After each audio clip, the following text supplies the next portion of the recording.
Raise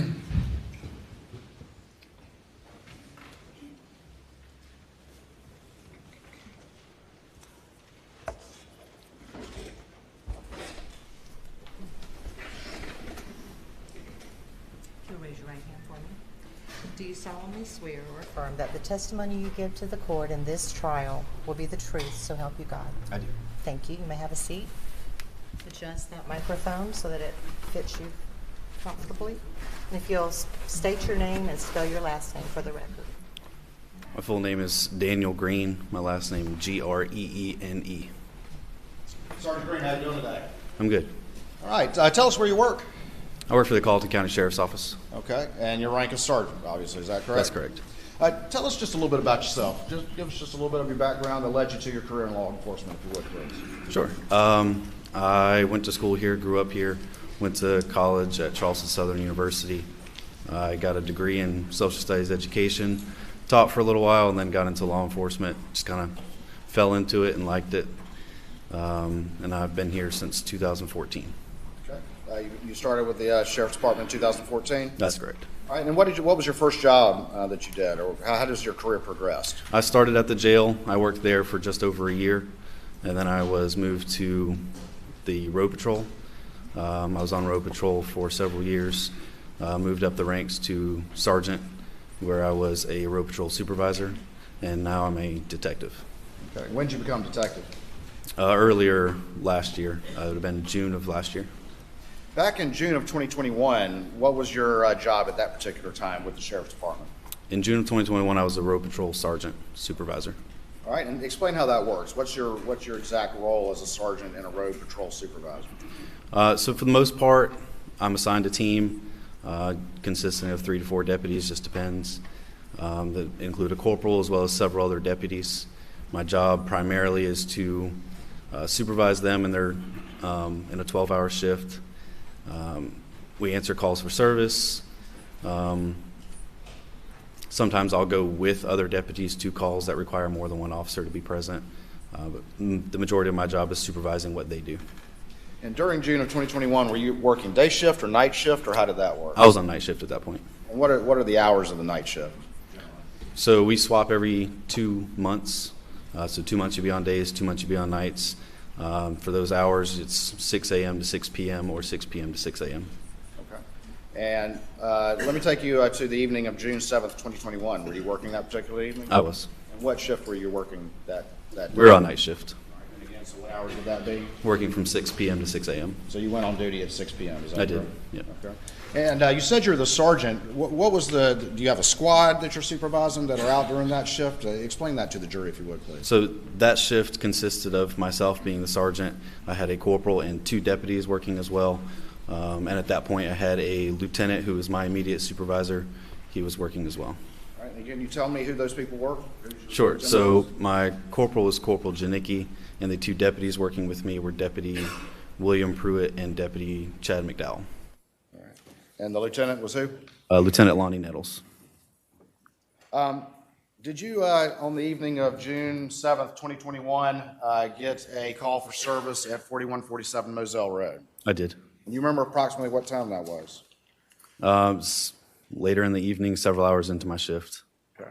And did you ultimately respond to that location? I did. What was reported to you that led to the call for service from the dispatch?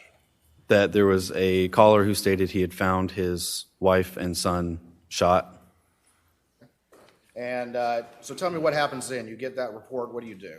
So I get that call for service. Obviously, we immediately respond. In situations like that, we would respond with lights and sirens to get there as quickly as possible. You're driving fast to get there? Yes.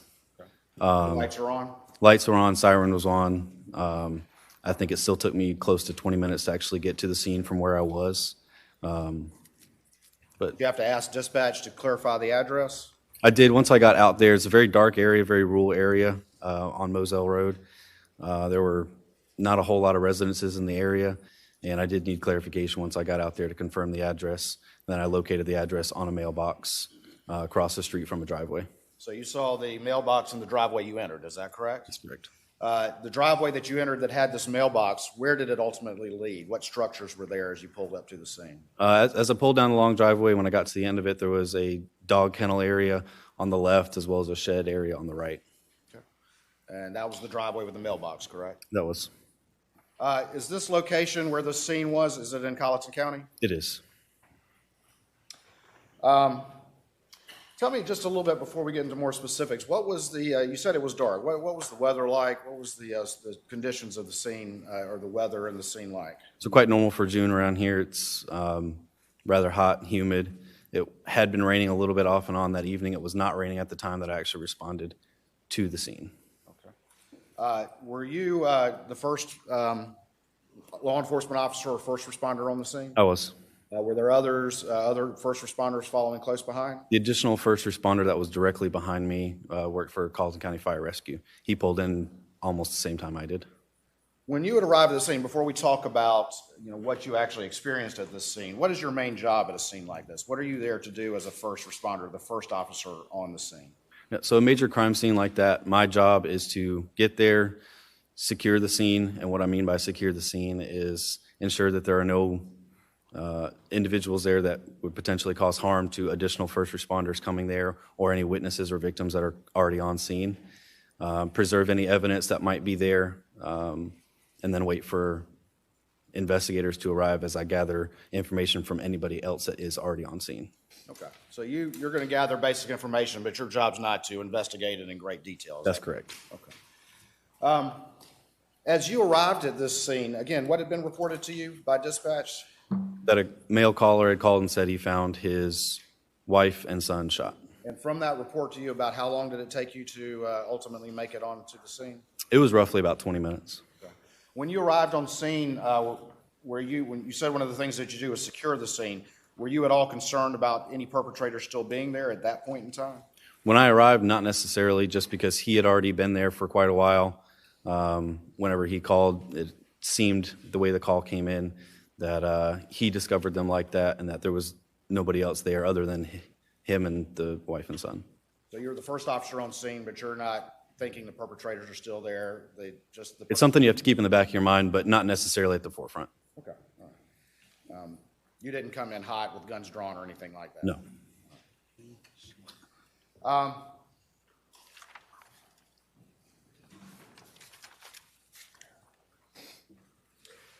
When you arrived at the scene and you walked and got out of your car, what did you see?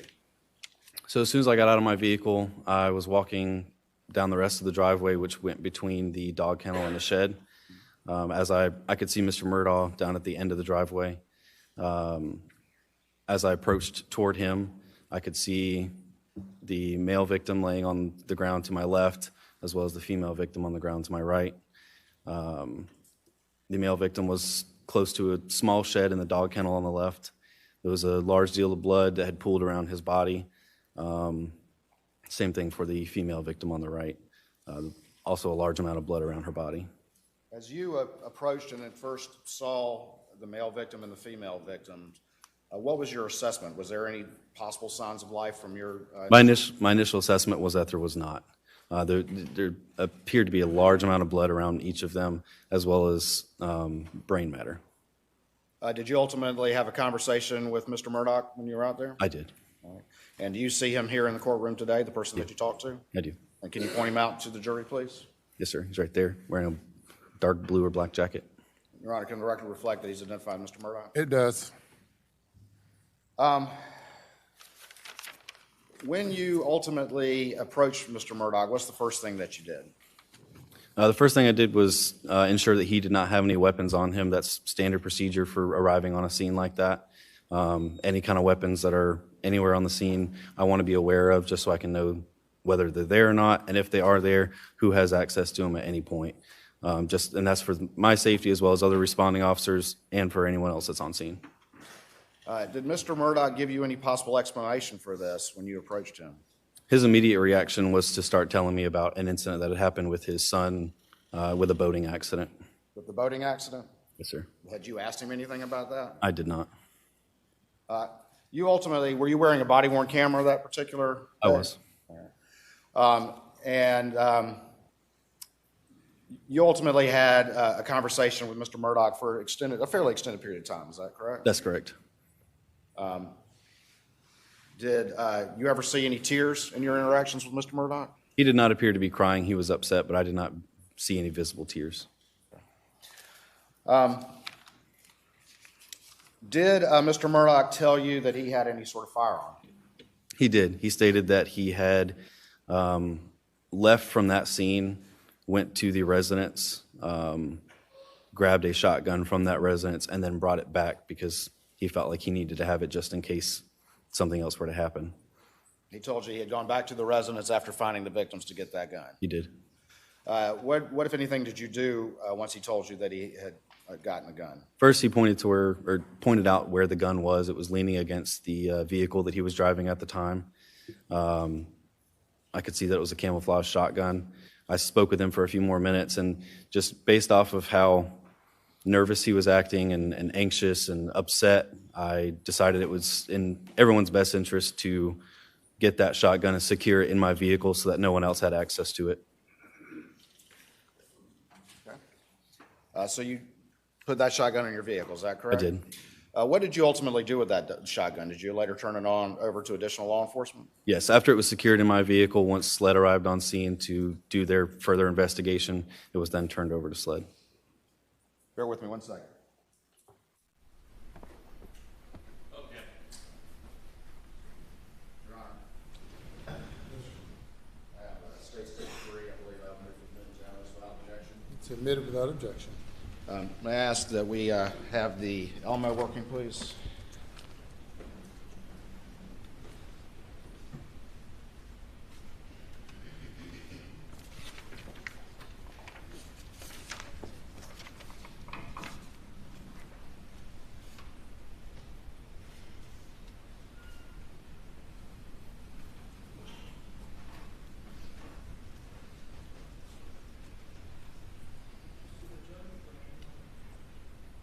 Judge, do you want to see it first? I believe it's submitted without objection. It's not a graphic image.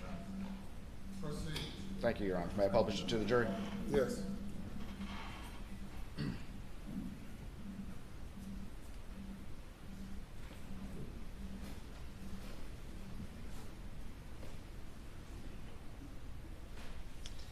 All right, I'm going to put what's been marked as...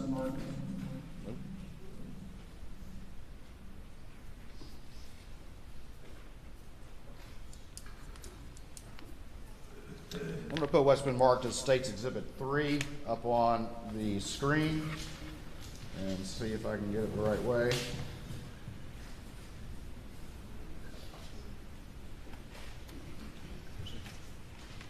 All right. You can't see it. Can you see that? You probably can't. I can. See it. You can? All right. And do you recognize the what's in that particular image? I do. All right. And tell me what that is, please. That's the shotgun that I secured in my vehicle on the scene. Okay. See,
order. Yes, sir.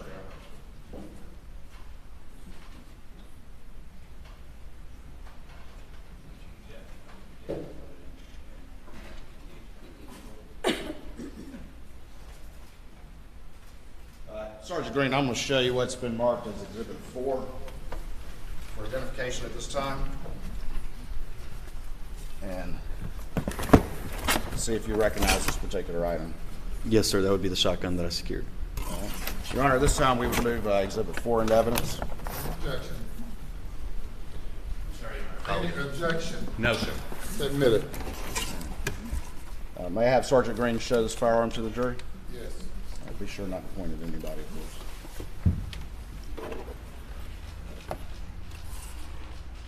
You know what gauge that firearm is? I believe it's 12 gauge. Thank you.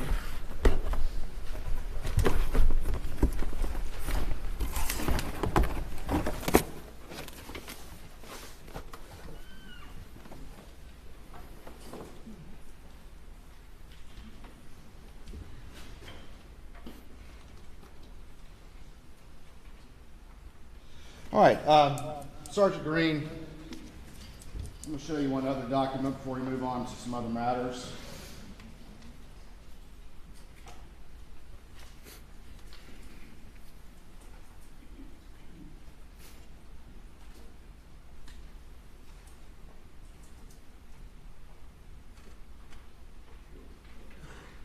All right, Your Honor, I believe I'd move to admit that State's Exhibit 2 without objection. And no objection, Your Honor. All right, I'm going to show this exhibit to you real quick and see if you recognize this document. Yes, sir. That would be the chain of custody for the shotgun. All right, is there a signature on that document? It is. All right, and what does this chain document reflect? Can you just generally explain what this means to the jury, please? That I originally took possession of that weapon and then turned it over to SLED investigators. All right. May I publish this exhibit, Your Honor? Yes.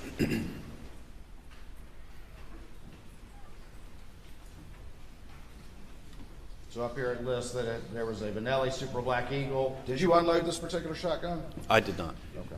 But you ultimately turned the shotgun in its loaded state over to the agent listed here, is that I correct? did. I did. Did you alter or change the weapon in any way between the time you took it and the time you took it over to SLED? No, I didn't manipulate it in any way. Thank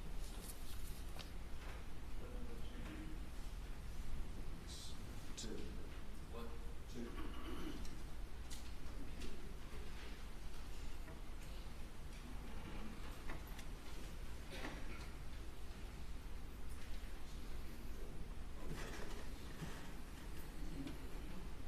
Sergeant Green, I'm going to show you what's been marked for identification at this time as State's Exhibit Number 1 and see if you recognize this. Yes, sir, I do. All right, and can you tell the jury what this is on this disc right here? That would be the body camera footage from that incident.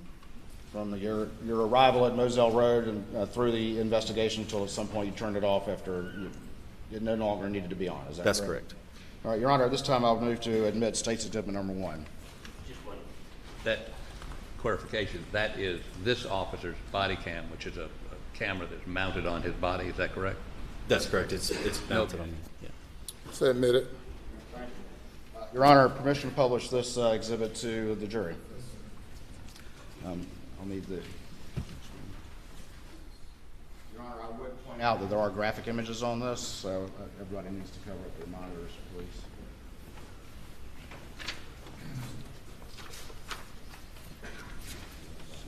Parties to control what is presented and published in accordance with the court's order. The parties to police that yourselves. Your Honor, we intend on covering the screen up when he gets to the graphic images and then uncovering it. Well, they come pretty quickly, as you... I remember. So, Mr. Griffin's ready.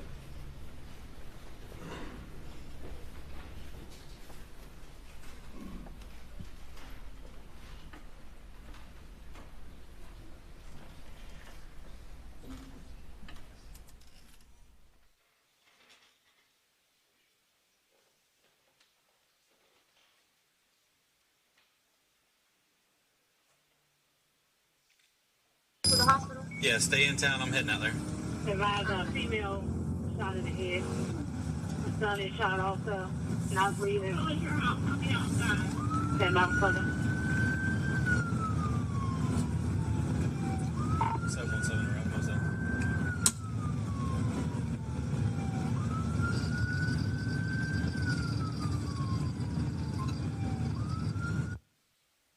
Sergeant Green, this is your body cam video, is that correct? That's correct. The first 15 minutes or so of this video are you running code, running at full speed or at least reasonable speed to get to this scene as fast as you can, is that correct? Yes, sir. My lights and siren were activated so I can get there quickly.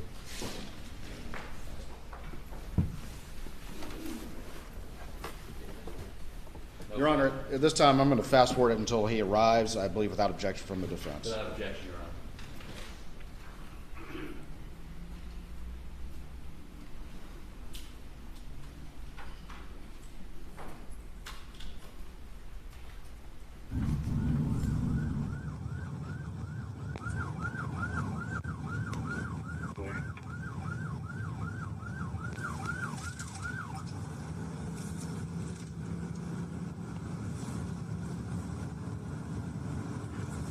Central on Beta 1 is going to be stationed at Moselle on Cross Swamp.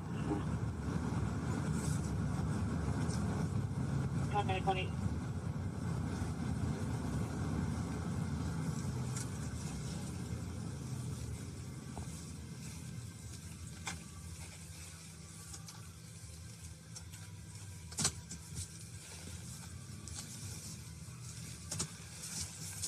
Central Battalion 1 to here, waiting team. Past the driveway that I was supposed to have turned down. Like I said, everything's kind of dark out there. It wasn't clearly indicated, so.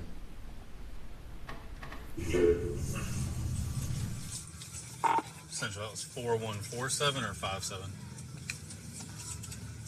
4147. Should be a vehicle in the driveway with the flashes on. That's going to be the caller. Copy, I'm going on scene. It's got a long driveway, but the mailbox out front is labeled. He's not at the end of the driveway. He might be up by the house. The correct number for 4147 Moselle? It is. And is that the incident location where you discovered the victims? That's correct. Copy. I'm getting out. Let's call her now. Copy.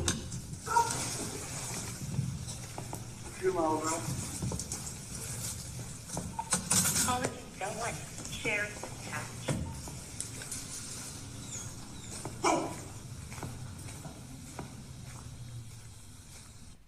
Right there to the left of the screen, what did you see right there? To the left was Paul's body. He was laying face down on the ground. Large pool of blood around him, as well as a great deal of water that was immediately around his body. Was it that water, was it just around, was it down the entire kennel concrete pad, or was it mostly just? No, you could see walking down the kennel as I got out. The closer I got to Paul's body, the more water there was. Had it been raining enough at this point in time to wet the entire, to cause that amount of water? Objection, Your Honor. Calls for speculation. Objection overruled. Answer the question, please. I don't recall if it had been raining a whole lot that evening, but given where the water was, it did not appear that rain had caused that water. Ladies and gentlemen, there is an objection. If I sustain the objection, you are to then disregard the question and any responses. If I overrule the objection, then you may consider the responses and the question is deemed appropriate. You may proceed. Thank you, Your Honor. I'm going to back it up just a little bit, apparently too far, so I'm just going to roll from here again. Calling Delaware. Sheriff attached.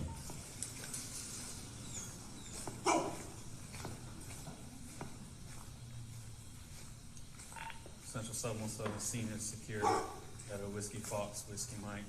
What are we seeing to the right of this image? So on the right would be Maggie's body, also laying face down on the ground. A large pool of blood around her head. And we see an individual standing. Who is that? The individual standing in the background would be Mr. Murdaugh. The person you previously identified in this courtroom? That's correct. Both gunshot wounds to the head. And just to be clear, this location that you're standing right now is in Colleton County, is that correct? It is, yes. I want to let you know because of the scene, I did go get a gun and bring it down here. It's in your vehicle? Do you have any guns on you at all? No, sir, it's leaning up against the side of my car. Okay. You're fine, man, you're fine. Turn around for me. I don't have any. Okay, yes, sir, I see that. Okay. This is your wife and son? Okay.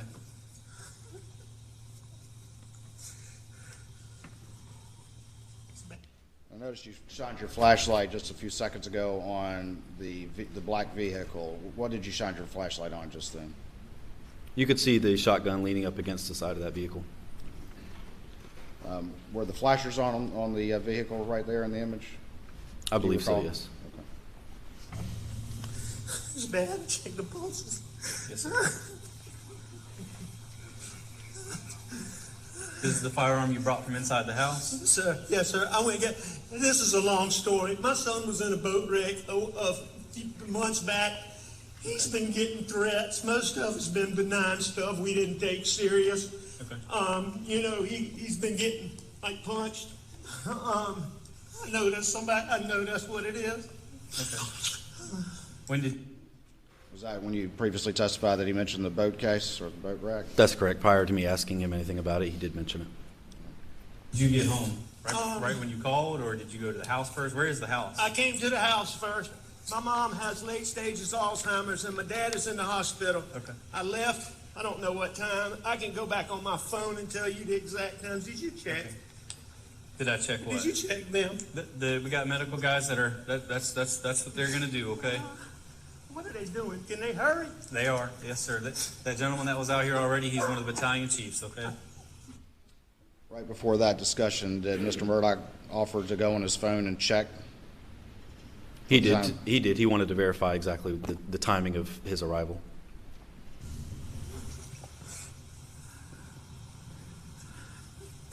How did you pull up? You from back there? I went to the house and they weren't home, which was odd. I tried to call. Okay. And then I knew they had been down here before I left to go to my mom's.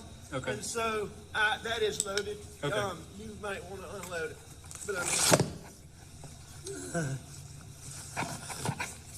Is this the only firearm with you? This is the only one, or is there any more in the truck? I believe that's it. You think that's the only one? Okay. I'm 99%. Do you normally certain that's have right. any other firearms in your vehicle? I don't, but Okay. occasionally there's a pistol in there. Okay. So you're putting stuff on your hands. What are you doing right there? Those are just gloves so I could put on my hand to limit the contamination of any evidence. You put those on before you handled the firearm, is that Yes. correct? Thank you.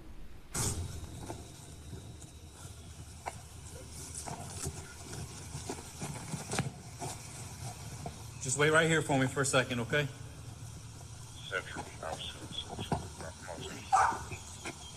Copy.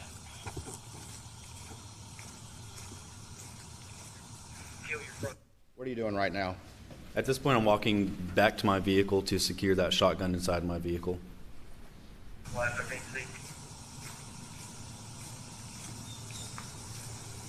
We can actually see you holding it to the left of the screen, is that correct? That's correct. That's me holding the barrel of that shotgun. Explain to us real quick a body-worn camera. Where is that located and where are these images coming from? I generally put it right here on my chest, dead center of my chest. And how is it activated? How is it turned off? Can you explain that to the jury a little bit as well? So most of these cameras are activated in the patrol vehicles that deputies on patrol have. They're activated whenever you activate your blue lights. So as soon as I turn my blue lights on, it activates my dash camera as well as my body-worn camera. Okay. And then how do you ultimately turn it off?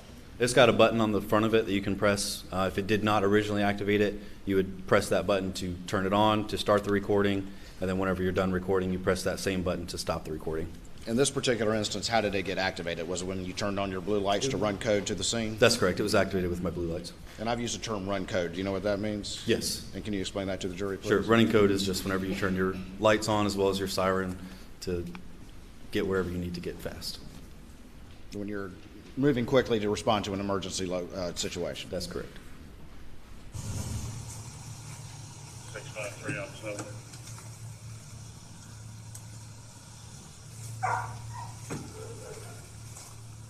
Go ahead, sir. Well, I've already spoken with Captain Deal.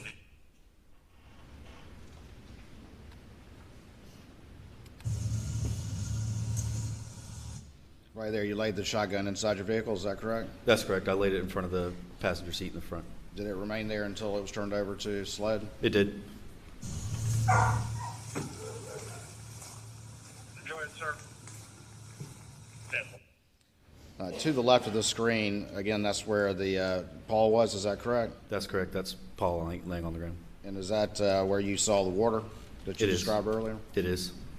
Well, I've already spoken to Captain Deal. He's got a crime scene. He's contacted them. He's also going to give us the assistance of a couple of field agents. Roger that. No, they come out. They are dead, aren't they? Just turn on those. Yes, sir. That's what it looks like. Randy. All of them.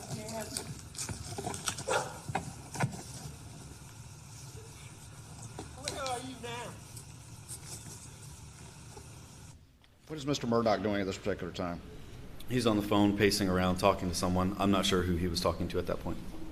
Did he ask you to confirm if they were dead? He did. He asked multiple times while I was on scene. Did you ever see him, any tears, any physical tears? I did not. Did you ever see him approach the bodies? I did not see him approach them, no. Did you observe any visible blood on him? There was no blood on him that I could see. The bodies, as you saw them, was there a lot of blood around them given the injuries they had suffered? Yes, there was a pool of blood around each of the bodies that extended out from the body. All right. Yeah, the police are here now. The police are here now. Affirmative. That's my brother. Okay. When was the last time you were here with them? Or talked to them or anything like that?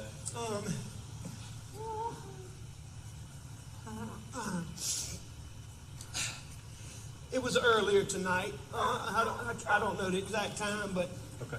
I left. I was probably gone an hour and a half from my mom's, and I saw them about 45 minutes before that. Okay. I rode around with Paul for 2 hours this afternoon in the pickup truck. That's your son, Paul? Okay. Somebody going to check him? Yes, sir. They've already checked them. They did check him? Yes, sir. It's official that they're dead? Yes, sir. That's what it looks like. When you observed these victims, was it obvious that they had injuries incompatible with life?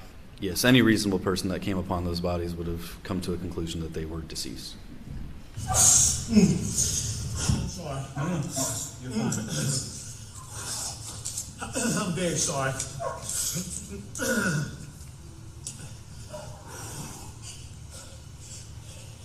Can you call her parents? What's her name? Her name's Maggie Murdaugh. Margaret Brandstetter Murdaugh. How you doing? What's her birthday? Pause it right there. What did the defendant just say? Let me back it up. Margaret Brandstetter Murdaugh. How you doing? What did the defendant say right there? So while I'm in the process of gathering information about the two victims from Mr. Murdaugh, somebody walks by behind me and he pauses what he's telling me to say, "Hey, how you doing?" How you doing? Yeah. And who was that he said that to? I'm not 100% certain. I believe it was a fire rescue individual. What's her birthday? 9/15/68. Okay. And what's your son's first name? You said Paul? Paul Terry Murdaugh. And what's his birthday? Jason, do you have anybody 4. coming through town that can stop and pick up that tent? I see lighting off in the distance. What are they covering them up? I got some getting dressed now, Sheriff. I'll have somebody stop and grab it. Tell them they don't have to do that. They don't need to. Preserve what we can. 653. Where's it at? I'm in town. I should try to be Delta 8 because he's going to be the only one that's got access. What's to Paul's where it is birthday? right now. Copy.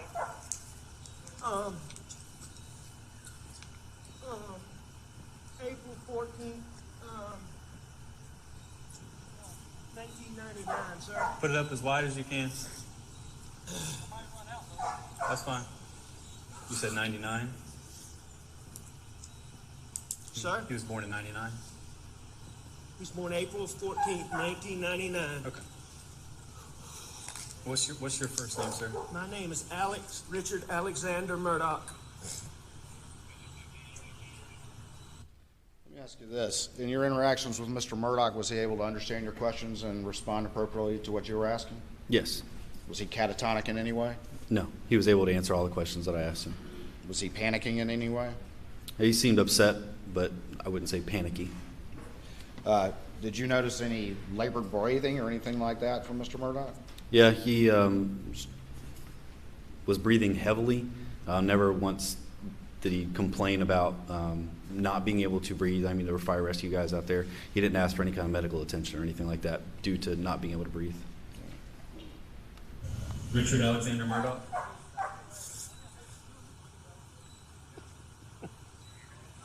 You familiar with the location?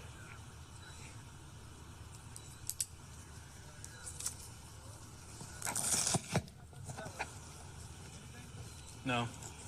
Sure. Hey, Cody, It's what I'm thinking. come around the truck and then go to the building. Come around the truck and then. The set of prints off behind the trailer there. Yes. I don't know if it's from What's that? ours or not. There's a set of footprints behind the trailer there too. Who's that individual right there? I'm not sure of his name. I just know that he works for Charleston County Fire Rescue.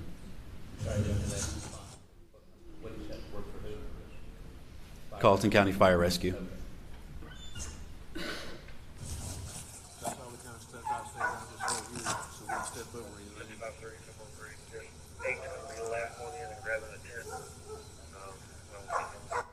In the background in the center of the screen, it looks like somebody's doing something with some yellow tape. Can you explain what that is to the jury, please? That's correct. That's Deputy Pruitt, one of the deputies that I supervised.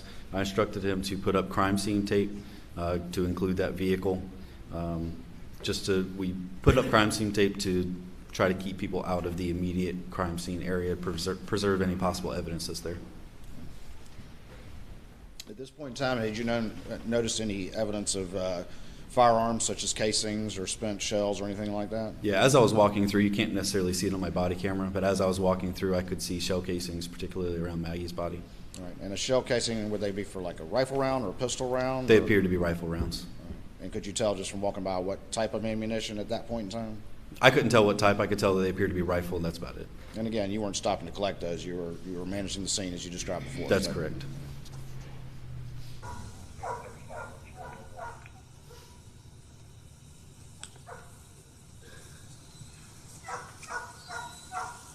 Let's go over to that corner of the building.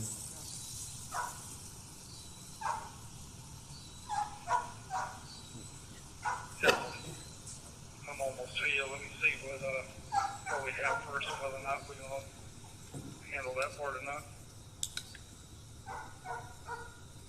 What are you shining your light on right there?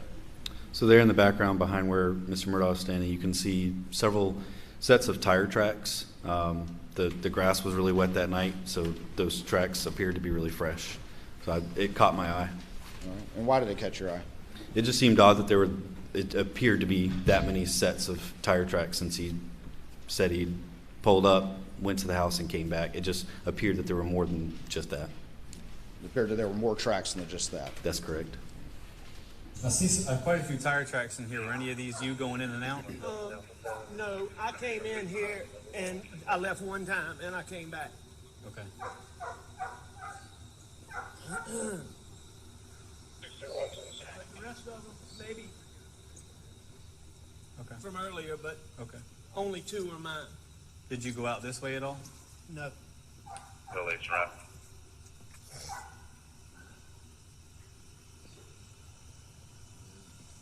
Hey, stay here.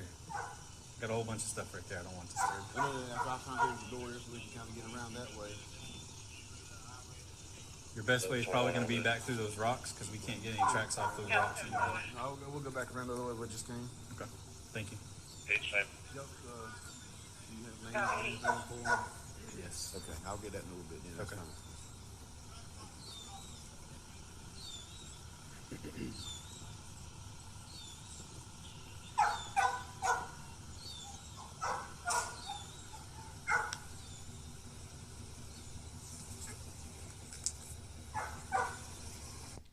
vehicle are you approaching right now?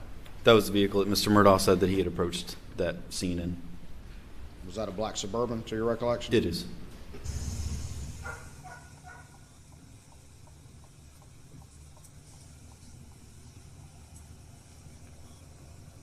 What unit's 23 on Moselle? I was 7 unit on scene. Are you behind the house? There's several of us out here. There's Right there, that would be Maggie's body right in front of that shed, is that correct? That's correct. It's covered up by a sheet at this point. a long dirt driveway right next to the mailbox says 4147, and you'll see all our lights down here at this shed thing. You didn't come through Brick Hollow? Negative.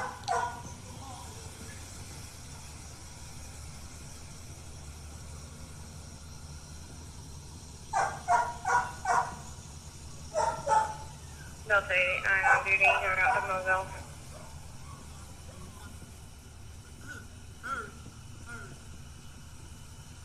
Who's that standing way off in the distance there? That would be Mr. Murdaugh. Where did he spend the majority of his time while you were there after your initial interaction with him? From this point on, his general time was spent in that area where he's currently standing. Pretty far away from the scene? That's correct.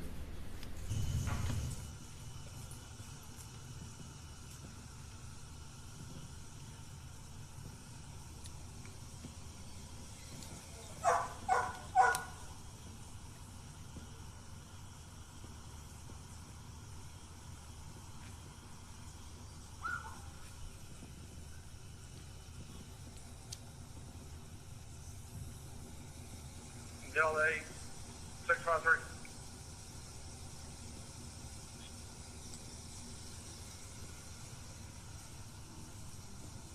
Telephone Saudi. What was occurring right there? with the So what other was deputy? occurring right there? Yeah. So both of those deputies, or Deputy Pruitt would be on the left and Deputy McDowell would be on the right.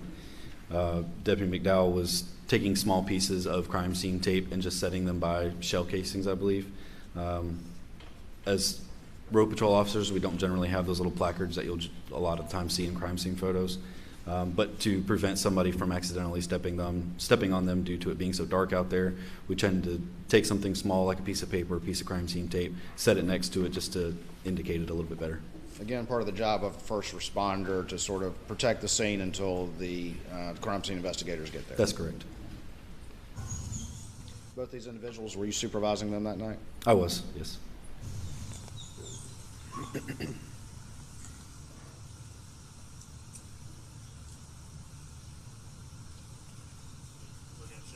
Yeah. Looking at this perspective right here, to the left of the screen is whose body? To the left right there in the forefront would be Maggie, and in the further back you can also see where Paul is laying. Okay. Was Paul next to or in the kennel area? Yes.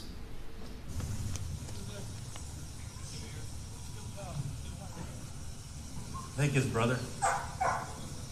He said he was calling somebody. He said he was calling somebody. Yeah, sure he was. There's a couple of shell cases right there. Yeah, those will be easy to find. I was just marking a couple that were in the gravel. It might be harder to see at some point. Y'all familiar with this family? Yes. I wasn't until he told me the names. Last Fill you name in later. Murdaugh.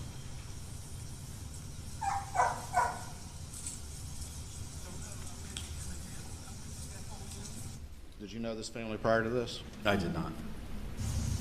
I don't think there's gonna be anything. What's that? Did I tell you? You said for Evo to do? Yeah. Yes. Okay. Yeah. Hey. Who was Evo? Evo would be Deputy McDowell's K9. Hey, watch your step. Huh? There are? Okay. Who is that approaching right now? That would be my immediate supervisor at the time, Lieutenant Lonnie Nettles.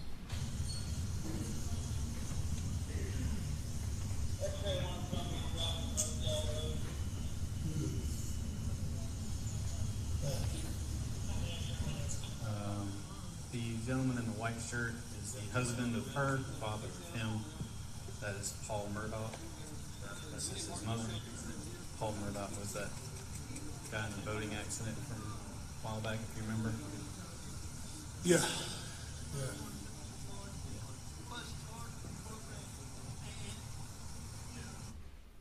Just then, were you describing the boat wreck? Yes, it had been in local news previously, so. And it was your understanding that Paul was involved in that? In some way, I had no idea about the actual details of the case to know what his involvement was, honestly. Most likely. He did have a firearm whenever I pulled up. It's a shotgun. It's been secured in my vehicle.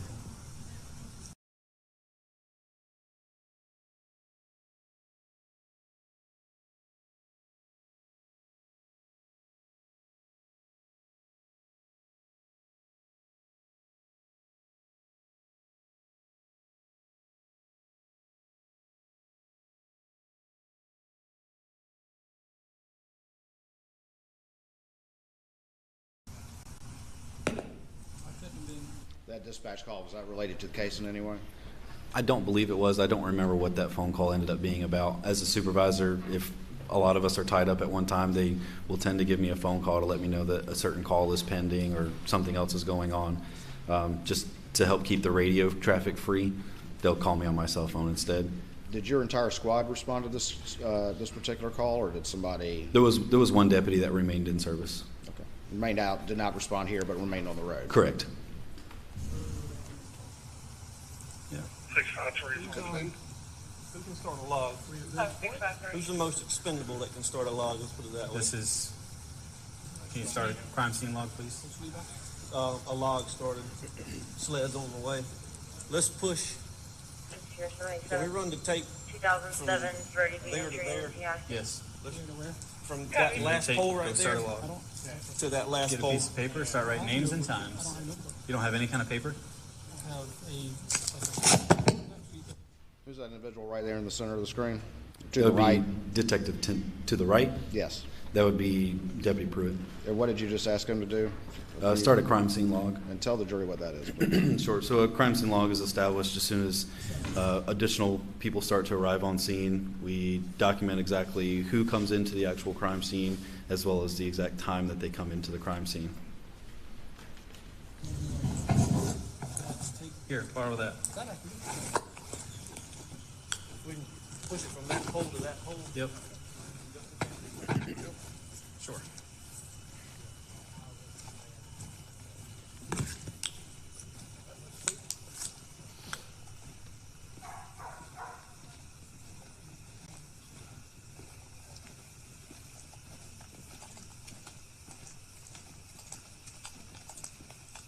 I do see some.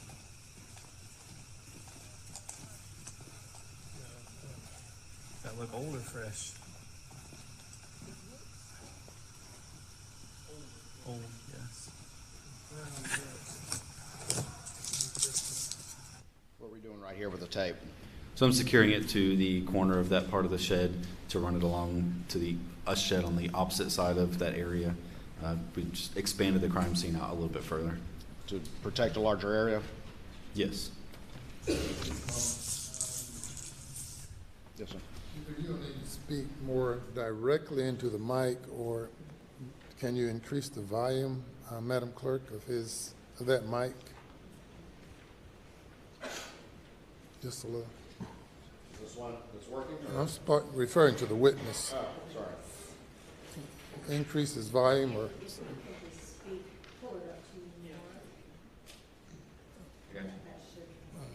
All right, thank you. Yes, sir. I usually don't have a problem being too quiet, but that's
Sierra 787, call Legion 66 on 95.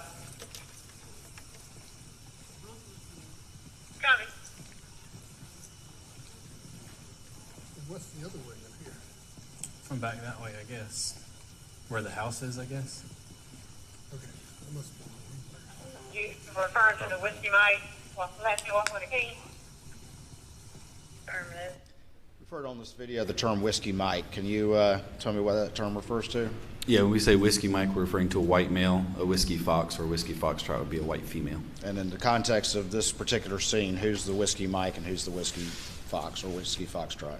As I was approaching, you could hear me say to dispatch to my radio that there was a Whiskey Mike, the Whiskey Mike referring to Paul, Whiskey Fox referring to Maggie. Do we have anything else? Negative. Copy.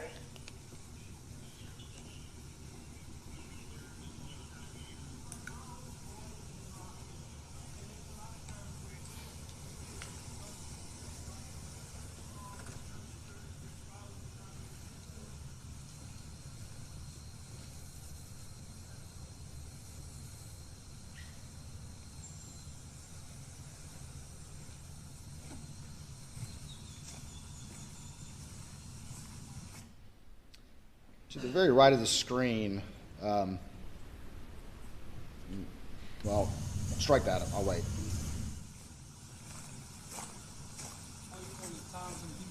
Correct.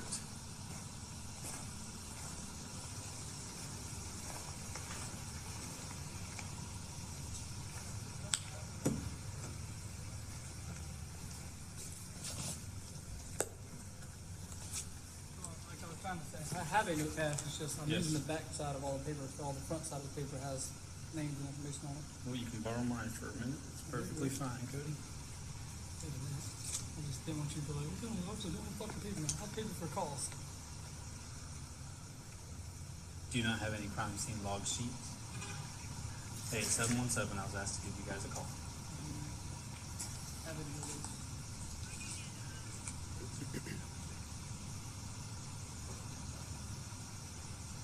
Hi.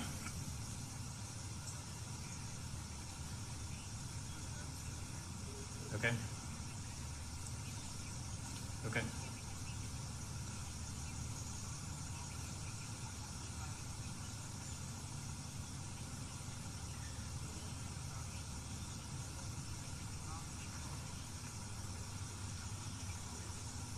I will inquire and I'll get back to you.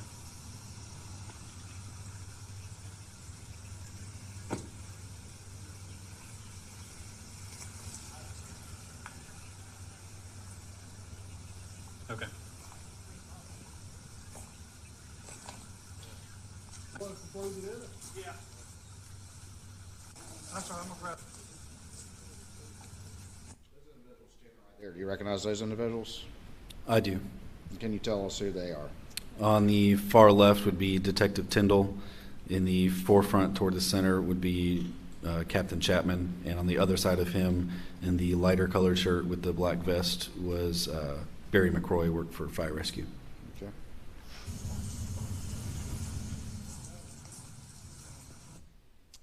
Did the sheriff respond to this particular incident, to your recollection? Yes, he did. But as far as who was the senior officer actually working the scene, at this point in time until Sled arrives, who was it at this point?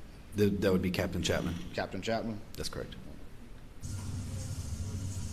I'm sorry, I'm gonna grab a couple. I got some right here, Jason. Hey, you want us to close that in? Sir? Was that? You want us to close it in? Yeah.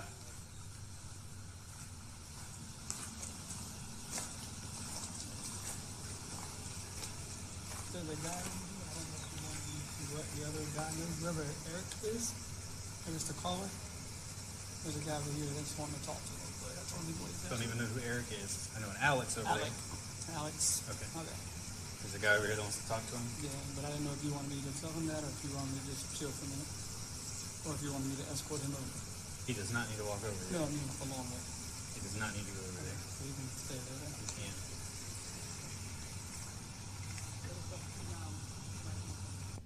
Let me ask you this.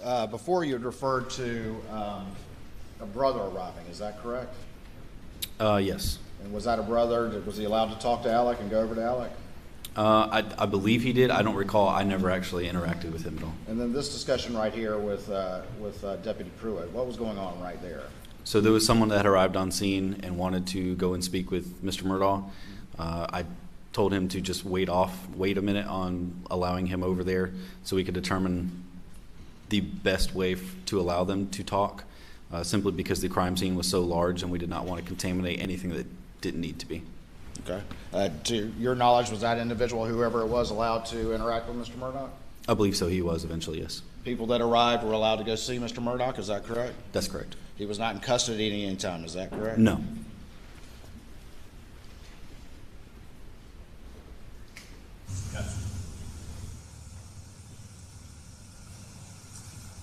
I don't have the caller and the caller's brother's name on here, because I don't know the names yet, but I can get it.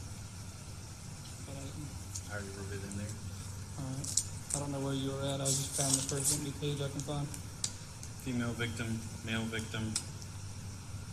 caller. And then the other guy though, I mean, he hasn't came inside the tape yet. Then don't have to worry about him.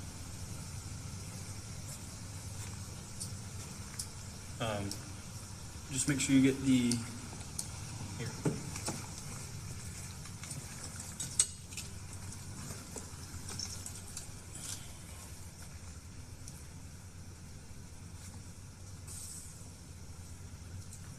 For me and you and all of us got here. Oh my God. Is that what you're about to say? Yes.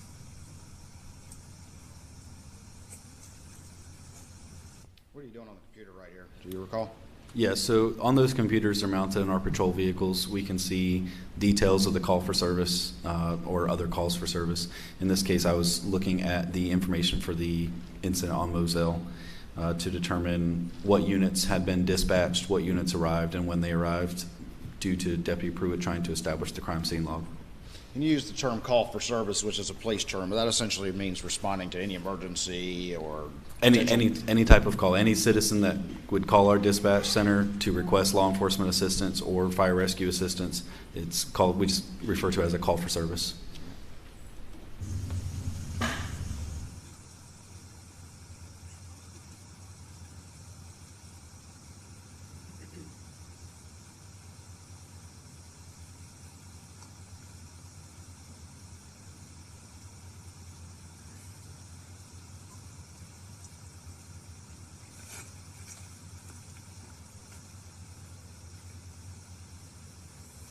I came on scene at 22:26. 22:26? Yes. Yep. You say you came on scene at 22:26? That's correct. For those of us who don't know military time, can you tell us what that is? That would be 10:26 p.m. And that's June 7th, 2021? That's correct. And whoever U21 is with fire rescue, just write U21, fire rescue U21. Yep. And then That was the same time as you? he came on scene, yeah, same time as me, it's fine.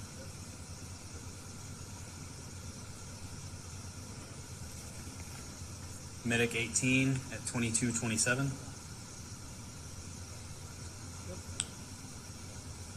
Had it started to rain more at this point? Yeah, it had started raining at this point, yes.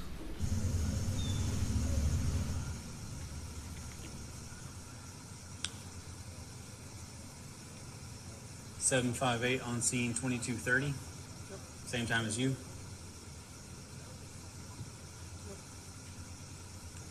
653 on scene at 22:39. 22:39? Yep. Those numbers that you're referring to, what do those represent?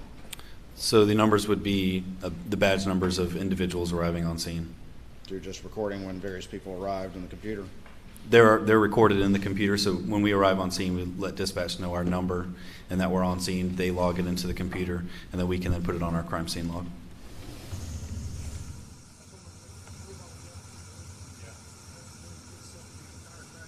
That's all I have as far as times on this goes.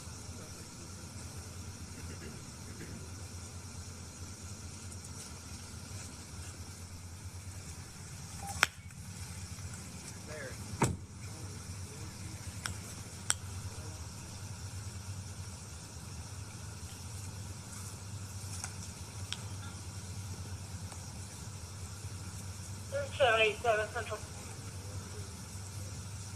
Alright. Copy. When you're clear, I have a call on Majestic of a suspicious vehicle. Copy. Where's that located?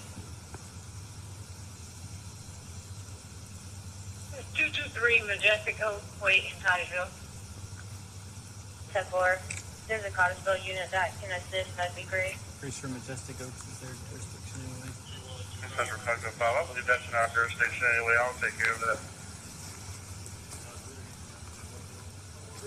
Copy.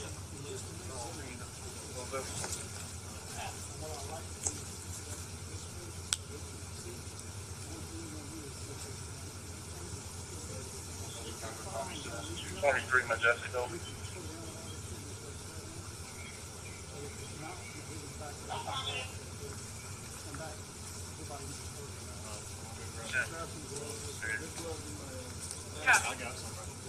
I'm trying to get it.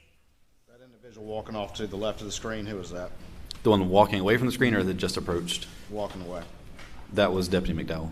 All right, and then the center of the screen, who was that? The one that just walked up and is in center screen now would be Captain Kraus. All right, and then next to him, facing the body camera? That would be Captain Chapman. All right, and then to the far right? Detective Tyndall. Green Trailblazer. Correction. It's unknown what type of vehicle she had. Were there dogs in those kennels to your recollection? There were a couple of dogs. I don't remember the exact number, but I do remember seeing some. And the Green Trailblazer in her yard that belongs to her. She says she can only see the tail lights of the vehicle. She is also threatening to use it for It happened about 5 minutes ago. Yeah, well, I'm in there. If you can, tell her to put the bill down below.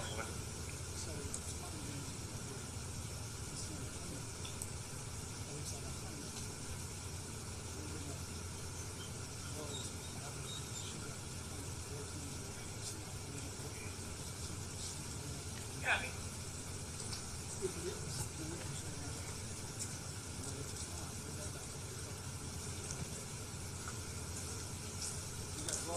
Yes, sir.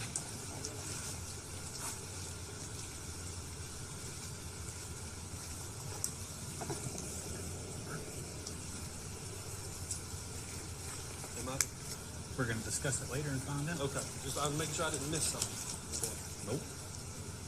That discussion right there, did that have anything to do with the crime scene or anything like that? No, it was not related at all.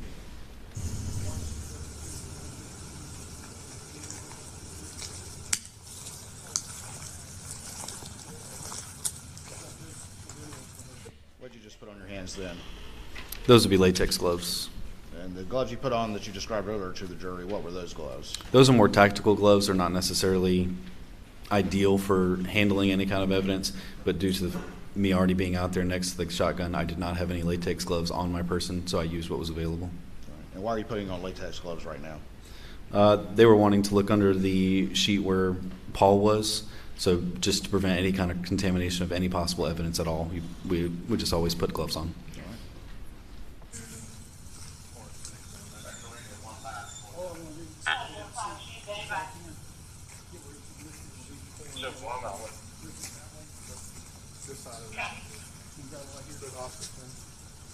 Well, the dad's over there. Actually, hold on. Some people just won't do it. Fire rescue might have some more sheets we can steal.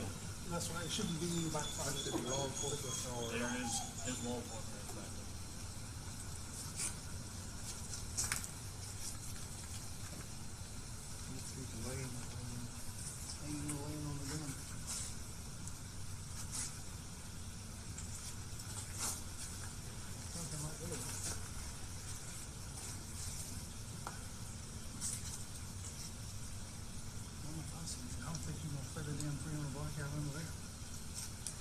Not unless it's the shortest 300 blackouts ever been made. I don't think he put that phone back. What is that discussion about right there? So the whole purpose for even trying to look up under him was to determine if there was an additional firearm on scene already, possibly under Paul. There was 300 blackout casings found near Maggie. They were trying to determine if there was possibly a 300 blackout rifle under Paul. And why was were y'all concerned that there may be one under Paul? We just trying to rule it out as a possibility. And what was that possibility then? That he could have shot Maggie. And then did what? Shot himself. So you're looking to see if there's a gun underneath if he had shot himself and then fallen on top of it? That's correct. I haven't asked the dad about the phone, but dad did say he came over and checked their pulses. Did you see a phone near Paul when you arrived on the scene? Yes, there was a phone laying on top of him near his back pockets of his shorts. Back it up just a little bit. Is that it right down there at the bottom? That's it.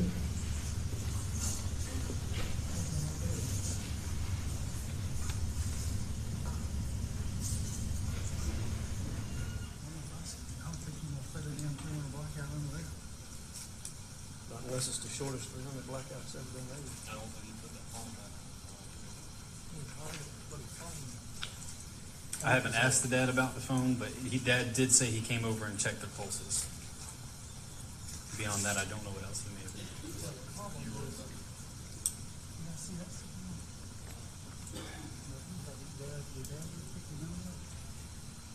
He had a shotgun. He did have a shotgun with him, and I have secured that in my vehicle. Yeah, but it's an upward shot. This is one over the ceiling.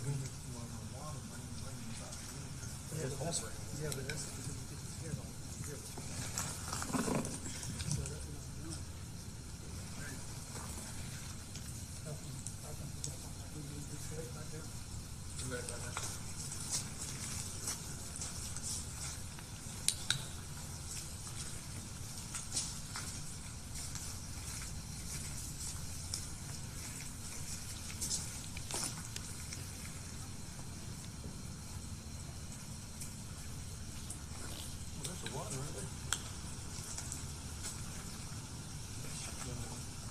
Yep.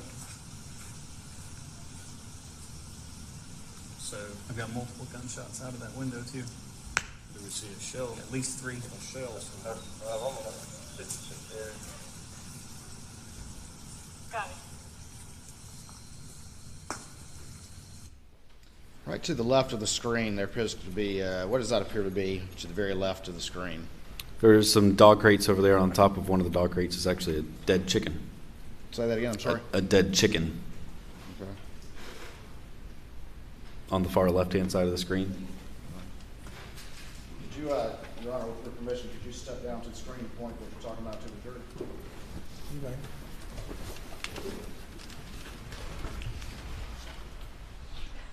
It's difficult to see, but right here on top of that small dog crate was what appeared to be a dead chicken. I'm sure I could do that. I couldn't see it. Could you do it? Do it again, please. This area right here. Right. Thank you.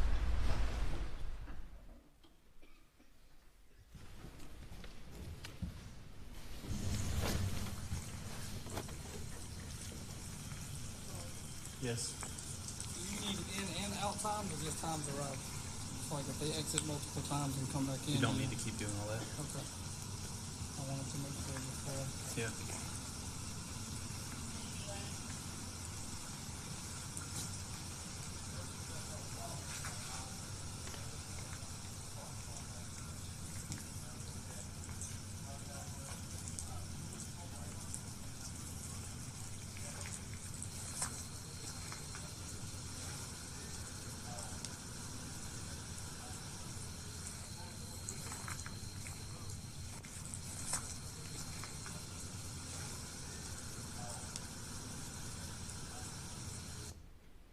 Is that it, that your light's on right there?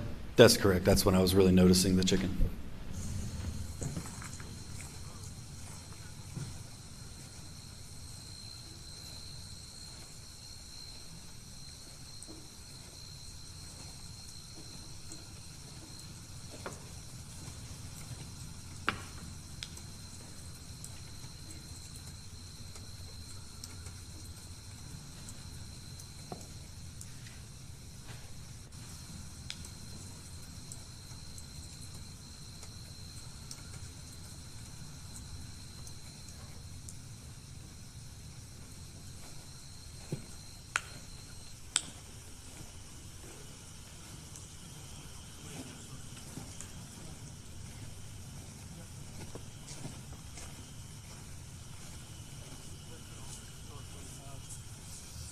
Just so you know, I've got at least 5 holes in the window in the back of that shed where rounds were exiting out back that way. Which is gonna be buckshot because of the wadding on the head. I mean, he was carrying a shotgun when we got it. It is currently in my vehicle.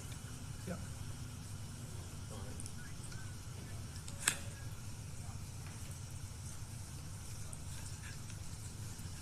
Yeah.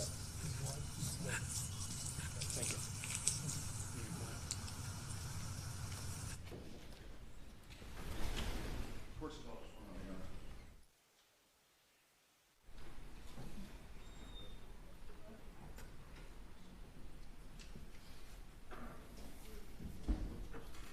Let's stand for a moment.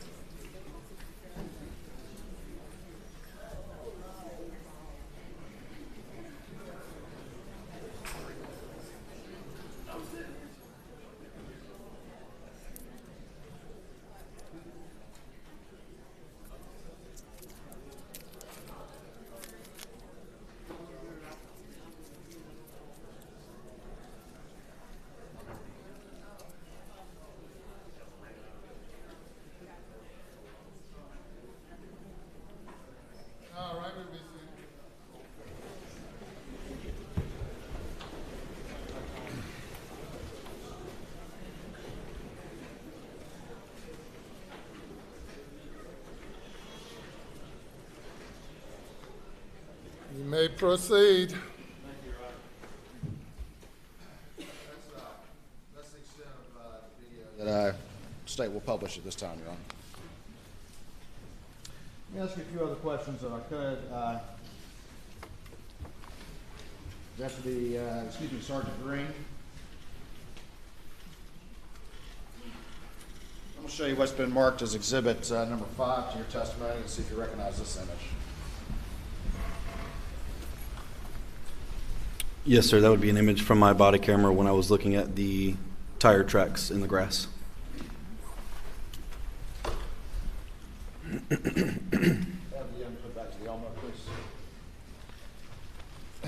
Your Honor, this time I would move to admit State's Exhibit 5, I believe, without objection.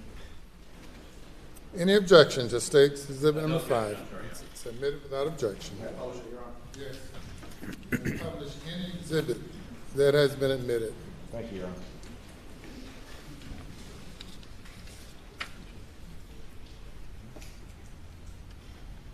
All right, it doesn't show up on the screen that great, but who is that person in the image right there?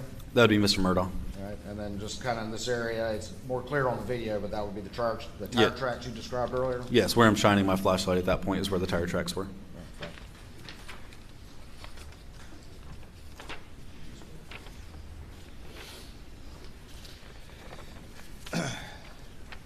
We cut the video off after playing sort of the relevant parts, but what did you do for the remainder of this scene as the evening continued? So the remaining part of my role would have just been making sure the crime scene stayed secure, people stayed out of where they weren't supposed to be. Investigators were handling the remainder of the investigation. Did eventually anyone from the SLED, the State Law Enforcement Division, show up? They did. I don't believe that would have been captured on my body camera, but they did, yes. At some point, did you like to turn your body camera off? I did. I cleared it with my supervisor, Captain Krause, to ensure that I would not be needed for any additional investigative purposes, talking to Mr. Murdaugh, or handling any additional evidence. And once that was okayed, I turned it off. And so that was consistent with standard police procedures and practices and when to turn the body camera off? That's correct. You just didn't decide to do it willy-nilly or anything? That's correct. At what point, just roughly, do you remember, did you clear the scene or leave the scene? I don't think I left the scene until several hours later. Were you still there when SLED crime scene arrived? Yes. Did you remain the entire time they were there, or did you leave at some point? I would have left prior to the end of my shift. I couldn't tell you the exact time that it was, but they were multiple units, including SLED and Carlton County investigators, still on scene when I left.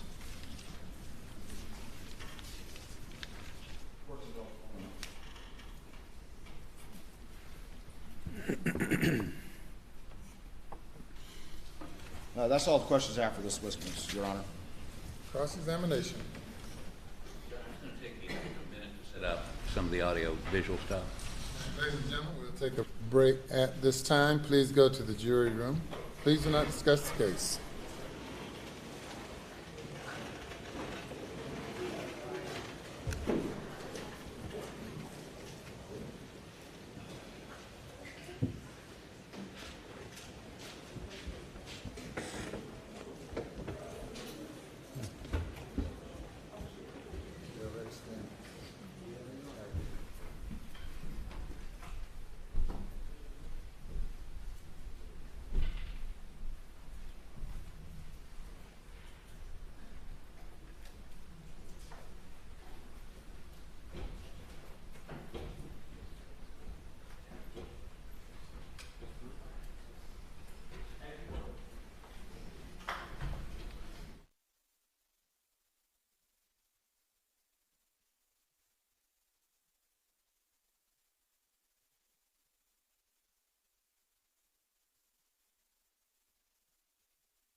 Steve?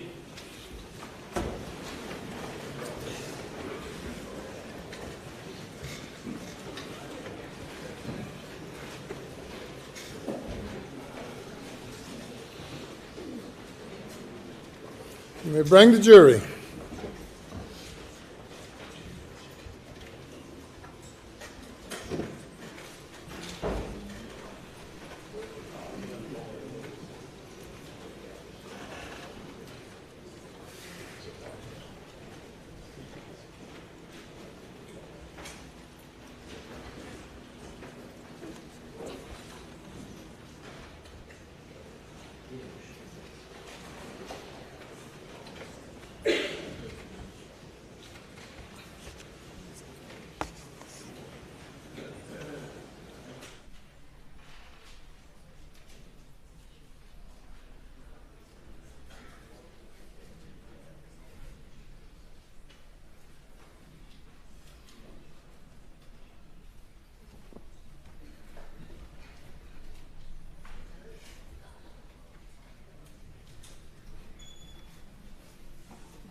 You may proceed.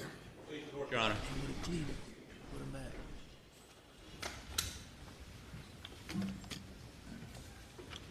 Deputy Green,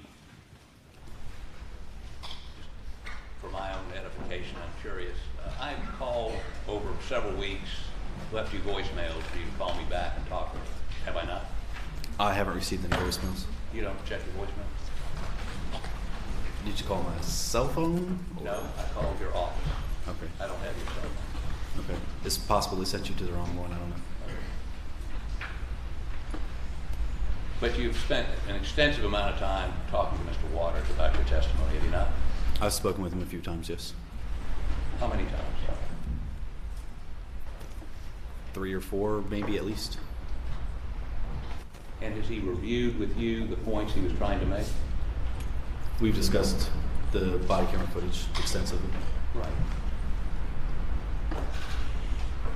Let me go to a specific piece of video. I apologize, Your Honor. The AV situation requires me to have my AV guy come up and work from there. Have you got that list? So, as he's preparing this, you indicated you were asked by Mr. Waters, said there was water on the ground, right? It hadn't been raining, and you saw water, right? That's correct. And as I understand it, and we're going to look at the video in just a minute, that water was primarily, at least what we see in your video, on the concrete area around the dog pens, correct? That's what it appeared, yes. Okay. And let's go to that first. Caller, don't worry. Share.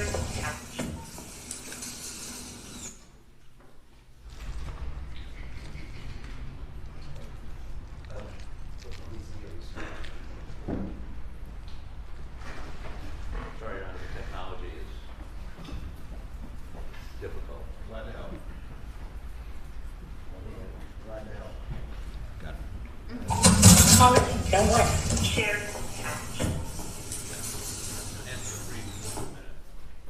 Go ahead a little bit further.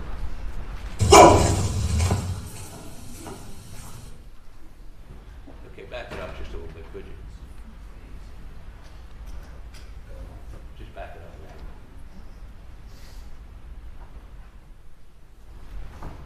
Okay, yeah, now start right there.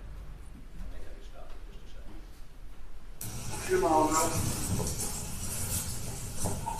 Caller, don't worry. Share. Okay, stop it. Now, you're walking down in front of the dog pens. Is this the water you're referring to? Yes. And you have dogs? I have one dog. You don't keep them in a pen? No, he stays in the house. Okay. But if you had hunting dogs and you had this line of, how many pens do you think there were? I honestly couldn't tell you. I mean, there's a lot. 8, 9, 10? Sure. And are you familiar with the concept of washing a pen out after a dog defecates in the pen? I've never personally done it, but I'm sure that's what you would do to clean out a pen. Okay. And in the pen, I mean, there's water inside the pens and outside the pens, correct? That's what it looks like. Okay. Go ahead. Go to the next one,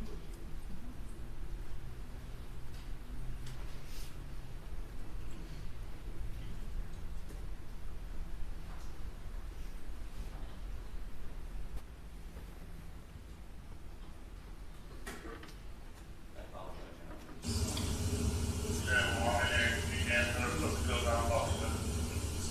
And again, we're looking at the dog pen, and the water appears to be outside the pen on the concrete. I would object. I think that the video needs to be stopped for counsel to ask this question and for the witness to respond. You're posing a question while playing a video, I'm sorry, Aaron. or making a statement while playing the video. I'm sorry, the technology again is beyond my experience. Okay, so again, this shows the same area, shows water on the concrete outside these dog pens, correct? Yes. Okay. Go to the next one, please.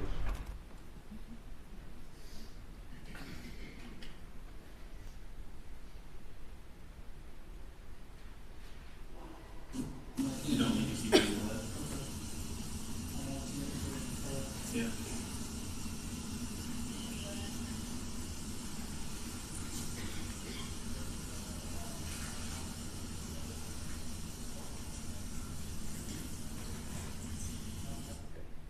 So again, this shows, and actually there's a light shining and you see a couple dogs. So those pens are occupied by dogs. There's water outside the pen and inside the pen, as if somebody had attempted to wash something out of the pens, correct? There is water both inside and outside of the pen, yes. You got one more?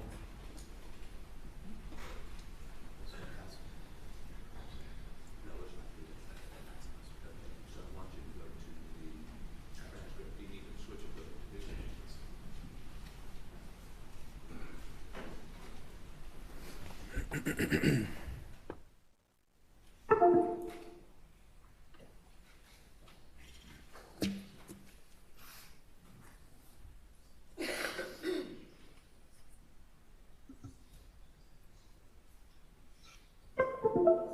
Again, I apologize, Your Honor, but the technology is more complicated than. Yeah. So let's proceed on. Let's see if I can clarify a couple matters. Let's talk about this shotgun. This is the shotgun that Mr. Murdaugh was carrying or had leaning up a car against a car when you got there. Is that correct? It was leaning up against that vehicle, yes. And according to what you testified to just a moment ago, these are the shells, the chain of custody on the shotgun and the shell. They went together. Whenever I released the shotgun to the SLED agent who took possession of it, I was unaware of any shells that may have been inside of it at the time that it was handed over. That was what was discovered inside the gun, is my understanding. Okay. Where's that chain of evidence document was included? Okay, would you publish this to the jury, please? You would like me to read it? Yes, please. The Camo Benelli Super Black Eagle 3 12-gauge shotgun, serial number U573210E17, one unfired shot shell 12-gauge Federal, one unfired shot shell Winchester 16-gauge. Okay, so there's a 12-gauge shell and a 16-gauge shell. Yes. 12-gauge shotgun. Yes. This may be way beyond your experience, but can you fire a 16-gauge shotgun shell from a 12-gauge shotgun? I wouldn't recommend trying it. You recommend what? I would not recommend trying it. I don't know that it would actually work or not. Could it result in damage to the person trying to fire the shotgun? More than likely. Jack, he's already said he doesn't have an answer to that. Objection is overruled. So you would not, you can actually harm yourself. It could blow up if you pulled the trigger on a 16 gauge and a 12 gauge shotgun. I've never tried it nor seen it tried, so I don't And the know. reason you don't do that is because you could have personal harm from doing it, right? It's possible. So this shotgun, according to the chain of evidence you've just read, had a 16 gauge and a 12 gauge in it. Correct. And it was leaning up against a car. It was. The shotgun was. Now, I'm sort of interested as to, Sure. I'm sort of interested as to why, well, let me just cut to the chase on this. There's discussions on this tape, or maybe others, that there was a theory that Paul had shot his mother and then shot himself. Is that correct? That's out on the scene. Yes.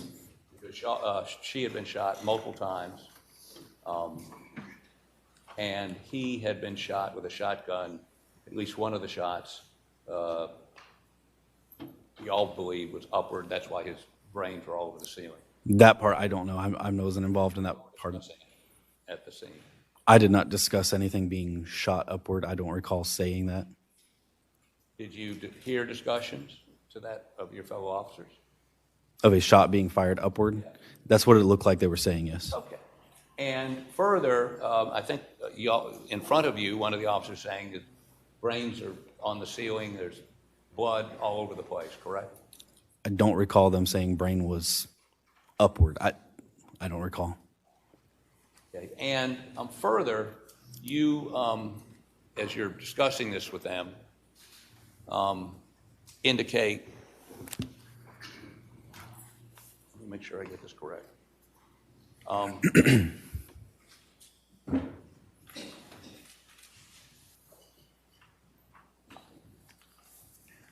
You indicate there are multiple, or someone indicates to you there are multiple blackout rounds around Maggie's body in the vicinity, correct? Not rounds, but shell casings. Sorry, shell casings. Now, let me ask you this. When you got there, didn't the fire chief and the fire department arrive before you did? No, sir. I was first on scene. Okay. Did they arrive while you were there? One of the fire rescue workers, I believe it was Barry McCroy. And when you got there, we hear unidentified person, and in your notes you indicate it was the fire chief, I believe, that indicated to you, pointed out to you tire tracks, and you went over and looked at those tire tracks, and there were multiple tire tracks coming and going, correct? I don't know that someone indicated them to me. I believe I just saw them. Okay. And what did you do to preserve those? The tire tracks? Nothing. And you certainly are not an expert in tire tracks. I'm not. So you couldn't tell whether it was multiple vehicles or one vehicle? No. And it may have been multiple vehicles. May have been. Did you take pictures of the tracks? I did not take any pictures of the scene. Instruct anyone to take pictures of the tracks? No, sir, that's not my job. When SLED arrived, did you tell them about the tracks? No, sir, not my job. Do you regret not doing that? It's not part of my job description. So what's your job to even tell them there were multiple tire tracks? If it had come up, if I had been asked, yes. And in addition to that, since they were not secured in any way, multiple vehicles, law enforcement vehicles and others, drove over those tracks. That's possible. I wasn't over there the whole time to know what kind of vehicles were driving in the area. Well, by the time SLED got there, did you strike that? You never took SLED over and pointed out tire tracks? Not to my recollection, I did not. Was there somebody there with your department that should have done that?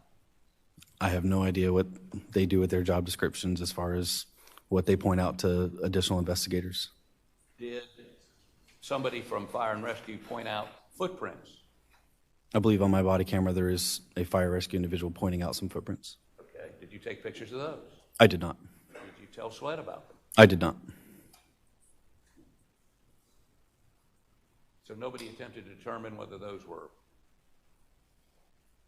Maggie's footprints, Paul's footprints? That night, there was no effort by you or your department to preserve those?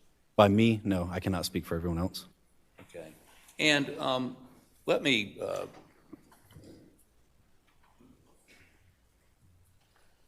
ask you this.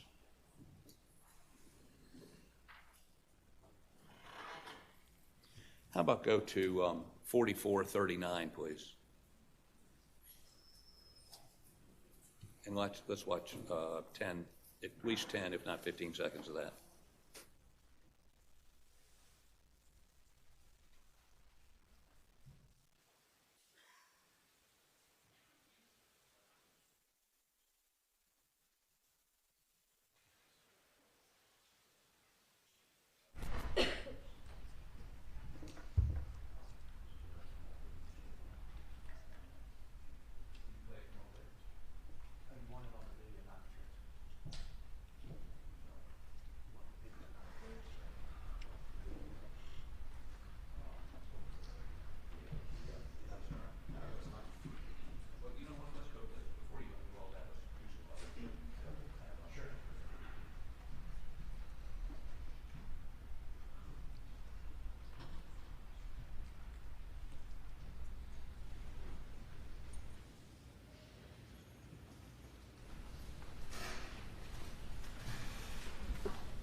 Go to page 17, line 10.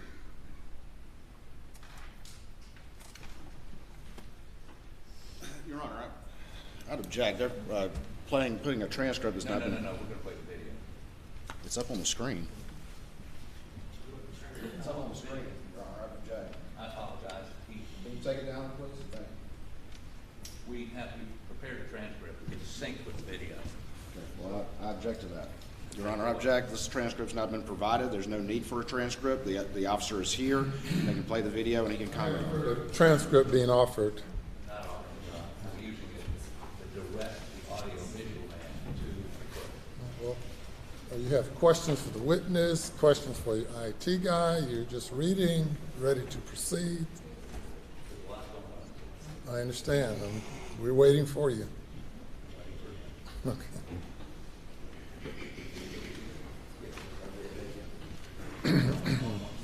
Yep.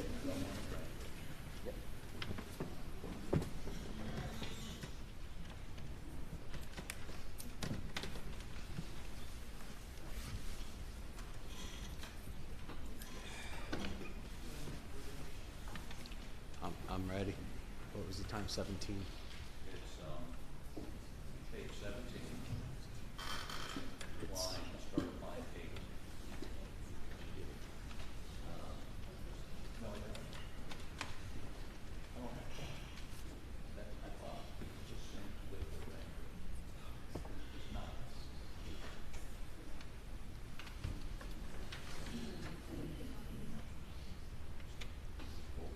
Can you find it from there? No time.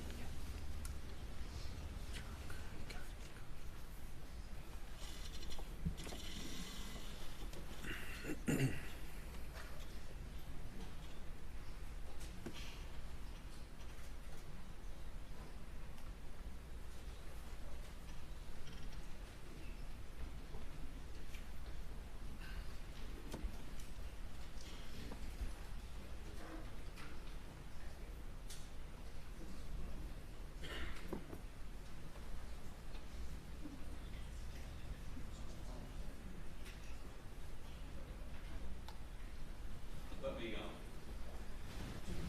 rather than having to play this, let me just cut to the chase. It's taking too much time. On this transcript, on this tape, fire rescue person says to you, I believe you agreed with me, set of prints behind the trailer. You were told there's... Jack, he's publishing again this I'm transcript. not publishing, I'm asking you. Your Honor, Did you... I object. I haven't heard a question yet. I'd like to make one. Were you told by fire and rescue there's a set of prints behind the trailer? Yes. Okay. And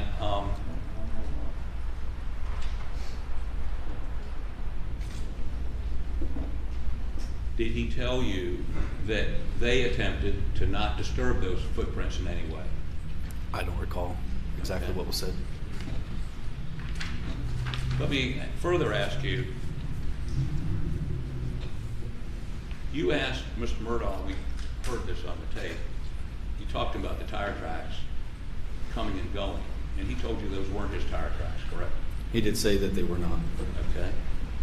And further,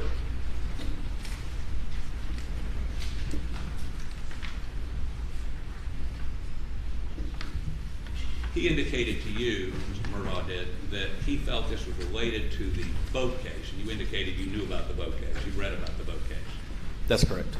And in the boat case, Paul had been charged with 3 counts of felony DUI, killing a young girl and wounding 2 others, correct? I don't know much details about that case. I really don't. Okay. But Mr. Murdaugh indicated to you that the threats made against Paul. He did. And that he even got in a fight once about it. I believe he said punched. Punched, okay. And so on the scene, he believed that Paul's death was connected to someone angry about the boat case, correct? Object to that, Your Honor, as to what he believed. Asking the witness what another person believed. Objection is overruled. Thank you. On the scene, Mr. Murdaugh indicated to you he thought the death of his son was related to his son's involvement in the death of a young lady and the injury of 2 others in the boat case, correct? It appeared that that's what he was getting at, yes. Okay. That's on the tape. Now, let's talk a little bit about the preservation of the crime scene.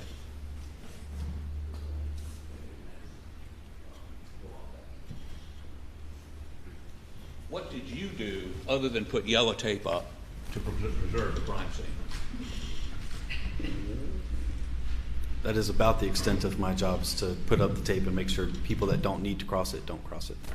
And I noticed that there were officers walking around putting little pieces of tape near shell casings. There was one officer doing that, yes. And in the process of doing that, I didn't see any lights other than maybe a flashlight. Were there any, did y'all put up any sort of high intensity lights so people could make sure they weren't stepping on something in the dark? At that point, there was no light, no additional lighting that had been put up, no. But you and your officers were walking through that entire area, is that correct?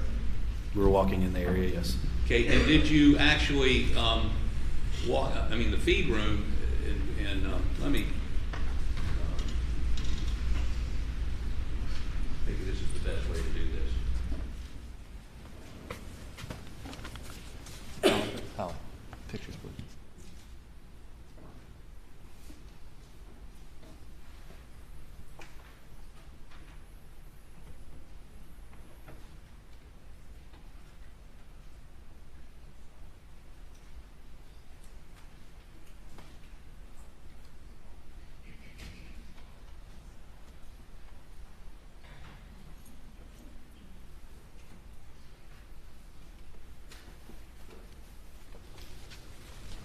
I'd like to use the Elmo.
I'm going to use the Elmo in just a moment to show this witness.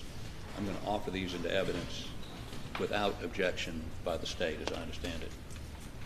Once they're marked, I have no objection. I would note they're graphic and they need to be shielded from view. Elmo ready? They can be marked.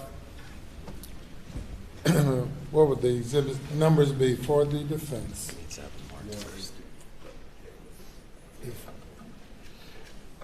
Defense 1 and 2 are admitted without objection.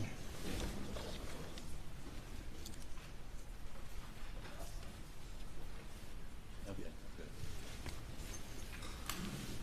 So, thank you. I'm going to first show you the picture. See if you can identify it, please. That would be a picture of Paul. And the second one, which would be exhibit number 2. Picture of Maggie. And when you say picture of Paul and picture of Maggie, these are crime scene photos, correct? They appear to be, yes. Is this what you saw that night? Yes. Both of these pictures? Yes. Accurately depict what you saw that night? Yes.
Got the screen right there, you can check.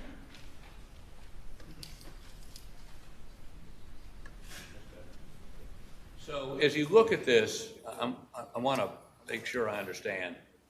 One of Paul's feet is still inside. This is the feed room behind him, correct? Yes. And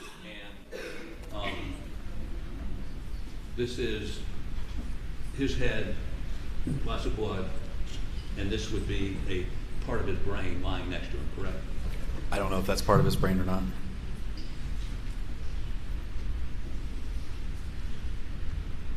All right, so it's fair to say you didn't know whether that was part of his brain.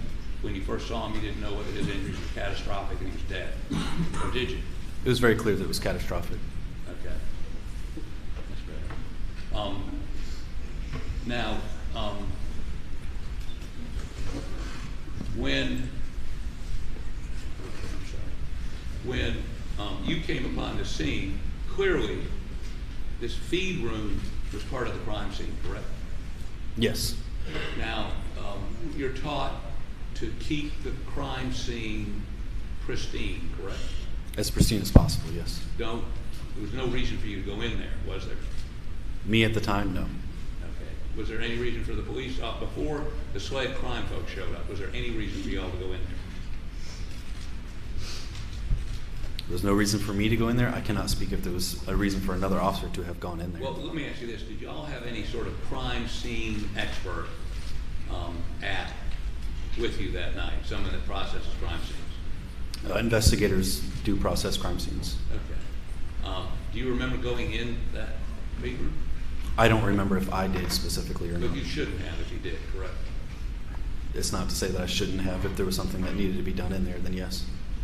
I guess what I'm getting at is, I think one of the, and you would agree with me, one of the cardinal rules of a crime scene is keep it pristine. Don't walk over things. Try to preserve tire tracks. Get pictures of them. Footprints. All those sorts of things. Was somebody with the officers with you, were you in charge of the scene? I was in charge of the deputies that were under my immediate supervision until someone higher than me arrived on scene. And were those deputies directed by you or anyone to do something to preserve the tire tracks? Pictures? Cordon them off? Cover them up? I did not give anyone that instruction, no. So you didn't do that. In terms of Paul, where Paul was laying, was anybody instructed, put a cordon around him? There's no reason to go into the feed room. There's no reason to do anything obtrusive until the SLED crime scene process. And they're on the way at this point, right? I believe they were, yes. And so if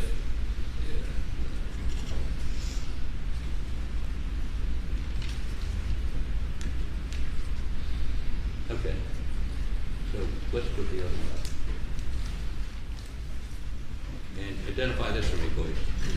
That's Maggie Murdaugh. Your Honor, may we approach here briefly?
Stop bugging.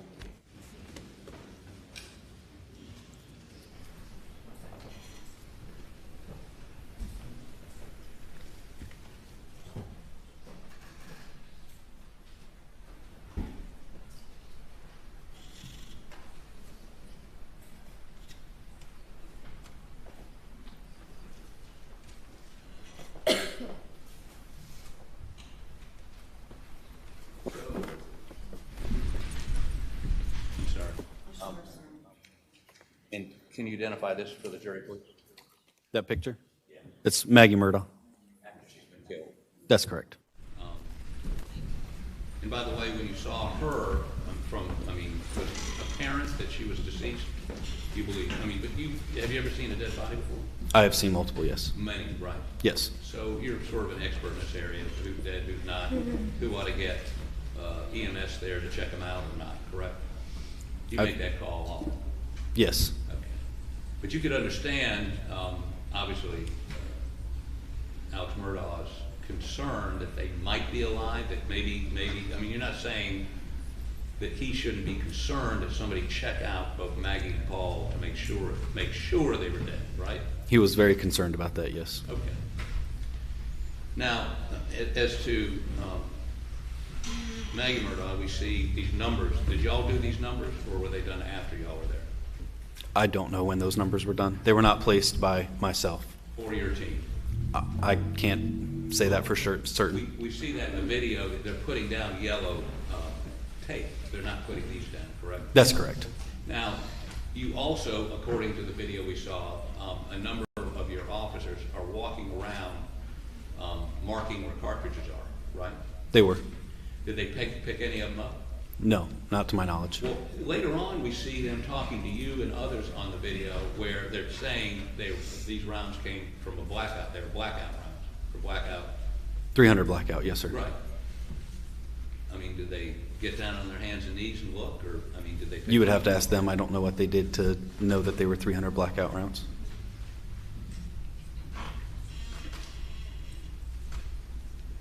Well, who were those officers that were walking around her without a light on, perhaps stepping on evidence, correct? Who were those officers? Deputy McDowell and Deputy Pruitt were both in that area. Were they doing that pursuant to your instruction? They were not specifically instructed to do it. They just took the initiative to do it. Okay, I want to play.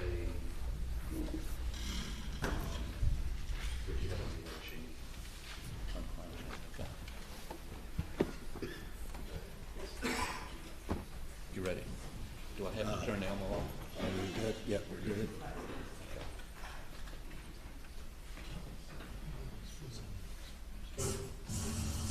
Well, the dad's over there. Actually, hold on. Okay, so this is your officer is putting a sheet on Paul's body. Not putting a sheet on. The sheet was already there. Already there. Okay, continue, please. The people just fire rescue might have some more sheets we can steal. That's why it shouldn't be anybody. There is more for them.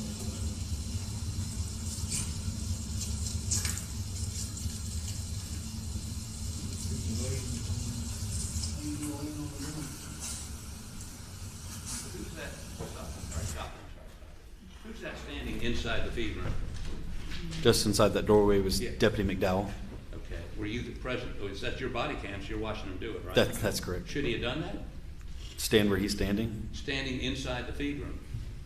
It's part of the crime scene. We're all standing inside of the crime scene. Inside what? The crime scene. We are all standing in the same crime scene. I understand the same crime scene, but clearly you believe, based on discussion, and everyone in your unit believed, that the fatal shot was made where he's basically standing, correct? That in that area. Where we are all standing. Yes. Yes, sir. Is that procedure to walk around on top of an area where shots have been fired? It perhaps, and I think even in this they're talking about tissue or brain matter laying there. I mean, aren't you supposed to? You don't put anything on your feet. Question. There's not a question in that statement. Objection sustained. You must pose questions. Did you in any way have your men or women put protective gear on their feet? I saw you put gloves on, but did they put anything to insulate themselves from contaminating the scene? On their feet, no. In many instances, departments around the country have people dress in a gown to keep their DNA, their hair, from contaminating the scene. Do you do that? We do not on road patrol with Gallatin County as standard practice, no. You do not do that. Not a standard practice, no. Have you ever done that? I have not. Have you ever had something covering your feet when you're walking on a crime scene? I couldn't tell you that for sure. Now, if we later on find, and did you notice bloody footprints? Well, first of all, did you notice bloody footprints inside the feed room? I don't remember seeing any. Sorry? I don't remember seeing any bloody footprints. Okay. If there were bloody footprints in the feed room, could they have been created by you or your men? They could have been created by anyone walking in that area, sure. And you're walking in there, or your men are walking in there, correct? Yeah, correct. And you think that's standard operating procedure? Well, you do your best not to contaminate anything. And this is your best? What you're looking at right now is standard procedure. To walk in an area where there's blood, where there's brain matter, where there's, and I believe there was wadding laying on the floor? I don't recall. But you would agree with me that you have these procedures so that you don't contaminate the crime scene, so that you don't destroy evidence like those tire tracks or those footprints, or leave your DNA, or in some way alter the scene so that if, I mean, you would agree with me, so that, let me finish the question, so that if there is exculpatory or inculpatory evidence that would help you find the perpetrator and prosecute him, or evidence that would clear somebody, that was destroyed. Some of that was destroyed that night because you, your department, and maybe even SWED, didn't preserve that evidence. Isn't that correct? I'm not sure if I fully understand your question. The question is this: if you are exfoliating, your standing, your men are standing in the spot, and there was evidence there, or the tire tracks that weren't preserved, or the footprints that weren't preserved, that evidence could either incriminate somebody or exculpate somebody. Could, correct? Could, yes. That's why you don't do this, right? That's why you don't contaminate the evidence, correct?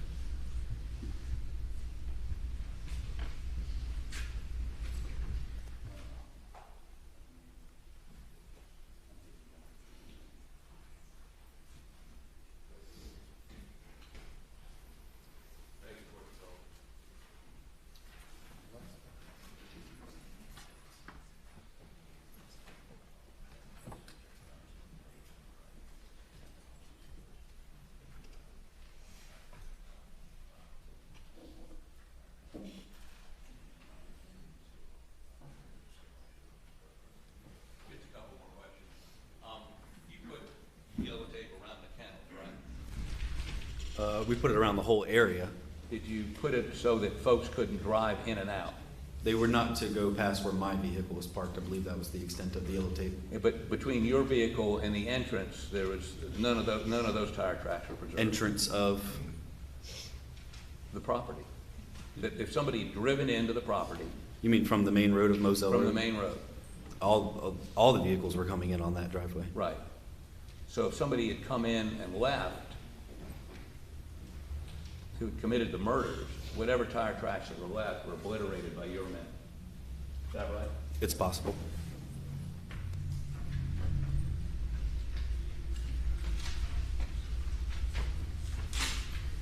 Were you there when the coroner arrived? Given my extent of the time there, I would assume so, but I don't remember But you don't remember specifically. seeing the coroner? I may have. I don't remember specifically. Apparently, according to the body cam, you didn't talk to him. Not on my body camera, but it could have been after the body camera was turned off.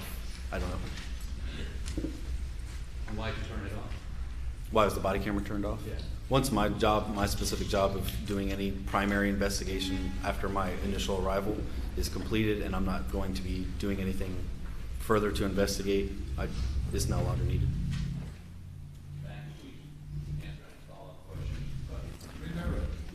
Thank you, Your Honor. May it please the court.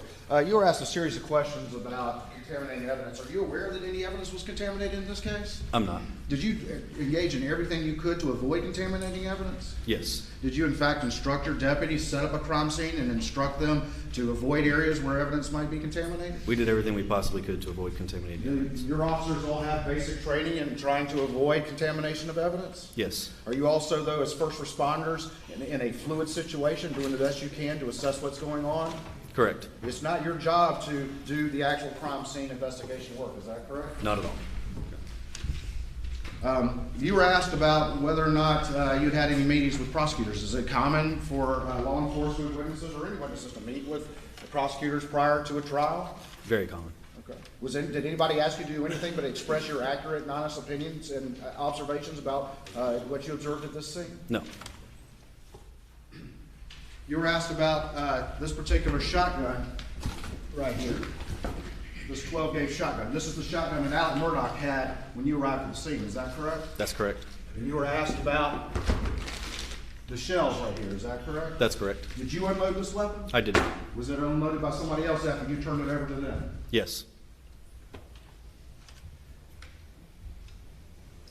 You asked a little bit about the 300 blackout casings or cases that were at the scene. Is that correct? That's correct. All right. And just real quick, explain to the jury what a casing or a case is, please. So a casing would be what would be left after the projectile has been fired through a weapon. After it had been fired, the shell that comes out of the gun and lands on the ground near the victim. Is that correct? That's correct. So it's the remnants of a fired round. Is that right? That's correct. There were multiple ones of those blackouts surrounding Maggie. Is that correct? That is correct. You were asked a lot about the tire tracks, and you just happened to notice those over behind the defendant's vehicle. Is that correct? That's correct. And we had a still image put into evidence, exhibit number 5. This is it right here, which is the still image. Is that right? Yes. All right. And the still image doesn't reflect as good as what the video does. Is that right? You can see it The clearly. video shows it much better. Much better. All right. Were these like tracks in the dirt, or were these just impressions in the grass, in the dewy grass? They appear to be impressions on the dewy grass. Okay. They weren't like tracks in the dirt that you saw, correct? No. All right. I'm going to go back to the video.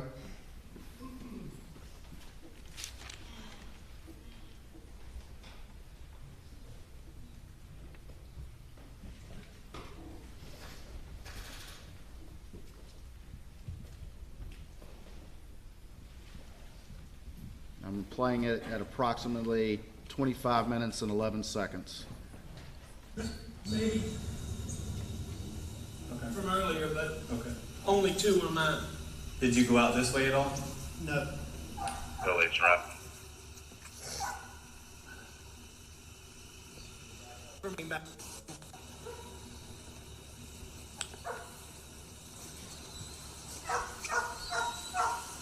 Let's go over to that corner of the building.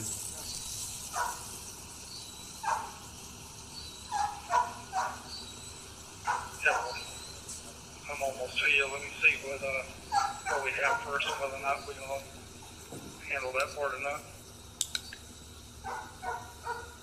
I see quite a few tire tracks in here. Were any of these you going in and out? No, I came in here and I left one time and I came back. Okay. But the rest of them, maybe from earlier, but only 2 are mine. Did you go out this way? So the images that we just saw, those were the dewy impressions in the grass that you were just talking about, is that correct? That's correct. And the defendant said 2 of them were mine and the rest of them may have been from earlier, is that correct? Yes.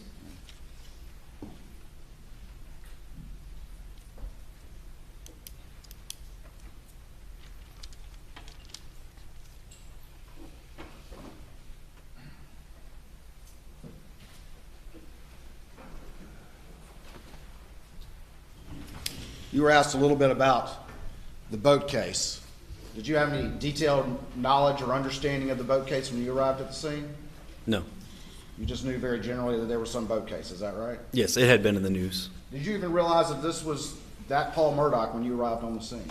Not until he had brought up the boat incident. And who brought up the boat incident? Mr. Murdaugh did. And within a few minutes of you arriving, he's the one that brought up the boat incident, is that He did. correct? And he offered that right out of the gate as a possible explanation for what happened here, is that right? Yes. Nothing further, Your Honor. Anything further? Your Honor. Did you find it unreasonable for him to say that his son, who'd been involved in this incident, who'd been threatened on numerous occasions, been punched, he told you he'd been punched, right? He did. Okay. That was a possible explanation, not implausible, for somebody killing Paul. You didn't bite back on him, did you? No. And it was, in his mind, apparently the only reasonable explanation that occurred, right? I don't know what was in his mind. Well, I mean, that's what he told you. That's what he believed. That was the statement that he made, yes. Okay. And just one other follow-up question. You were asked if there was any evidence, the dewy tire tracks. This was at 10 o'clock at night. Was there dew on the ground already? It was pretty humid out. There was a lot of It was dew. humid. Yeah. It wasn't like in the morning. This was not morning time. So, and are you telling me no one could have looked, no expert could have looked and said, you know, that's a Suburban, that's a pickup truck, no one could do that? Or I'm not going to pretend to know what an expert in that kind of stuff can and can't do. But you're not an expert. Did you believe those tire tracks would last until SLED got there?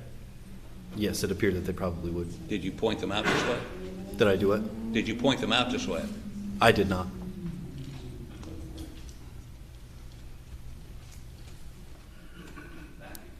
You may step down.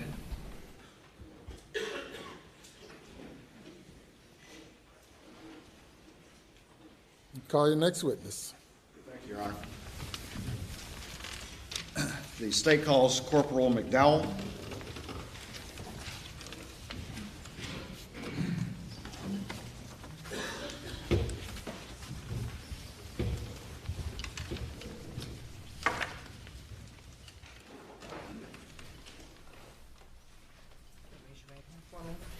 Do you solemnly swear or affirm that the testimony you give to the court in this trial shall be the truth, so help you God? I do. Thank you.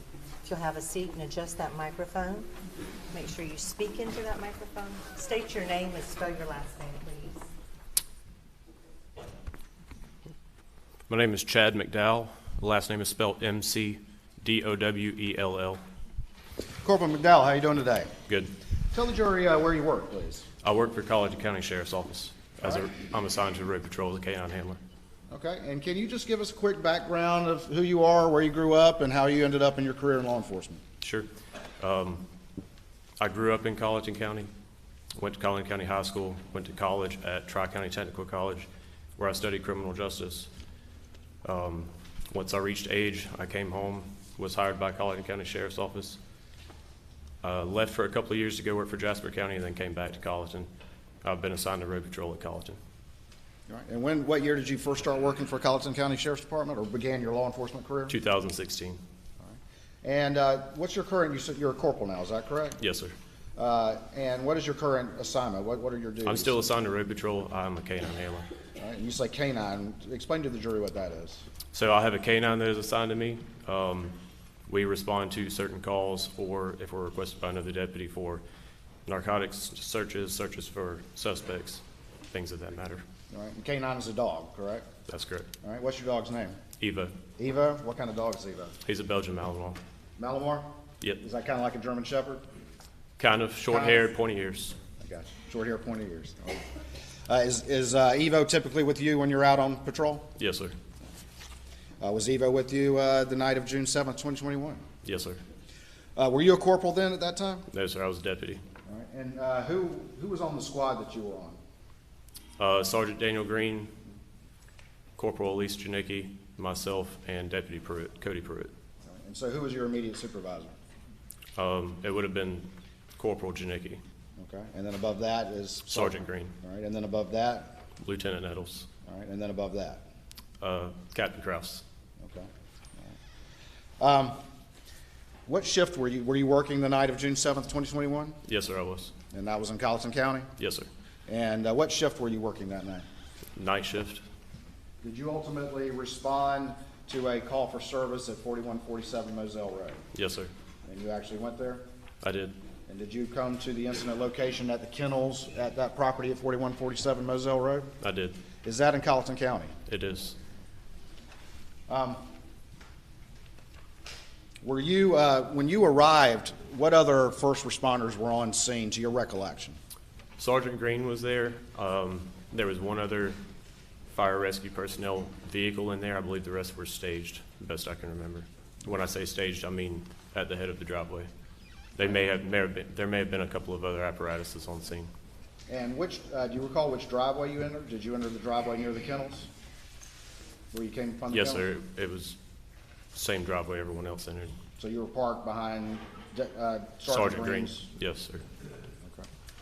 Okay. What did you do after that? After you got out of your vehicle, what did you do? I approached the crime scene. I was trying to make my way to Sergeant Green to see what he needed me to do. I made my way through the crime scene as carefully as I could. I approached Sergeant Green, saw that he was interviewing the only person on scene, so I went back to my vehicle. Okay. And did you see who he was interviewing? Mr. Murdaugh, yes, sir. Do you see him in the courtroom here today? Yes, sir. Can you point him out? Yes, sir. He's in the middle, navy blue suit. Your Honor, can the record reflect he's identified the defendant? It does. I'm going to show you what's been marked as Exhibit 6 to your testimony. No objection. Admitted, not objection. And this is a disc, but I want you to take a look at it and see if you recognize this disc. Yes, sir, I do. All right, and what is on this disc? It'd be body cam footage from my body cam that I wore. All right, and how do you know that this is that body cam footage? It has my initials on it. All right, so you reviewed this and put your initials on it, is that correct? Yes, sir.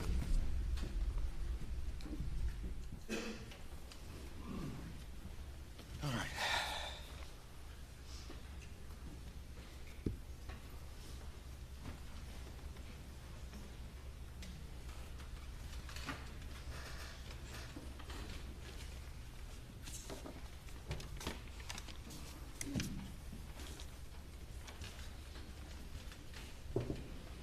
If I could get input, please.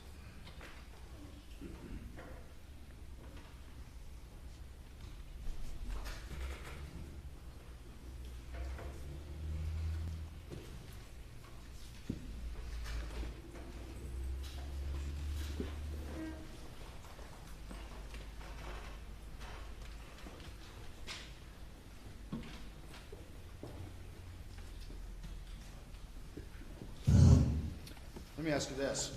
When you got this call for service, were you currently on another call for service, or are you just out on patrol? No, sir, I was just out on patrol. Once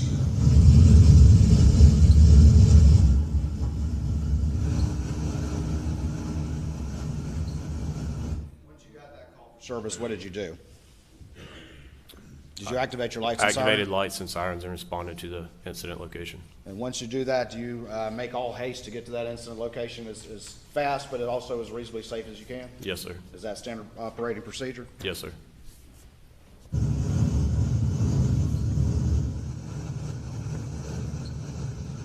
first 10 minutes, sorry. The first 10 minutes of this body cam are essentially you driving to the scene, is that correct, roughly? Yes, sir.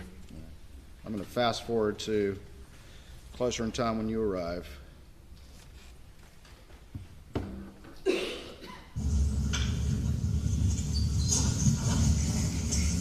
Proceed to the route. I heard proceed to the route. What was that? I had a GPS activated on my phone. Just like most people use, is that right? Yes, sir. Okay. Take a slight left turn.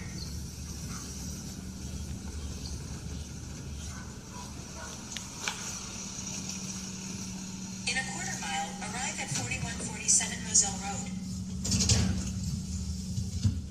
758 on sale, Moselle.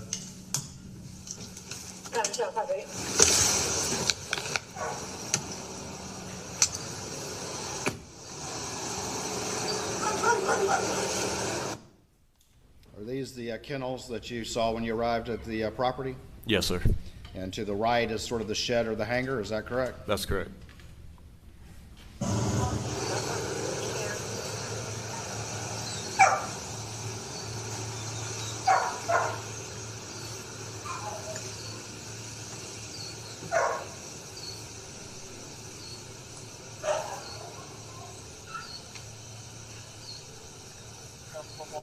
Let me ask you this. You're obviously serving as a road patrol officer, is that correct? Yes, sir.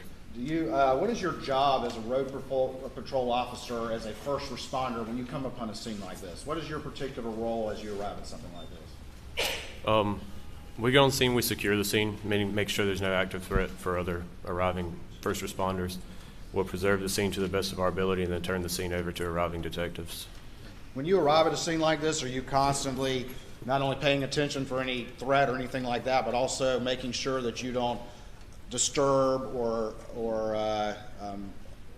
any sort of evidence that may be at the scene? Yes, sir. Is that part of your general training and standard operating procedure? It is. You also have to couple that, though, with the duties of a first responder, which is to get to that scene, to secure it, make sure there's no active threats, and get it under control. Is that correct? That's correct. So the duties of a first responder have both of those sort of balancing together. Is that right? Yes, sir. Or are you constantly always looking around for evidence, not only to identify it, but also to assure that you don't disturb anything? Is that your general? Objection, Your Honor, leading. Thank you, Your Honor. What is your general training as a road officer as it relates to coming upon a scene and looking for evidence? Our number one duty would be safety. Number two, we're looking for evidence so as not to disturb it. Thank you.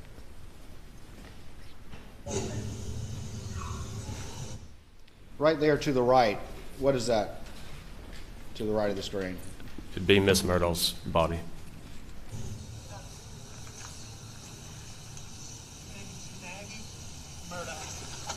Margaret Brandstetter Murdaugh. Who are those individuals right there? Sergeant Green and Mr. Murdaugh.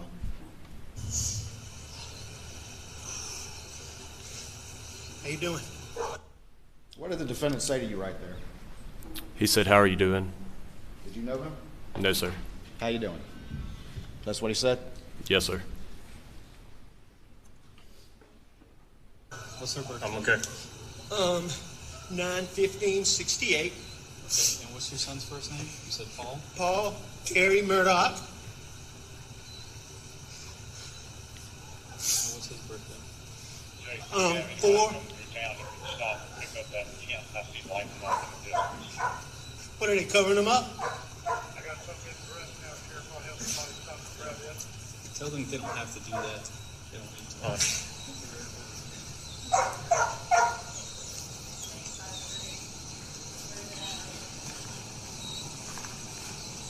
Hey, he's asked that if we don't have to disturb anything, not to. We've got the sled on the way. Yep. All right, what were you asking fire and rescue to do at that point? Just to try to preserve it the best they could. If they You were didn't asking them, but what were you specifically asking them not to do? cover the bodies if they didn't have to. All right, and what was their response, though?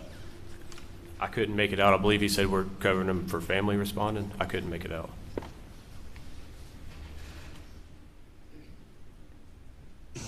He's asked that if we don't have to disturb anything, not to. We've got the sled on the way. So we're just gonna cover them up because the family was here. Yep. And that's it. Do you recall now? Again, it sounds like he says we're going to cover him up because of the family being here. Okay. Does the family being here? That's what it sounds like. All right. All right. Right through here, go around this way here. Probably this even strong enough. Yes, I agree. I told everybody else to cancel, so they don't really have to come down here. Thank you.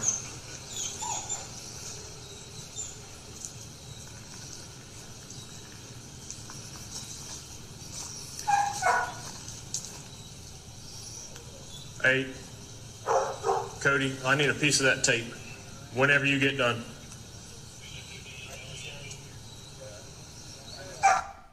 What did you just ask Cody for? A piece of tape, piece of crime scene tape. All right. And who was Cody? Deputy Pruitt. He's the one that you see there with the yellow crime scene tape. And why did you ask Deputy Pruitt for some crime scene tape? I had observed a shell casing on the ground. I wanted to mark it so that it didn't become disturbed. Your general duties as an officer, you observed something and you asked for some tape to mark it. Is that correct? Yes, sir. And that's what you were previously describing your role is that correct? Yes, sir. Yeah. If y'all don't mind, just mark them. Do what? Okay. I got a casing right here, so watch your step.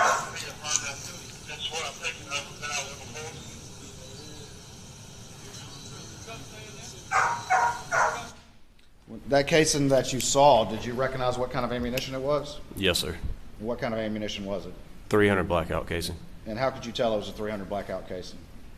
Just my own personal experience. I own a 300 blackout, and I recognized it. You recognize the case from your own experience? Yes, sir. All right.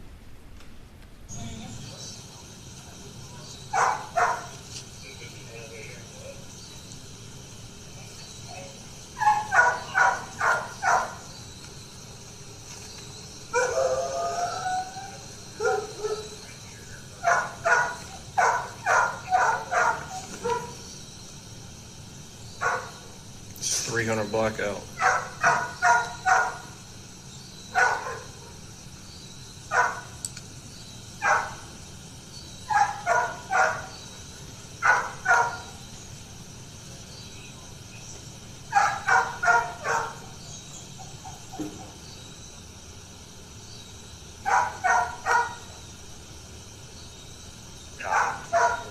Did you observe any dogs in the kennels? I did. Do you remember how many or where they were? I do not remember. More than one dog, though? I don't remember.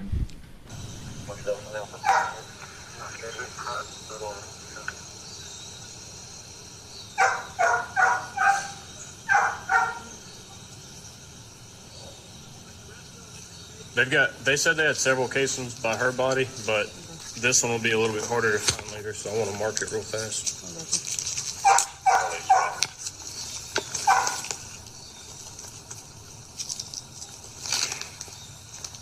When you marked that casing, were you careful not to disturb its location where you found it? Yes, sir. I placed the tape beside it and then placed a rock on top so that it wouldn't blow away.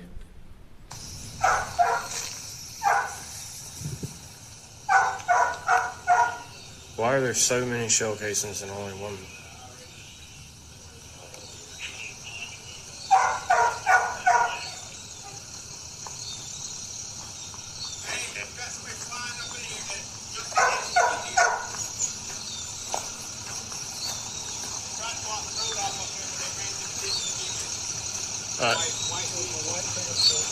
Okay.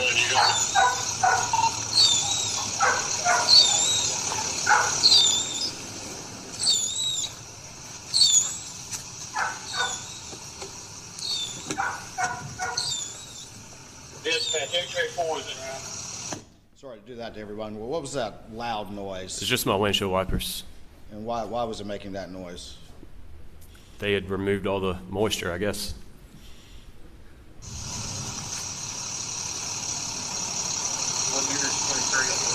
I don't see anybody.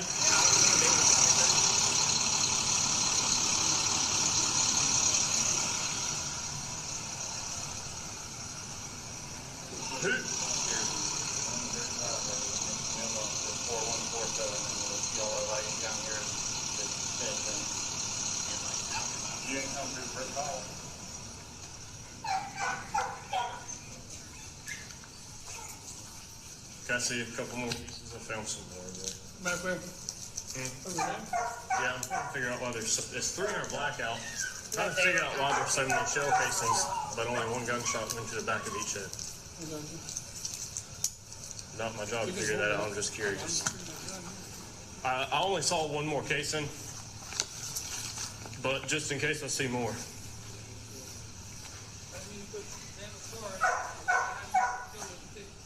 Daniel put his car in there. So, no. This is, I'll tell you about this in a minute. There's one there. There's blood over here.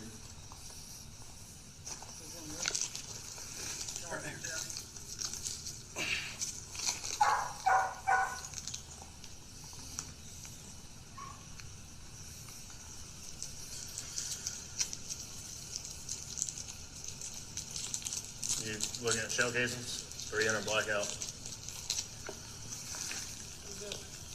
Sheriff? Those cases that you were marking right there, did you at all disturb the location where you saw them? No, sir.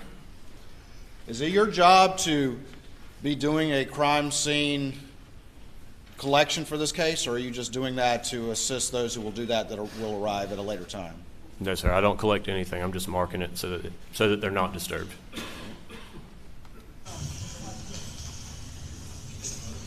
Probably.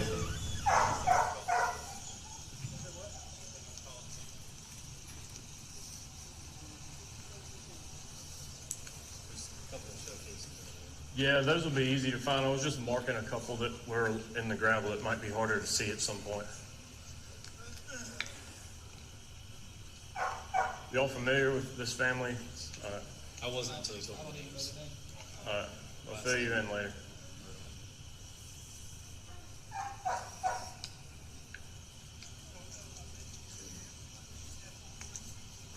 I don't think there's going to be anything for me and anybody to do here. What did you just say right there? I don't think there's going to be anything for me and Evo to do here. All right. What did you mean by that? There was no article search that needed to be conducted right then and there. Putting Evo on the ground could have caused more of a disturbance than just leaving him up.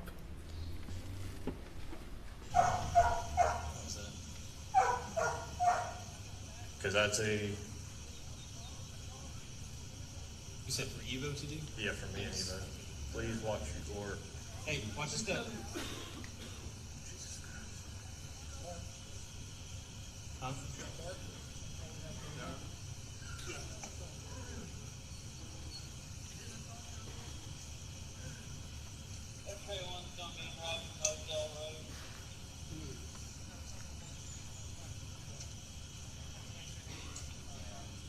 The gentleman in the white shirt is the husband of her father. That is Paul Murdaugh. This is his mother. Paul Murdaugh was the guy in the voting accident. Yeah.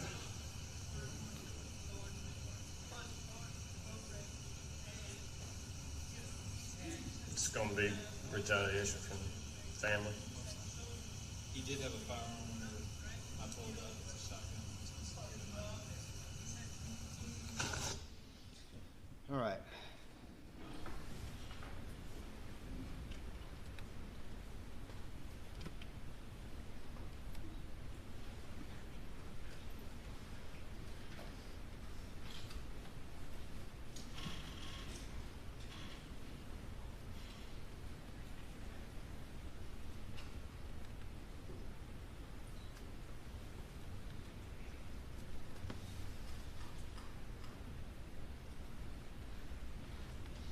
I'm going to now show you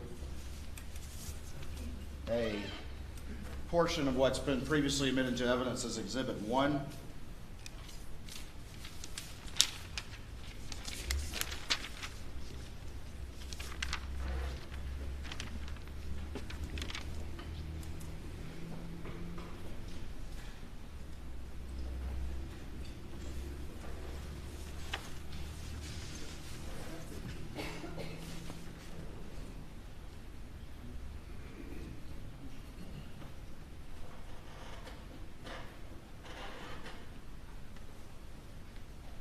And for the record, I'm starting at 4227.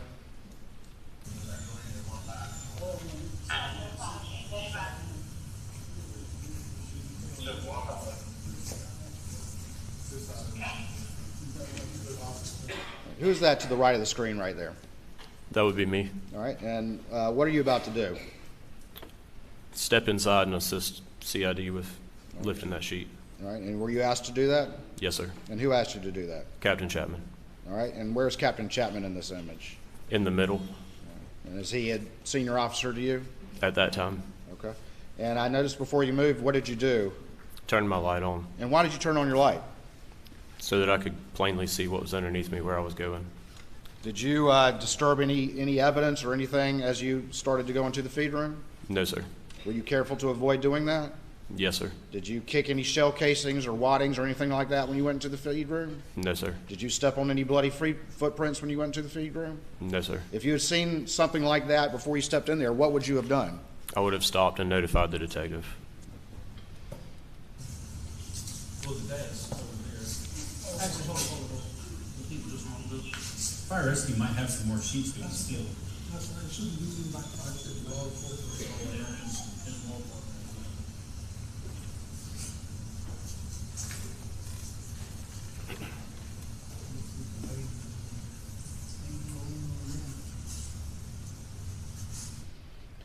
Do you recall what, if anything, was laying on Paul's rear end?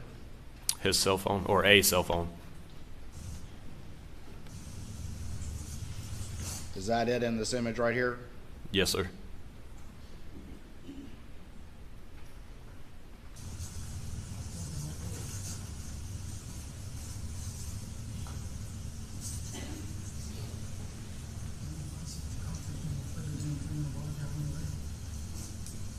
This is the shortest another blackout section.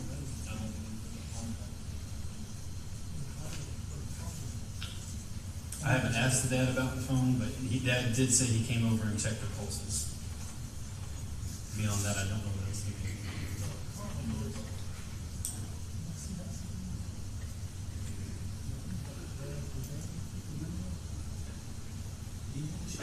He did have a shotgun with him. I have secured that in my vehicle.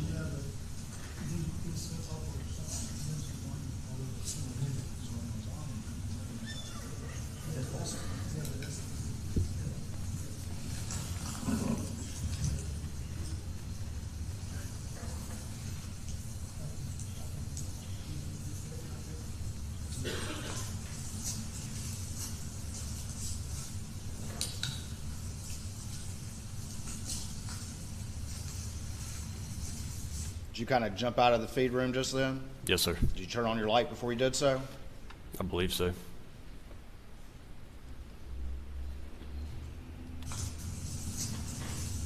Watch it again.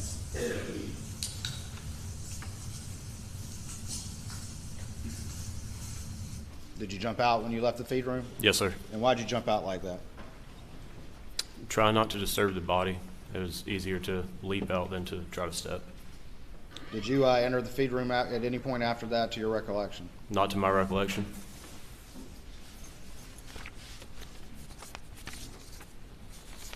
I'm going to show you what's been marked as defense exhibit number 1 and see if you recognize this particular image. Yes, sir. I'll switch inputs, please.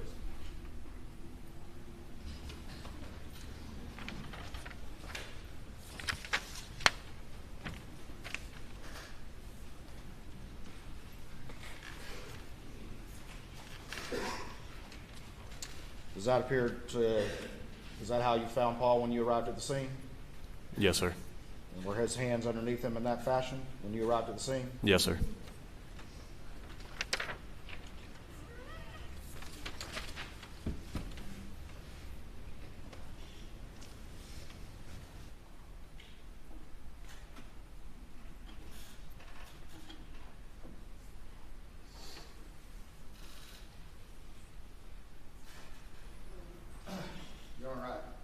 State's Exhibit 7, I believe without objection. Without alternate evidence. Without objection. I'll show you what's been marked as Exhibit 7. and see if you recognize that image. Yes, sir. And what is that? It's a still image of video of my body-worn camera. Is that a still image of when the defendant said, "How you doing?" when you walked up? Yes, sir.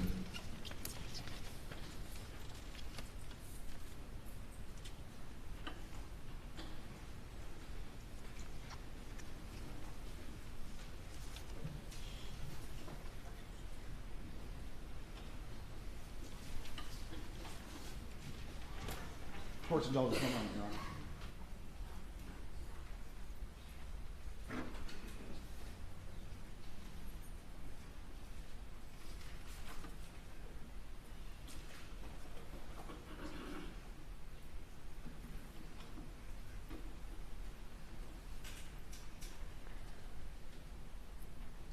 Nothing further from this witness at this time, Your Honor. Cross-examination. Please report, Your Honor. So, when you got to the scene, who was your supervisor? Can you repeat that question? I couldn't hear you. I'm sorry.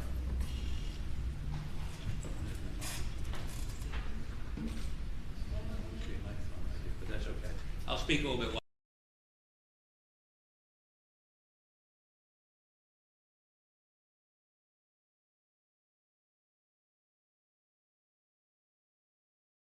You did some of that? No, sir. You didn't do any of that? Deputy Okay. Pruitt, yes, but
Was there a purpose of going down there and pulling the sheet back, looking around it? I believe they were looking for another weapon. What kind of weapon? I believe they were looking for a 300 blackout. But, I mean, we saw in the picture, if you look at Paul's body, there's no 300 blackout laying next to him. Correct? No, sir. I'm correct. Yes, you are correct. No, there was no 300 blackout laying beside him. Okay, so you say you're down there looking for another weapon. Where were you looking for another weapon? I wasn't, sir. I was assisting lifting the sheet for detectives. And you concede you stepped into the feed room. Yes, sir. And based on the way Paul was laying, and of course you did have a flashlight and you were looking, trying not to step on anything. Did you have anything to insulate your feet? And in some jurisdictions they have little baggy things to put over their feet to make sure they don't contaminate the scene. Did you have those on? No, sir. And did you, when you stepped in, you got a flashlight, what you were looking at with the visible eye, you're determining you weren't disturbing the scene, correct? That's correct. You made an effort not to. Yes, sir. You don't know whether you did or you didn't. To my knowledge, I did not. But you can't say that you did. To your knowledge. Can you repeat that? To your knowledge, you didn't. To my knowledge, I did not disturb anything. Okay. But you would concede there's microscopic evidence sometimes of crime scenes, correct? Yes, sir, that's possible. And you didn't have a microscope? No, sir.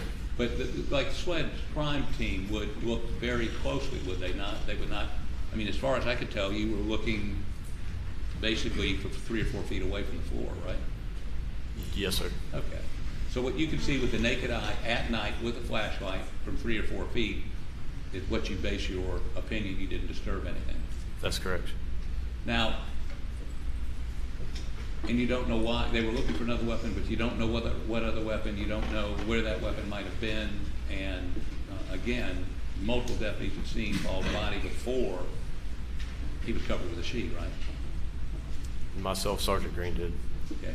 Were y'all, in your presence, any of the other officers with you there that night, did any of them discuss this as a possible murder-suicide? It's possible. It's not to my recollection. Okay. Now, when you were going out and we saw you mark a shell casing, was that in the grass or on the dirt road? I believe the first one was in gravel. In the gravel, I'm sorry. Yes, sir. Okay, but you found others, right? Yes, sir. And to do that, you had to walk around in the grass? Yes, sir. Okay. And again, you've got a flashlight, you're looking, and you don't know what was in the grass that you may have disturbed around those shell casings? No, sir. You don't know? No, sir. You may have disturbed something. It's possible. And I guess what I'm trying to ask is, why then were you trying to look for shell casings? Why couldn't you wait till the next morning? Why was this urgency? I mean, was somebody getting away, or, I mean, I don't quite understand why. I can't answer that. I don't know. I didn't know if somebody was getting away or not. Did somebody instruct you to go find shell casings? No, sir. You just did it on your own initiative? Yes, sir. And you concede that you may have disturbed or destroyed evidence in that process? Microscopic or something I didn't see. Well, microscopic, something down in the grass. I mean, you're walking on grass, right? Not a smooth surface like in the shed, in the feed room, but it's grass at night, correct? Yes, sir. And I guess what I'm trying to wonder is what y'all were doing. Were you trying to solve a crime? Were you trying to just index everything was there? And when did you find out SLED was coming? So we're trying to mark everything there. As you can tell, there were multiple units going back and forth, fire rescue as well as sheriff's office. We try to mark it so that it brings awareness to them and it doesn't become disturbed. I'm sorry, I can't understand you. I can't hear you. There were multiple units on scene, right. Sheriff's office as well as fire rescue. Right. The reason that I saw urgency to mark those shell casings is so that it brings awareness to those of us that were walking around and they don't become disturbed. Well, that brings up the question, should you have been walking around? What if you got two dead people, whoever the perpetrator was, at that point y'all hadn't identified, had you? No, sir. Okay, so the perpetrator may be in the woods across the street as far as you know at that point, right? Could have been anywhere. Right. So you're not trying to solve a crime, you're processing a scene? I'm not processing anything.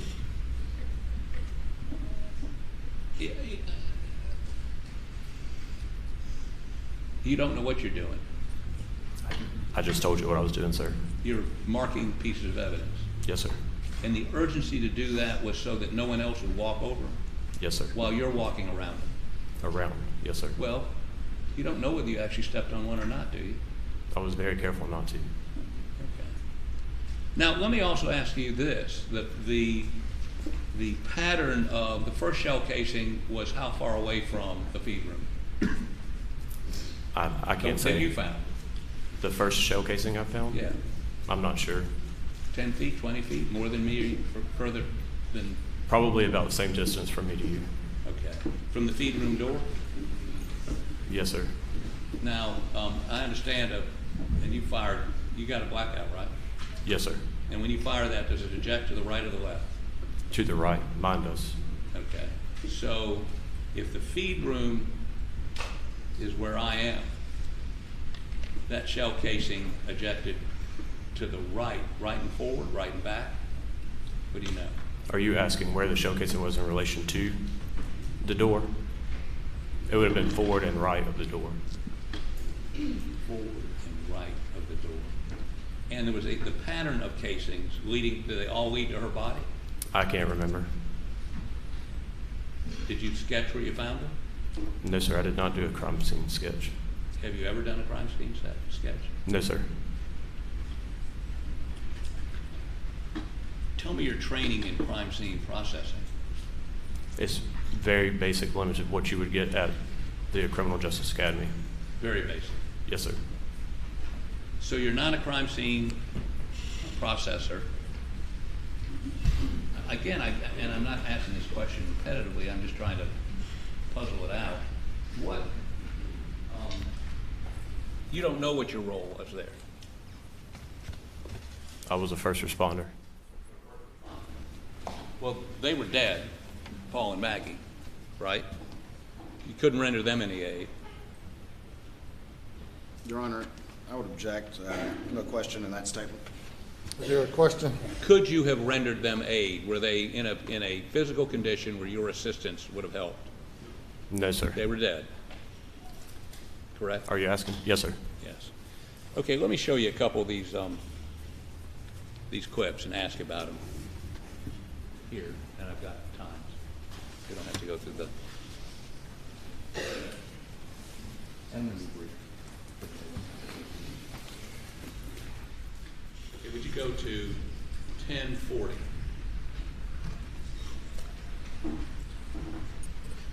How does that ring? Yes. I don't want to. Yes.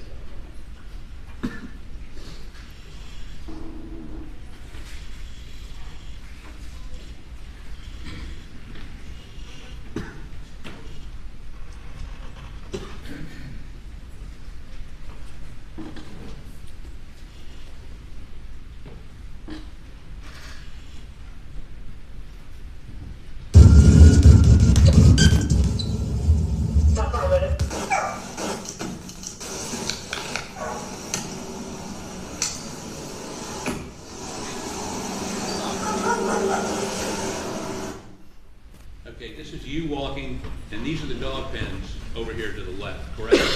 Yes, sir. And on right in front of that, one of the dog pens is a hose that is neatly coiled around a hose, something holding the hose, right? That's what it looks like. Okay, go ahead.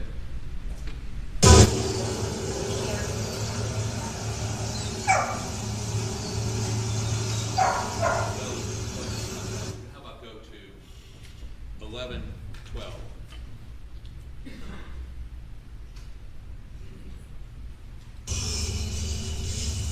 How you doing? What's up? Okay, now, this, Mr. Waters asked you about this just a moment ago when he said, how you doing when somebody walked up. You would concede to me that but for that one quip, he appears to be distraught over the death of his wife and son? He appeared visibly upset. Yes, okay, other than this, how you doing sort of thing, right? Correct. Okay, also, we see him in a t-shirt and a pair of shorts, correct? Yes, sir. I've looked at your report, I've looked at everybody that encountered him that night. No report indicates any blood visible on him. You would agree with that? I didn't observe any. What? I did not observe any. Okay. It's a white shirt. Yes, sir. If you noted blood on him, you would have put that in your notes or reported that to somebody, right? Yes, sir. Okay.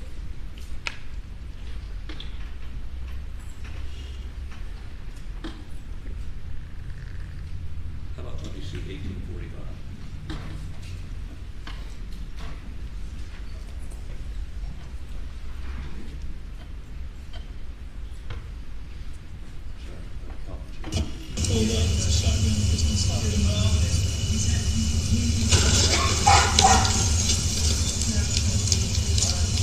It's 300 blackout. 300 black. Stop 1 second. That's you apparently determining the shell casing you found is a 300 blackout, correct? The one that I marked, yes, sir. The one that was in the gravel. Yes, sir. Okay. That's all the video I have. Just a couple of final questions. Since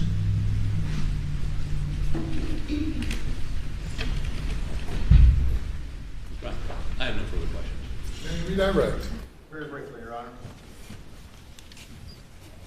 Are you a first responder? Yes, sir. Your first job is safety, correct? Yes, sir. Second job is to protect the scene, is that correct? Objection leading. Thank you. Tell me what your jobs as a first responder are again. Yes, sir. We secure the scene, make sure there's no current threat for additional first responders. We then secure the scene, make sure that nobody comes in that's not supposed to, so that we preserve any evidence that's there. As part of your training to avoid disturbing the scene as best you can. Yes, sir. Still paying attention to your primary role. Yes, sir. As part of your training and your experience and what you try to do is if you do see Objection, evidence. Your Honor. Leading. I'll rephrase, Your Honor. If you are on scene and you do see evidence while you were there, what is your standard operating procedure in that event? I would mark it. And why do you do that? Just to bring awareness to it so that it's not disturbed. Is your job to be a crime scene investigator? No, sir. You're just marking that? I'll rephrase.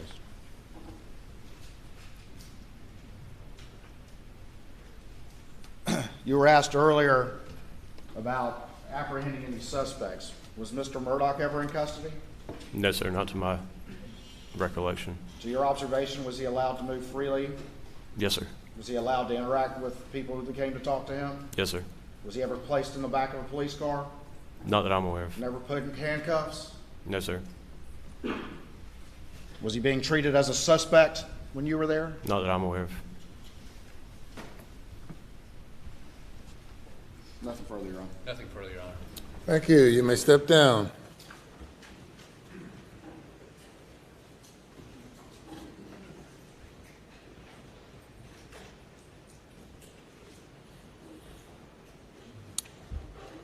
Put the lights back up.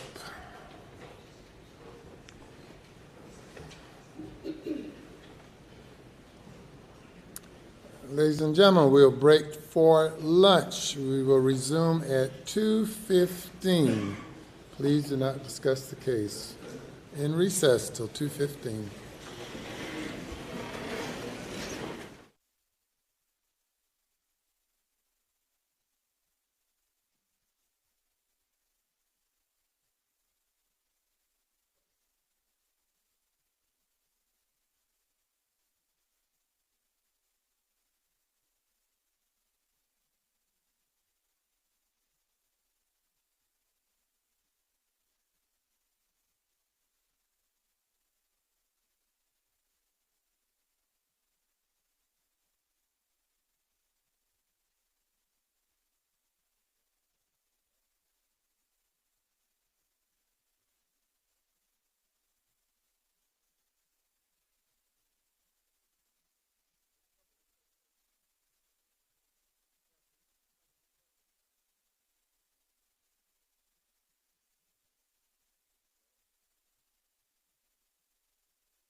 Please be seated.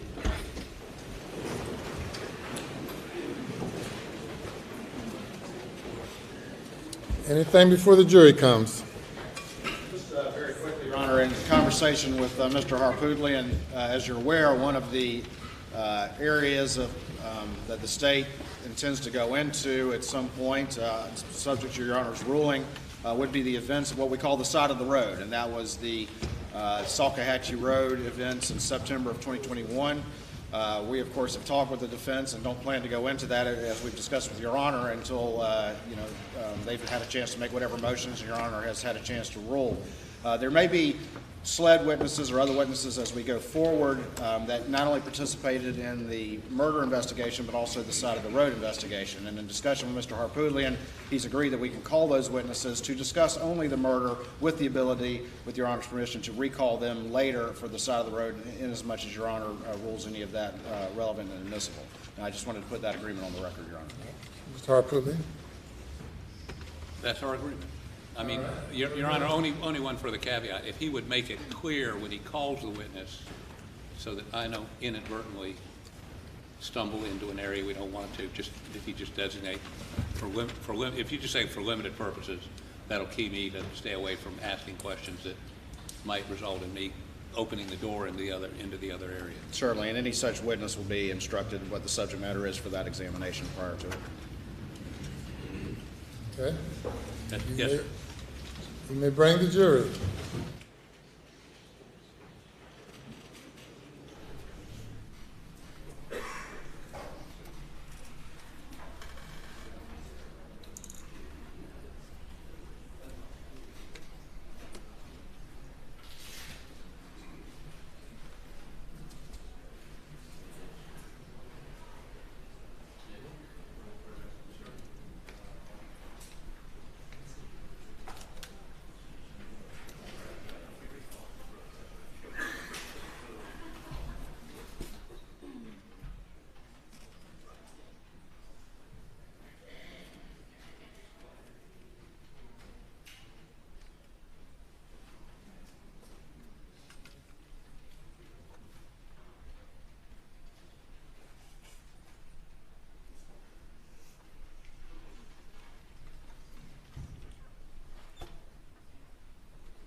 All right, thank you. Your next witness. Tanish Bryson Smith.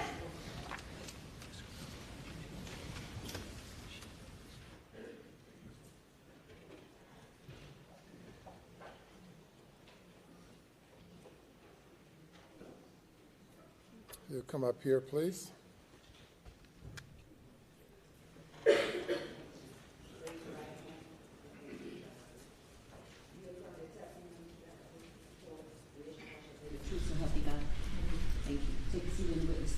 State your name again for the record.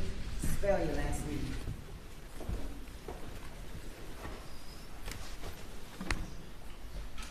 First name Tanish, last name Bryson Smith, BRYSON-SMITH. Good afternoon, Ms. Bryson Smith. Good afternoon. Could you tell the jury where you work? Hampton County E911. And how long have you worked for Hampton County E911? 17 years. And what is E911? Emergency Services Dispatch Center. And what do you do there? Currently, I am in the director position, just instated in December. I am over the management of day-to-day operations of the 911 Dispatch Center for Hampton County, including budgeting, payroll, like I said, day-to-day operations, and record keeping, recordings, etc. Okay. Does the Hampton County 911 keep records in the normal course of business? We do. And what kind of recordings are these? We have audio recordings from 911 phone calls, administrative line phone calls, as well as radio recordings from our radios from the field. Are all 911 calls recorded? They are. And how are these calls stored? They're stored on our NextLog data recording systems. How long are they stored for? As long as we need them. And who has access to those records? I do. Does anybody else? No, ma'am. Just you? Yes, ma'am. Okay. And how do you access the records? There is a database in my office that I have to log into to access any recordings that is requested. All right. Sometimes do calls from another county, such as Colleton County, come into Hampton County? They do. And why does that happen? Cell phones pick up on the nearest PSAP based upon the location of that cell phone at the time of call. PSAP meaning Public Safety Answering System. Okay. And why does it pick up on that on the location and send it to Hampton as opposed to Colleton? Due to the geographical location of a phone call or a phone when that call is made, that cell phone picks up at that tower, and the tower, wherever the nearest PSAP is where that cell phone will be routed to. And what do you do when you in Hampton County receive a call from Colleton that's supposed to be going to Colleton County? We transfer that call out to Colleton County. Okay. All right. Back on June 7th of 2021, did you receive a call from Alec Murdaugh? We did. And that call came into Hampton County, is that correct? That's correct. And what did happen to that call when it came in? Once it was determined that the call was the location of the emergency was Colleton County, we transferred that call out to Colleton County. And you determined the Colleton County location how? Based upon the numerics and the address that was given. Once we plug that information into our system, it populates in Colleton County.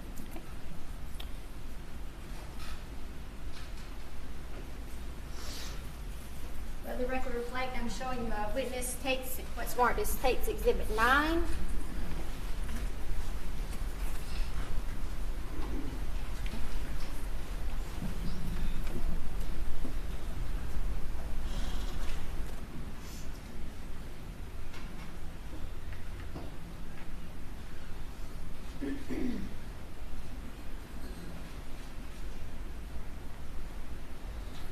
No objection, Your Honor. State's Exhibit 9 is admitted without objection. State's Exhibit 9 is a disc. Can you tell us what is on that disc? The initial 911 call that came in on the night in question.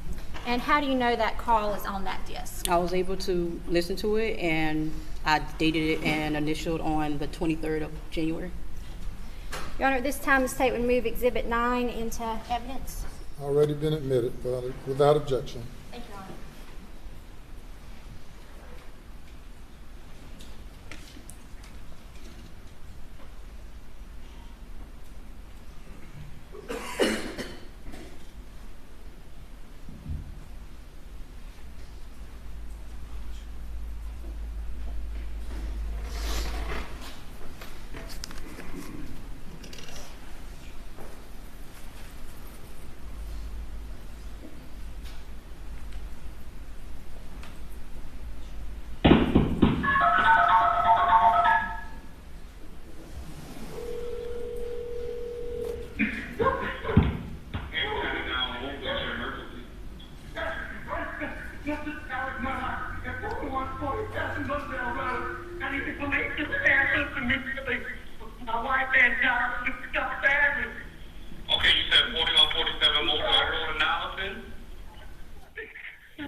Yes, sir. 4147 Roselle Road.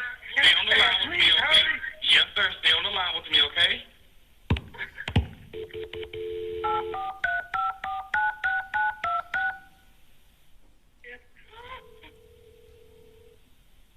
Hello? I'm still here. Stay on the line. I'm still here, okay? Colleton, I have an Alex Murdaugh on the line calling from 4147 Moselle Road. He's advising that his wife and child was shot. Mr. Murdaugh, go ahead and talk to Colleton. It's 4147 Moselle Road. I've been up to it now. It's bad. Okay. How did they shoot? Did they shoot themselves? Oh no! Hell no! Okay, and are they breathing? No, ma'am. Okay, and you said it's your wife and your son? My wife and my son. Are they in a vehicle? No, ma'am. They're on the ground out at my kennel.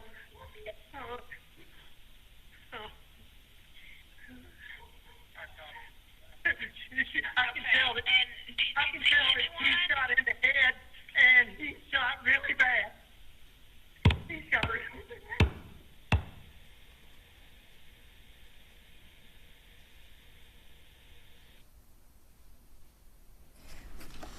The state has no further questions for this witness. By the defense. Cross-examination. Thank you for its indulgence.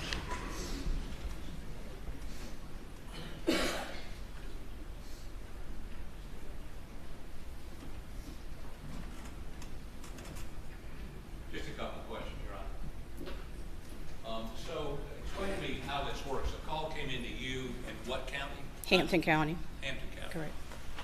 And how, when you dial 911, how does it determine what county to send it to? When you dial 911, the cell phone company picks up that it's a 911 call being placed.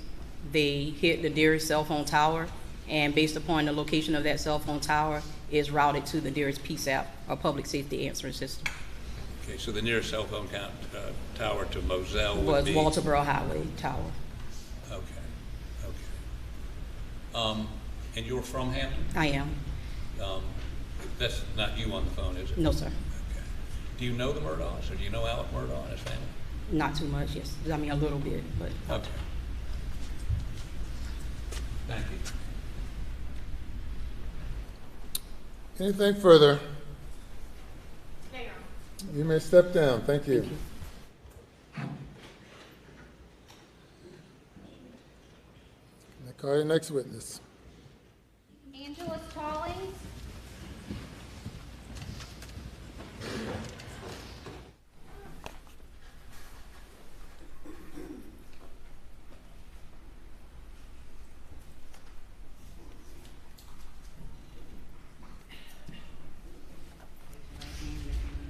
You affirm the testimony about to give the court shall be the truth, so help you God. Yes, ma'am. Thank you. Take a seat. State your name again for the record. Spell your last name.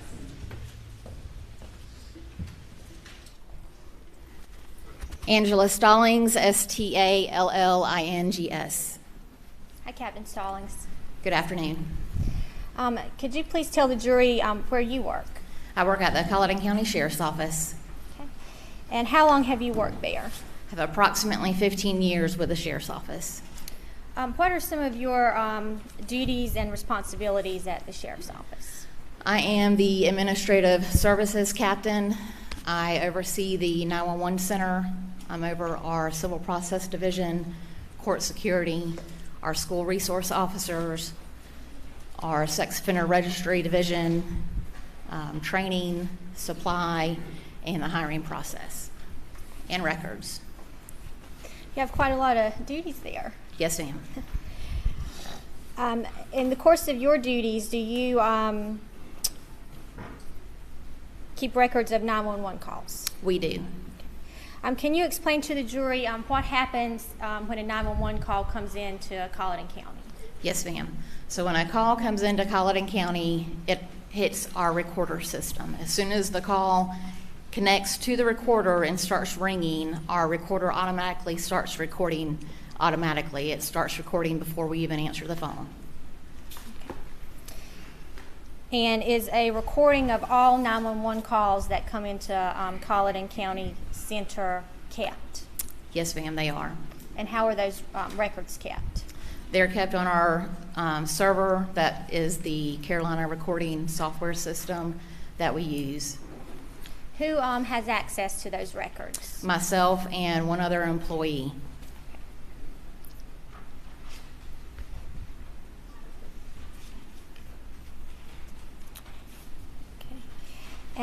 Is it normal for y'all to have calls routed from Hampton County to Colleton County? Yes, ma'am. Okay. And why does that happen?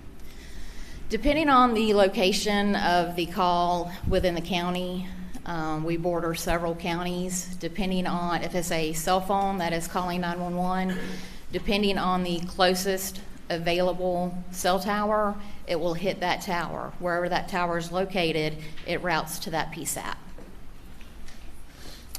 All right. On June 7th of 2021, did Colleton County receive a transferred 911 call from Hampton County?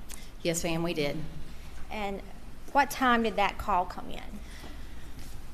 May I look at my notes? Yes.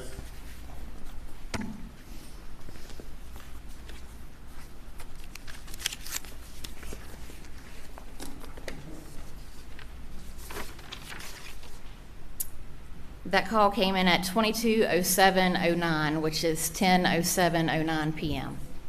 And the notes you're referencing up there, is that some kind of report that's generated when the call comes in, or what are you looking at? Yes, ma'am. This is a report that's generated through our recorder software. Okay. So you received a call from 10:07 p.m. Yes, ma'am. Who was that call from? Hampton County. Okay. And who was the caller? The caller was Alex Murdaugh.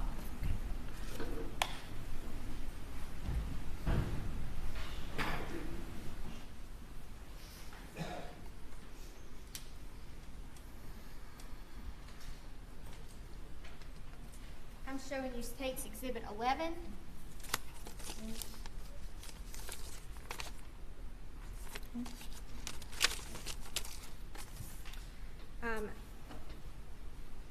Do you recognize State's Exhibit 11? Yes, ma'am, I do. What is it? It is a disc of the 911 call. And how do you know that? It has my initials and date that I reviewed it.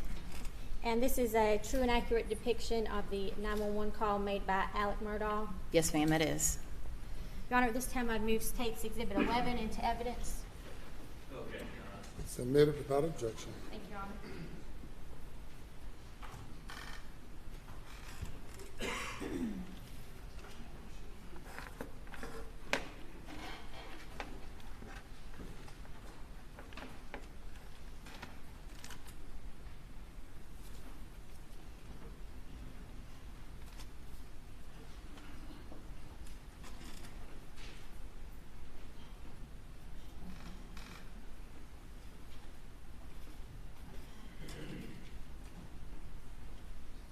June.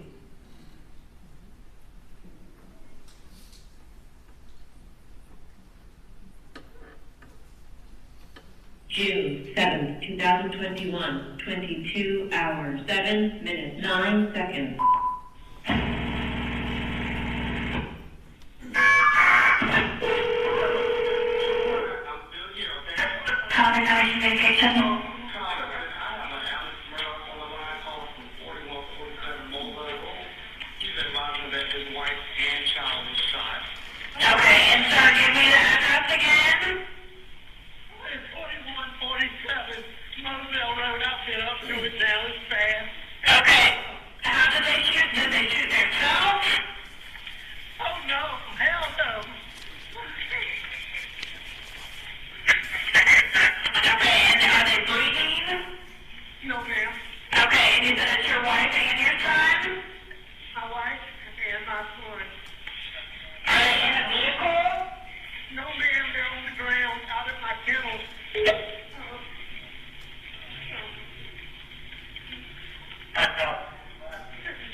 Okay,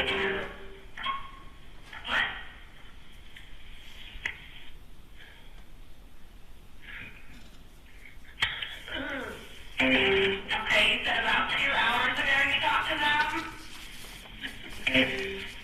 Approximately, yes ma'am, approximately. Okay, did she say what they were doing at all? No, I talked to her in person. You talked to her in person?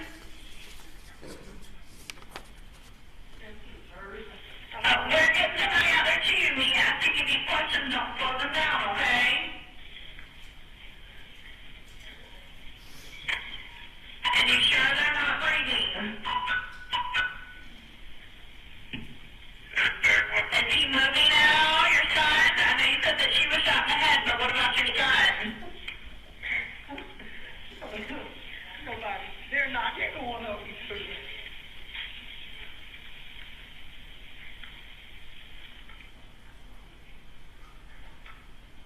What is your telephone number? 942-1227. I'm going back to my house just to get a gun just in case. I'm about 100 yards from my house.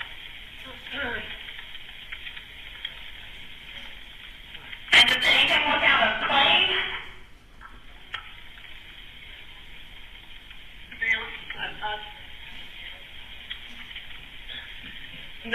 Not particularly, really, no ma'am. Okay.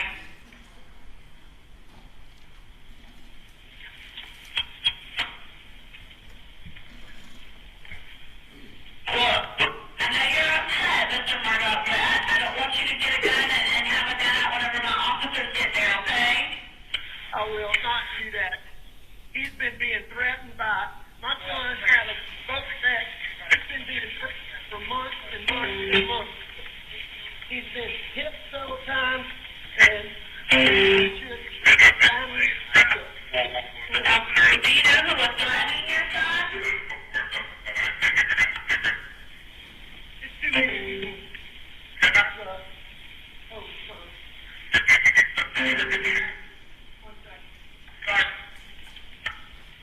And you don't know the name of who was threatening him at all? My son knows. My son knows. Your son knows who was threatening him? I have another son now. Okay.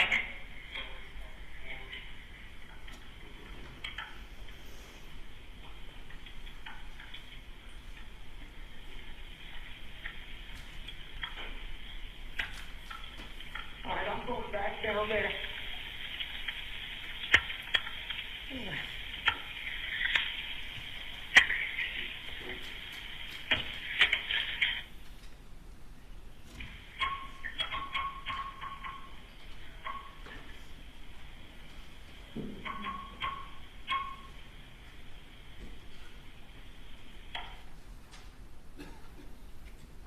And Captain Stallings, there's a break between parts in this call. Why is that?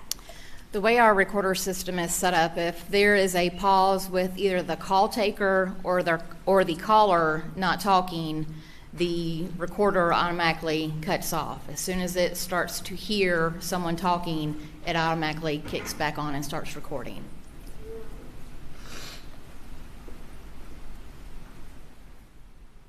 June 7th, 2021, 22 hours, 13 minutes, 58 seconds.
family.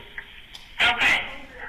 Well, do me a favor for me. Whenever you see the officer or the medics, because they're all coming to you, can you put your gun in your vehicle for me? Absolutely. Okay. But we have them come and turn on the flashing on your vehicle so they can see you, okay? You got the flashers on for me? Okay. All right. Just whenever you see them, put your gun up for me, okay? Okay. How old is your son?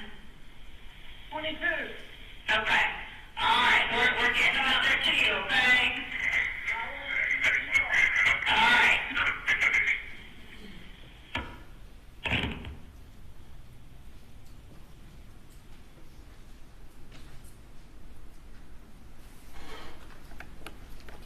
Thank you, Captain Stallings. The state has no further questions. Yes, ma'am. No question, Your Honor. All right, thank you. You may step down.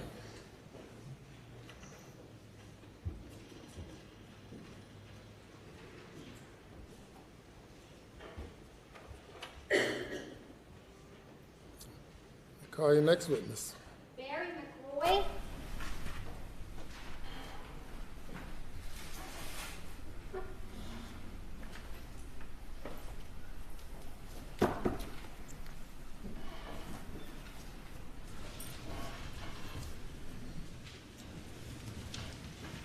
Hello.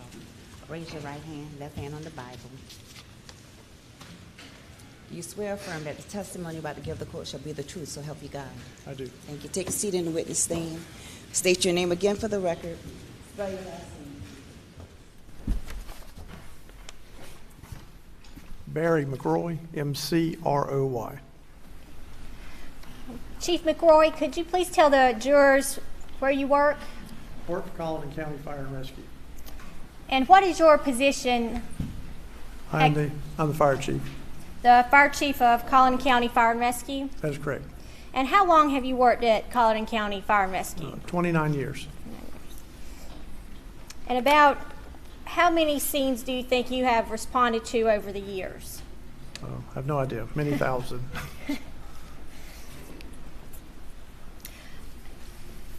What are some of the training that you need to do to be a paramedic or respond with fire and rescue? Well, that has changed greatly over the years, but presently, to be a paramedic, you have to have been an EMT for, we recommend 2 years, which that's about a 500-hour course, and then you take a paramedic course, which is about 1,500 hours. In Colleton County, we require people to be cross-trained, so they have a 500-hour firefighter course as well. And are you yourself a paramedic? I am. And how long have you been a paramedic? Since 1981. What are would be the normal procedures when responding to a gunshot, to treat gunshot wounds or to a shooting? Well, when initially respond, the law enforcement that's responsible for that jurisdiction typically clears the scene to make sure that it's safe for the other responders. When we arrive, we want to evaluate the patients to make sure that if they've got some injuries that we can treat, we treat them, and we transport them to the closest trauma center. So if someone has been shot, what would you normally do to initially treat that person? We would control their bleeding, protect their airway, get them transported as quickly as possible. It may involve starting IVs. In Colleton County, we carry blood, so we could administer blood to the patient if they required it. Did you respond to Moselle Road on June 7th of 2021? I did. And tell us about what you did when you got there. I was on my way home from work, and I heard the Sheriff's Department on their radio dispatch units to the address in question, and they advised that there was 2 people shot. Shortly thereafter, they dispatched fire rescue units, and we have a standard protocol of what they send. There were multiple patients, so they dispatched 2 ambulances and put a helicopter on standby, and then a supervisor is also dispatched. We also send the closest fire station, which in that case was the one from Islandton. I responded from Walterboro, and I did arrive ahead of everybody else.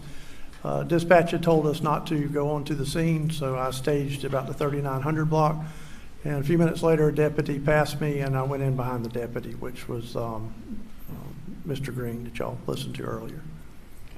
And what did you see when you were driving onto the scene? It was really dark. The had a long dirt driveway, and when we arrived, there was some kennels off to the left, and like a big barn with a 3-lane lean-to on the right-hand side.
I'm going to show you what's been marked as State's Exhibits 51, 49, 24, and 21. I just ask you to take a look at these pictures and tell me, are you familiar with those pictures? Yes, ma'am. This does appear to be the accident scene. And these are true and accurate depictions of the crime scene that night? Yes, ma'am.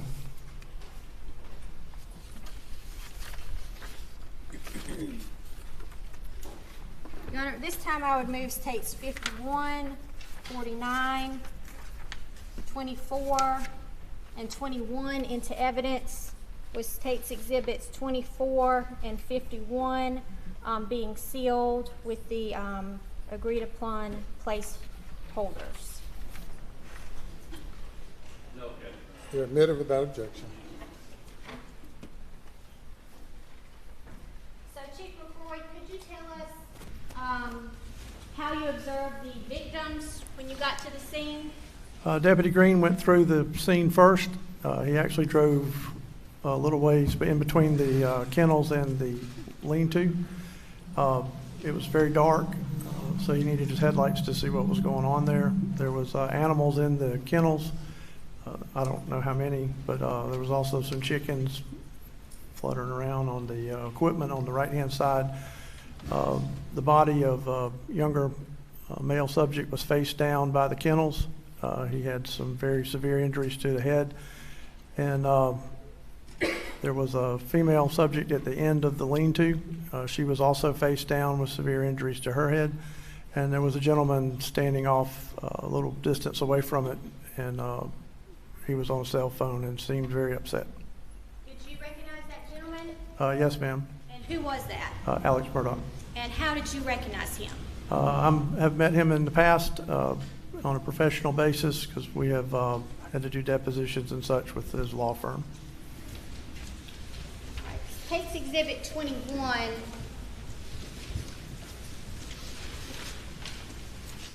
Can you describe what the jury is looking at in this picture?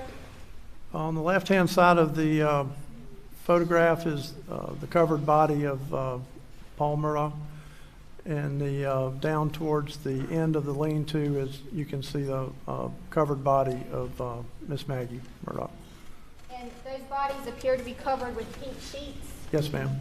Now, were those sheets there when you got there? No, ma'am. We got those off the ambulance and covered up the bodies. And why did you do that? We typically do it to, to shield the bodies from the view of the public. There were a lot of people showing up there. The family was on the scene, and people just really don't need to see that.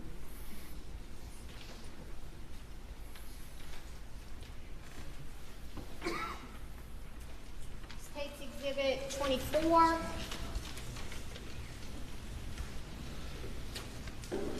Please describe what the jury's viewing.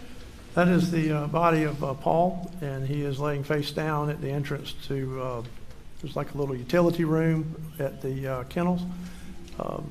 He is laying down with, you can see there's substantial damage to his head with a lot of blood around his head and what appeared to be his brain down there around his ankles. And this is how you found Paul. That is correct. Okay. And you said that appears to be his brain down there by his foot? Yes, ma'am. Okay. And at this point, did you check his pulse? I did not check his pulse. He and his mother both had injuries that we consider incompatible with life.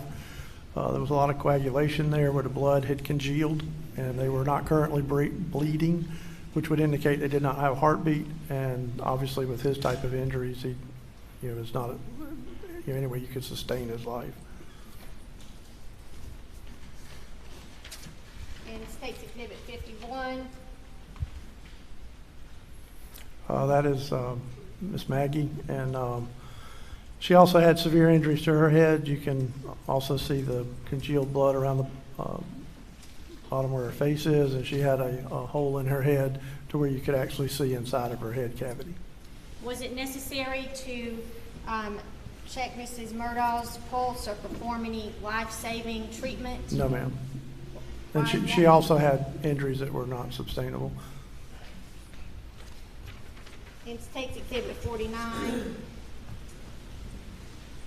That's just where. That's the lean-to, and that's Miss Maggie's body in front of the little side-by-side.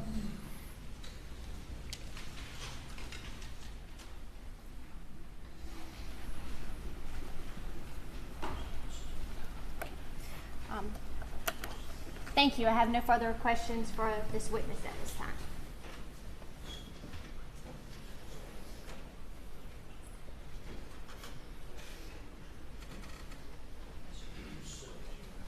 Cross-examination. Just one moment.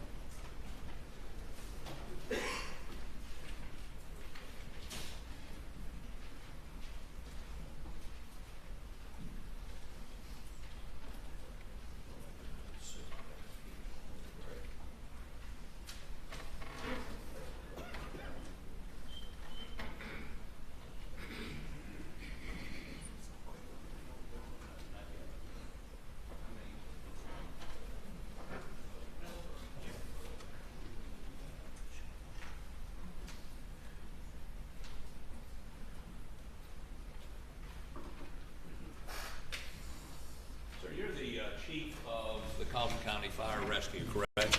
That is correct. And you, in the past, have had dealings with Alec Murdaugh in a professional capacity with his law firm, correct? That is correct. So you recognized him, and you've seen him before, correct? Yes, sir. Was his demeanor grieving, distraught, upset? He seemed to be very upset, yes, sir. Very upset. Now, I've got just a very few questions for you. But when you responded, and I'm going to try to get the picture, I think.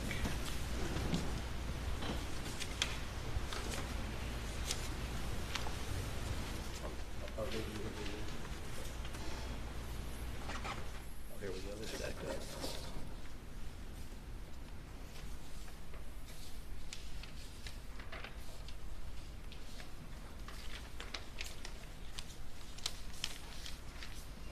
So,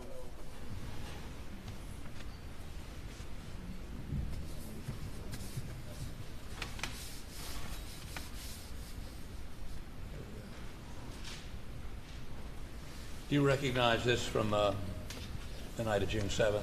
That is correct. And those headlights facing us, are those the headlights from the Suburban? That would be a vehicle that was south of the location, so the police car would have been north. Right, but is that Mr. Murdaugh's vehicle, or do you know? I have no idea. Okay. So when you got there, you indicated to somebody that they needed to preserve some tire tracks, correct? That is correct. Over to the right-hand side, there's 3 rows of I guess where they could park equipment underneath the lean-to. And the farthest one over, there was no equipment in it, but there were some tire tracks coming out of it. And I mean, how did you come to see those? Did you drive? You drove in off of Moselle Road, correct? I drove in off of Moselle Road. The deputy parked in this little driveway here between the kennel and the lean-to. Right. I parked at the end of the lean-to.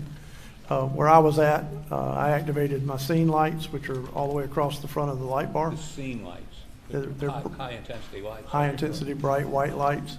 Okay. So it was very dark, and I could see the tire tracks over to the right. So as we look at this view, They're not visible in this picture. I understand that, but Okay. would the area you were be To the right, this side or the other? other side. Okay, over to this side. That is correct. And on the other side of the shed, right here? More to the bottom, More to the bottom. to the Okay. right.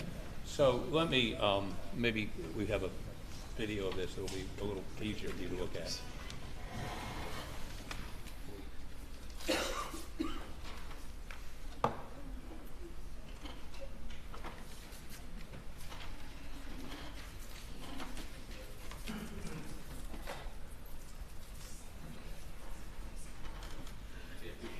No signal.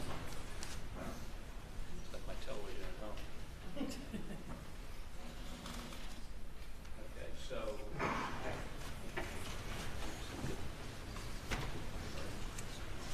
so as you look at, stop it 1 second. No, go back the other way. Okay, back it up a little bit.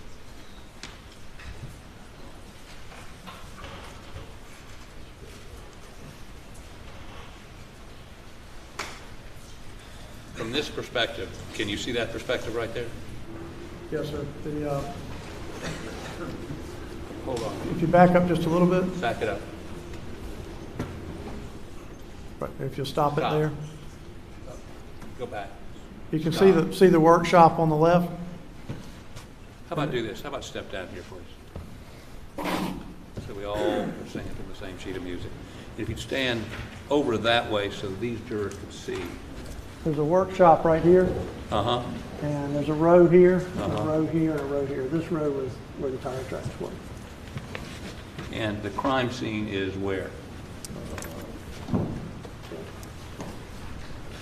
Right here is where Miss Maggie's body is, and that's Paul's body. Okay. And how far is it from where you saw those tire tracks to where their bodies were, approximately? 20, 30 feet. 20 or 30 feet. And you saw, now this was gravel, grass, dirt, Kind of sandy. sandy, but distinct tire tracks. Yes, sir. Like And- one pair of tire tracks. One pair. Okay. And you couldn't tell which direction they were going in, or I mean, Could have been coming in, could have been going out. you're not a tire expert, are you? No, sir. Track. Okay. Go ahead and have a seat. Thank you. So, whose attention did you bring that to? Brought it to the attention of one of the deputies. I don't recall which one Was it Green, Deputy Green? I don't recall. But one of the Charleston County deputies? Yes, sir. And you indicated to him that it needed to be preserved, needed to be roped off, needed what? I showed them to him and told him, I said, hey, there's some tire tracks over there. We tried to block off the driveway. I had one of our units stay out on Moselle Road, but a lot of vehicles kept driving around them. There was civilian vehicles kept coming in, and then it began raining. So at that point, So after you told, he didn't put any yellow tape up to block it? no, sir. They had yellow tape in front of our vehicles where we were parked, but they didn't put any yellow tape down there. And vehicles drove around your vehicle and just drove up and down that road? Yes, sir. Destroying the tire tracks? Well, the ones that were on the road part, not the ones under the shed. Okay.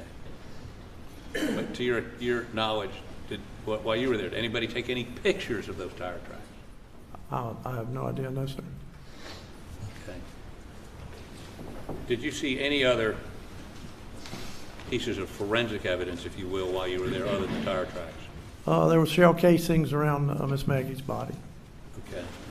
Now, did you go over and examine Paul's body? Yes, sir. Did you go in the feed room? No, sir. Okay. Were you very careful around the body? Yes, sir. And the Sheriff's Department started putting up the yellow tape, and as they did that we backed up and got behind it.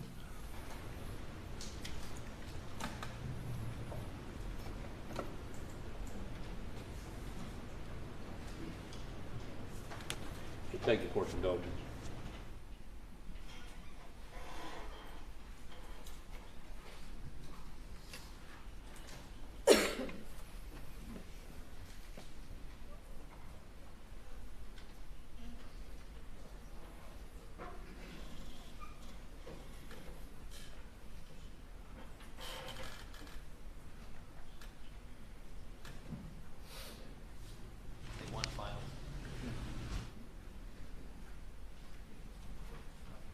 I just need to go to another. No, it's right there.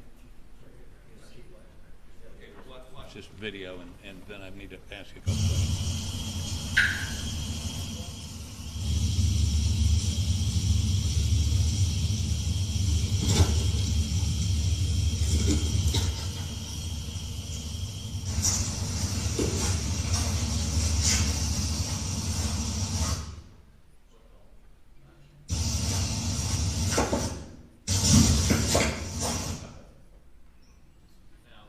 Is this the area you were talking about where there were tire tracks? They're over to the left. I'm sorry? They're over to the left. Okay, but all these vehicles that are parked up there? That's the driveway coming in. Okay. And then you're saying after that is where these tire tracks were? Yes, sir, over to the left of this police car. You can see my vehicle was the red and white Tahoe. Right. Maybe 15 feet to the left of that was where the tire tracks were. And you pointed those out to the Carlton County Sheriff's deputy, said they needed to be preserved. I just showed them to them. I didn't tell them what to do with them. Thank you. No further questions. Redirect. Thank you, sir. You may step down. Thank you, Your Honor. Call your next witness. State calls Jason Chapman. Thank you.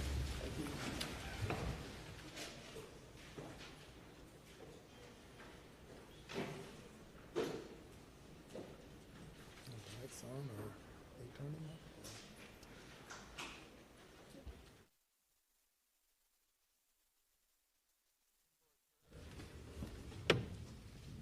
Lights back on, or halfway, or?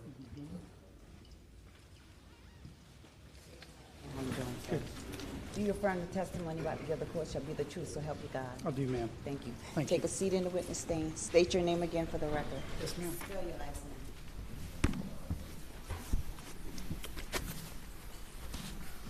Good afternoon. My name is Jason Walker Chapman. Last name Chapman.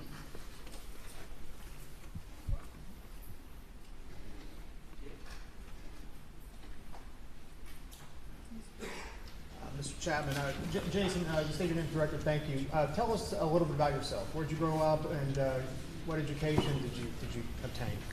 Sure. I'm a native, born in Walterboro. I've lived here most of my life. Graduated from what was Walterboro High School at the time. I attended the College of Charleston and the University of South Carolina, Salkehatchie. Before starting my career in law enforcement, I actually joined the cadet program well before age of 21, then became a reserve deputy, dispatcher, and then a Class 1 officer. And I've now been doing law enforcement. I'm in my 26th year. 26-year career. Would you walk us through how you when you first got into law enforcement, and kind of the roles you've taken on and the training you've done in that?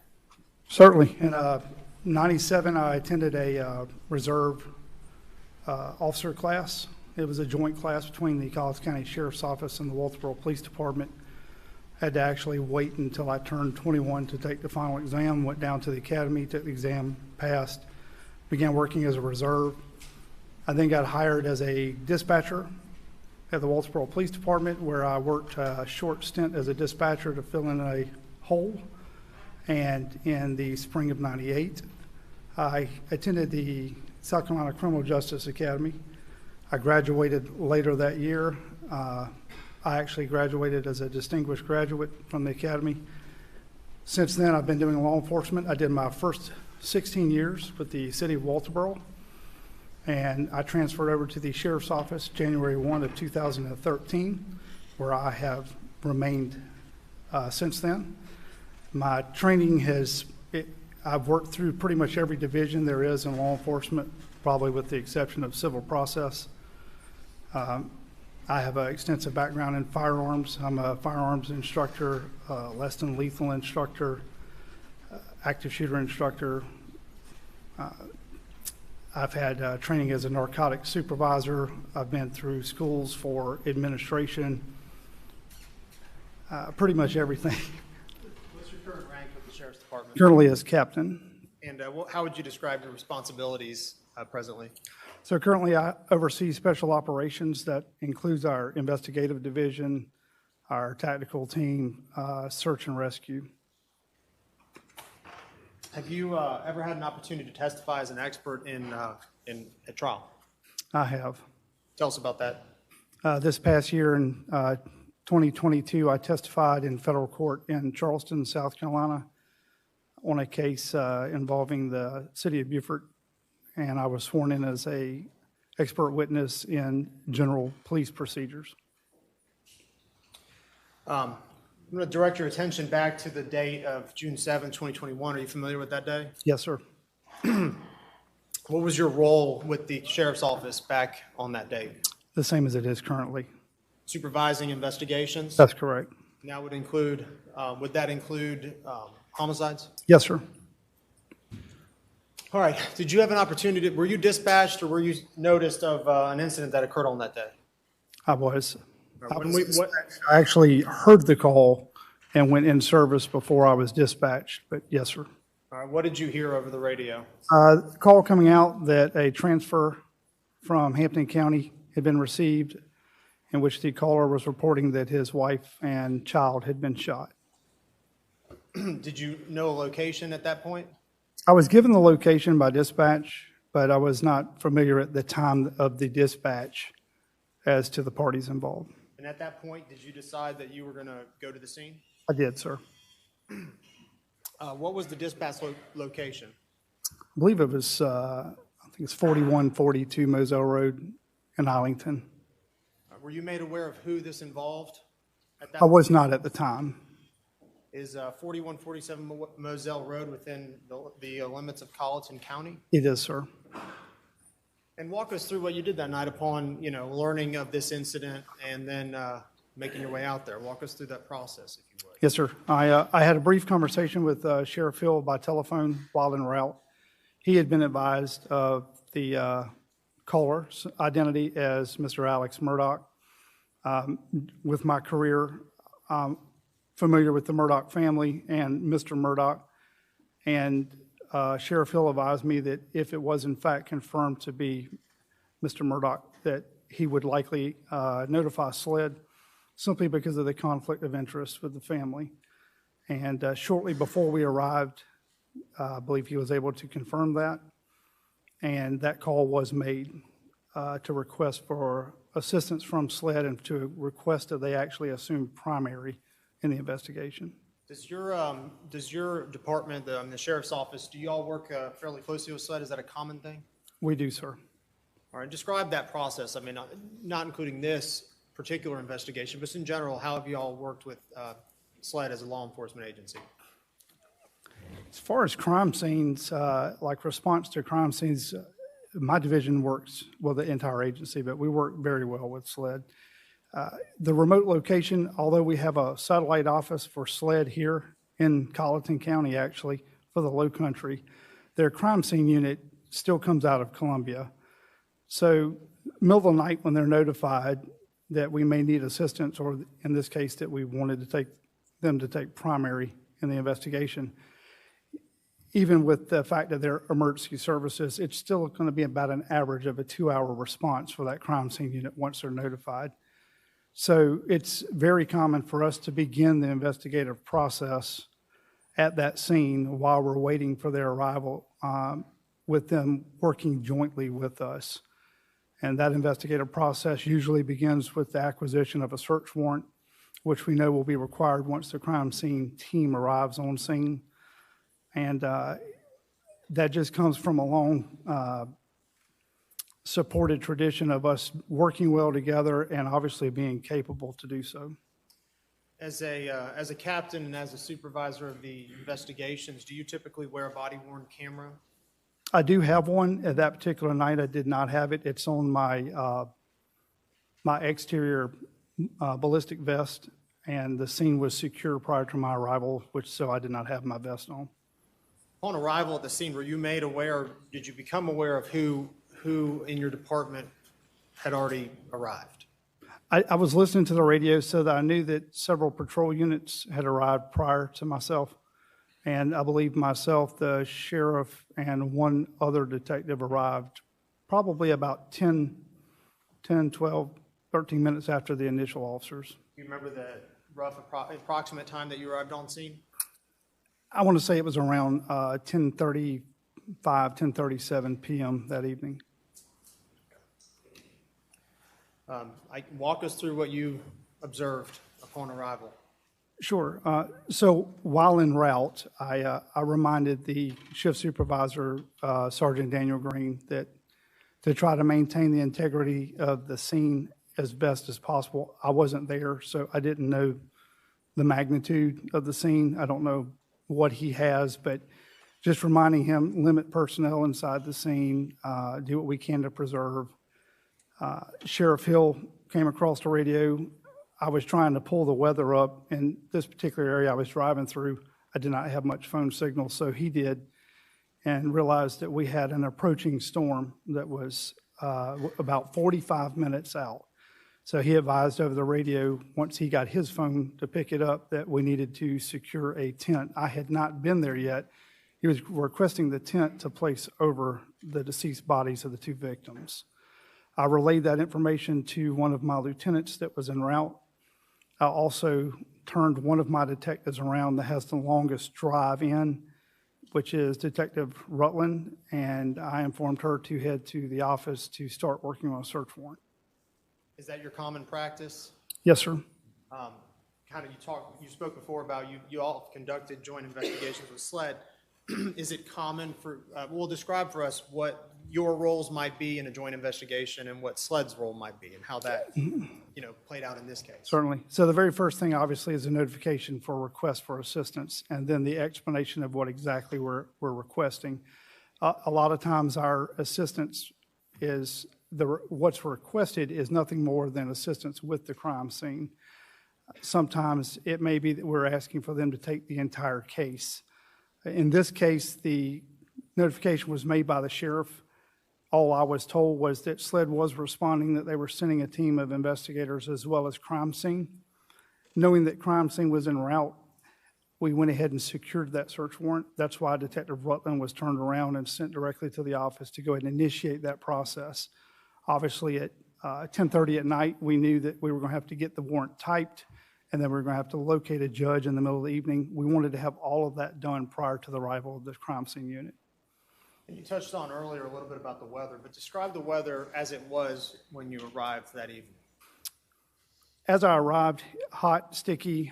I recorded in my notes. It's the only reason I can go back and tell you exactly, but what I have recorded in my notes is 79 degrees, 89% humidity, hot, sticky.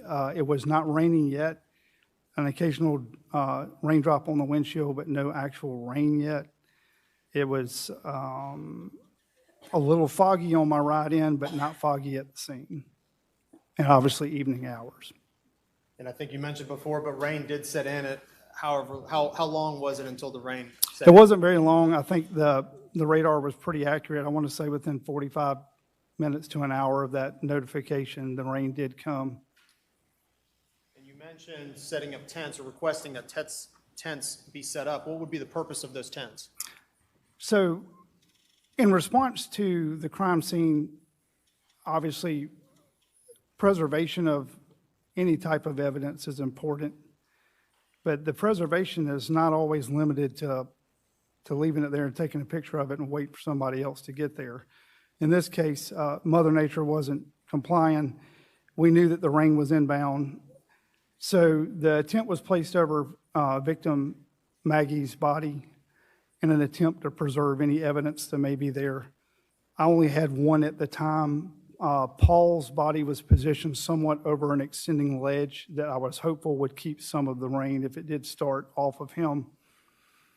The other evidence would have been anything from, and at the time I didn't know what we were going to be facing, but from, tire tread, footprints, shell casings, anything at all. So the intent would be to preserve that as best as possible.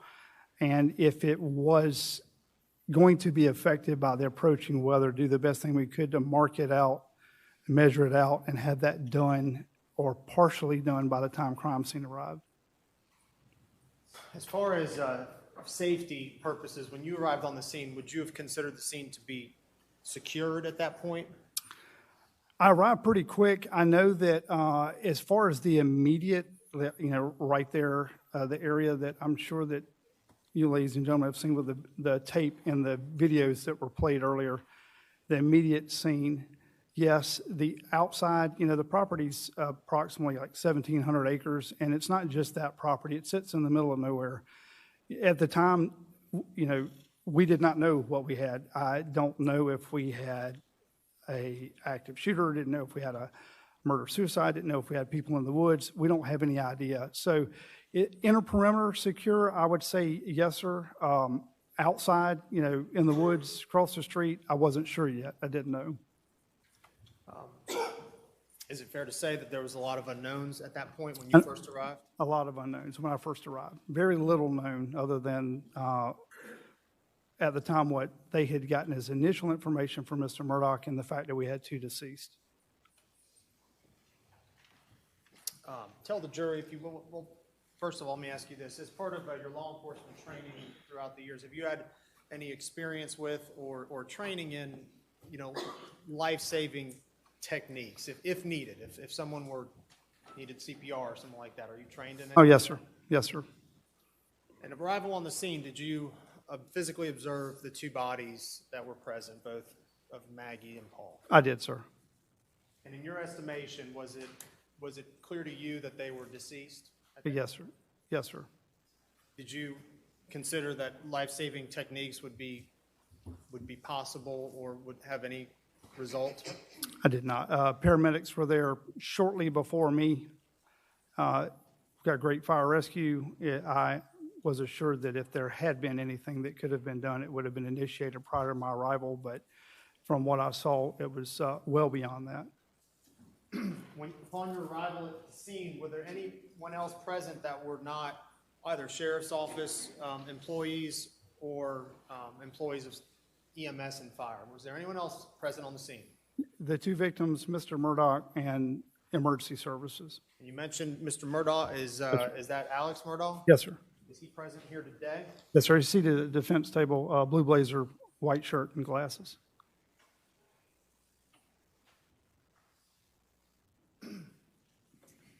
Did you have an opportunity to observe Mr. Murdaugh that night? I did, sir. As part of your responsibilities there, what capacity were you there at the scene? In what capacity?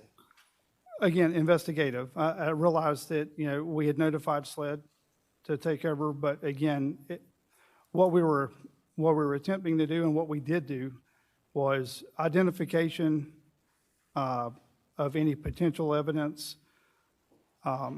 We marked that potential evidence. If time had allowed, it would have been photographed, and then from that point simply protected. Absolutely zero collection of anything was done by any of my staff, with the exception of one GSR kit that was instructed by SLED. I know. Have you familiarized yourself with the body-worn video of both Deputies Green and McDowell? I did, sir. And what was your first order of business upon arrival, particularly relating to Paul? By the time I got there, they had placed a sheet over both of the victims. It's something that I'm not always. I don't like. I understand that a lot of times it's placed there, so the family doesn't have to see that, but prefer that it does not happen, but in this case, it is already there. And because this scene is still somewhat fluid, we talked about the inner perimeter being secure, but as reported by Mr. Murdaugh, we don't know who the defendants are. We don't know where the shooters are. We see shell casings scattered around the ground that are obviously rifle casings. There's some evidence to support that at least one or more shots into Paul were from a shotgun. That means two weapons. So were there two people? Are there other people that may be injured? So inner perimeter may be considered secure, outer perimeter not so much. So we began really quick with an inspection of the two individuals to make sure that we had not missed a weapon or that the initial responding officers had not missed one. And we could see that Maggie... I wasn't until he told me. Apologize. We could see that Maggie, there was nothing laying beside her. We looked closely. Again, we didn't move her. So we went over to Paul, and I had a couple of the deputies there and a detective lift the sheet just so that we could look and make sure there wasn't a weapon underneath him. His hands were tucked, so you couldn't see underneath his body. But as best we could tell from the present state of the body, unless there was a weapon directly underneath him, there was nothing out to left or right.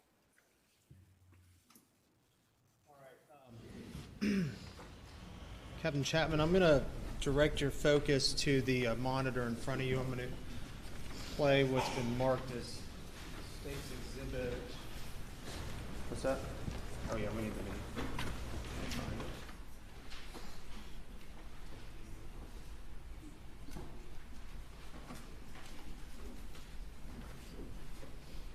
State's Exhibit number 1. Yes, sir. Marked it to the 28-minute mark on that. Just looking at the still image right now, are you familiar with the scene there? And could you describe what's going on?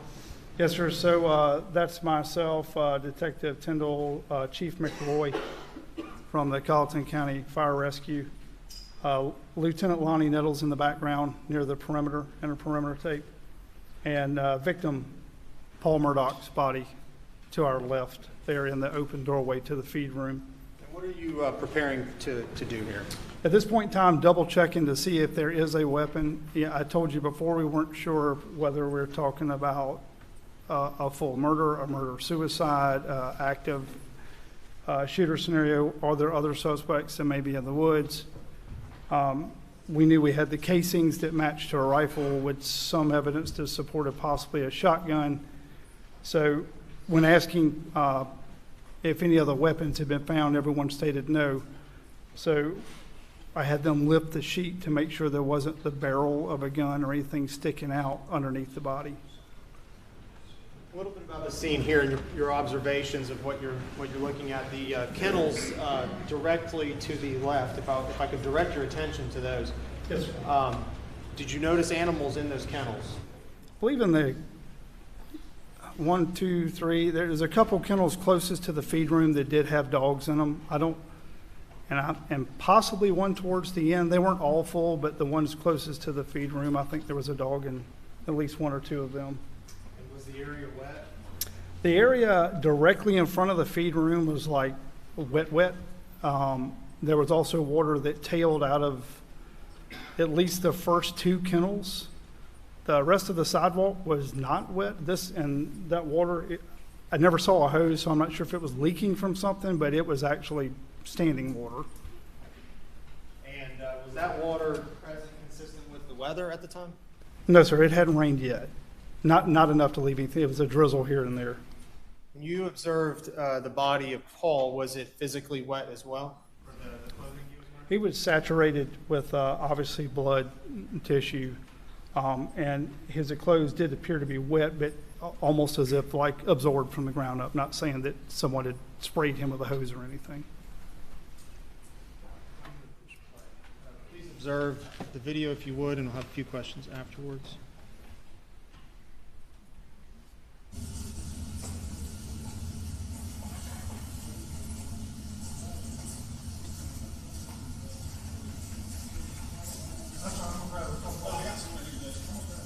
Hey, you want us to close that in? Sir, was that? You want us to close it in? Yeah.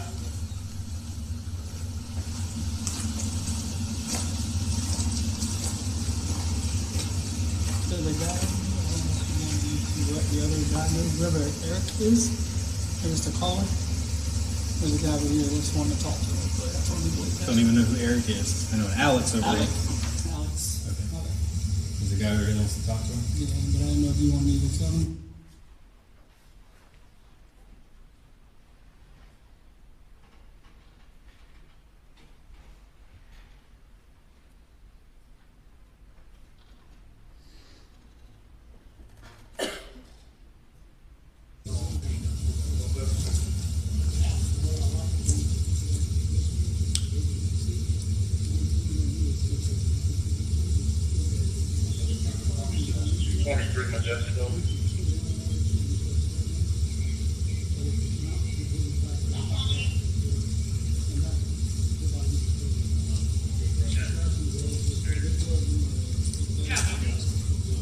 I'm trying to get the information. It's a great trailblazer.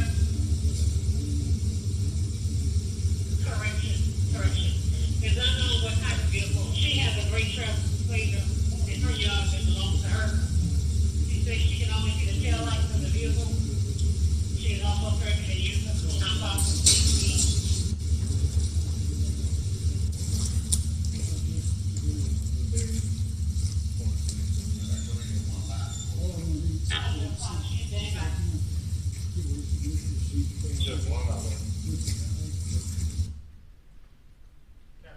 Did you direct Deputy McDowell into the feed room area to help with lifting of the sheet? I did, sir. And why would you do that? I want the sheet lifted directly up, not drug across the body. Again, I told you I'm not really a proponent of sheets, but since it was there, I would prefer that it be lifted straight up. I had already walked through to see what, if anything, right there. You can see I'm cautiously stepping there, but I'd already checked to see if we were going to be able to step to the inside of it. The spot right inside the inside of the door frame. I had looked, and I felt like he would be able to step straight in, pick the sheet up, put the sheet back down, and step back out. And is preservation of a scene important? It is important. In your line of work? Absolutely. Is equally important securing the scene and making sure that you understand if there's any loose firearms around or that there's any other It is. Again, uncontrolled circumstances going on? It is. Again, you know, the sole purpose of this right here is to help determine whether or not I have any suspects still on the move or if there's a weapon underneath him. Thank you. Well, the desk over there. Actually, the people just want to. Fire rescue might have some more sheets we can steal. That's why it shouldn't be like the wall for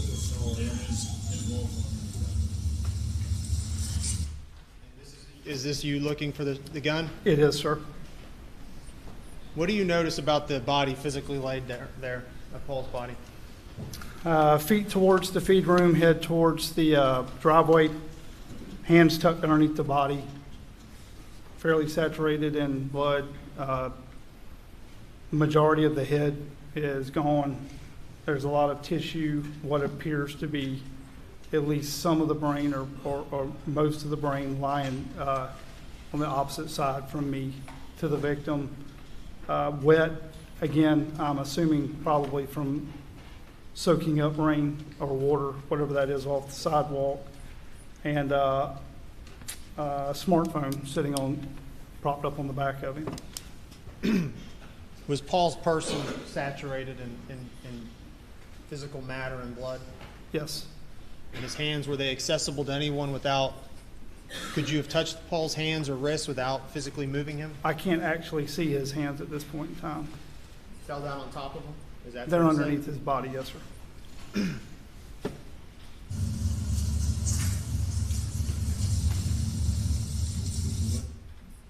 What did you observe that was laying on top of Paul's body right there? Again, it was a smartphone.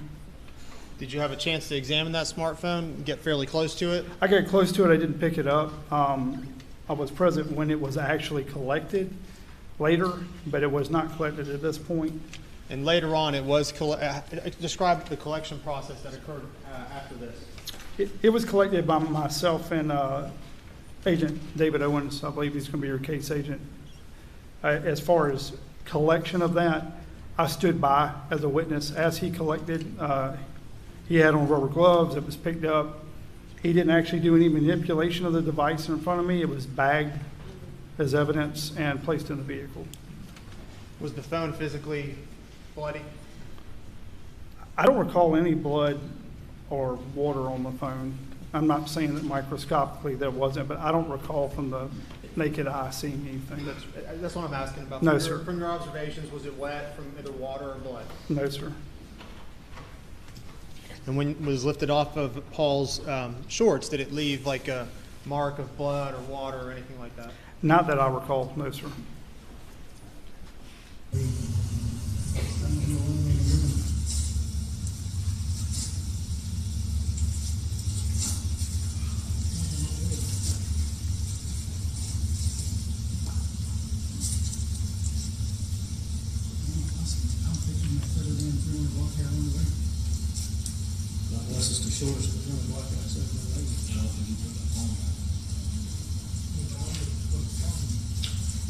I haven't asked the dad about the phone, but dad did say he came over and checked the pulses.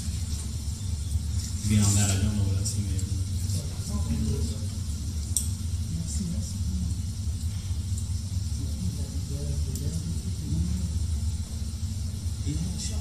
He did have a shotgun with him. I have secured that in my vehicle.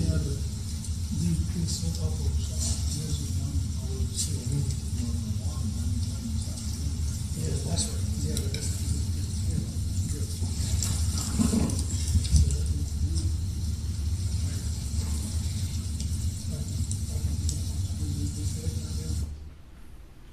Were you able to locate a firearm underneath the body of Paul? When the coroner's office arrived and the crime scene unit and victim Paul was eventually moved, there was not a firearm underneath. Are you familiar with the rifle round called 300 Blackout? I am, sir. Is that in your 26 years of experience, is that a caliber that you come across with any frequency? In the last couple of years, probably more than ever, but in all the crime scenes that I've worked, I believe this was, at the time, the second ever in my career that had a 300 Blackout as far as being involved in a homicide. As supervisor on the scene, is it part of your responsibility and your duties to sort of direct what people do? You're the person in charge? It is, sir. Does that free you up to do other things? If you have your deputies doing the tasks that you've assigned them? If possible, yes, sir, sometimes.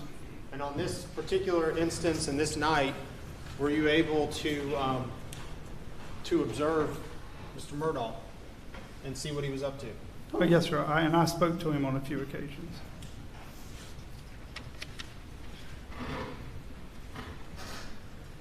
Whenever you're investigating a case, I'm going to ask you about items that you might designate as points that you need to address. Yes, sir. You describe what that might mean. What's in general like an investigative point or investigative cue that you need to focus on? Anything that we hear or see that based on the limited amount of knowledge we have at that particular point just creates a unknown, something that may need further investigation, something that maybe doesn't necessarily correspond with the evidence on scene or with the statement made by somebody. It's something that just we need to follow up on. It can't just be left alone or accepted as fact.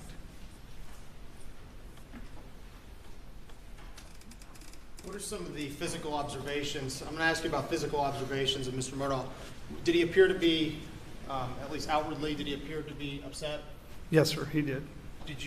Were you close enough to observe whether or not he actually cried or had tears in his eyes? He was upset, definitely upset. I got up to him, again, like I said, I spoke to him on at least 2 different occasions, and he was breathing hard. You know, his facial expressions were that of, torment. But did I physically see him crying? I did not. He was sweating, but he wasn't crying. What'd you observe about his clothing? Clothing was clean. Didn't see anything that stuck out, and obviously no dirt or blood or anything that indicated he had been rolling around on the ground or that he had, been involved or anything up to that point. I'm going to ask you about something you do when you're arriving on a scene, particularly if it's a homicide. Do you have a practice of phoning or having dispatch send you the 911 call? Yes, we do. Why would you do that? We get a lot of information from 911 calls, more so than the average person I think would believe. And it's, over the years, we've had several cases where had we not gone back and looked at that initial 911 call, we would have missed some very important information or information that could have cleared up some unknowns, those points of investigation you talked about much sooner. So in our investigative process, that's now one of the things that we try to do relatively quickly. In this case, with the scene being fluid and not knowing if we had suspects on the loose, I opted to go ahead and do that. And it took a minute for them to get caught up, as busy as they were, but they were able to get on the phone with me and play the 911 call for me. So were you able to hear the 911 call? I was. And are you listening to that 911 call both for content but also critically and trying to examine the things that are said? Oh, absolutely. We're listening for noises in the background, exactly what is said versus what we see, so forth.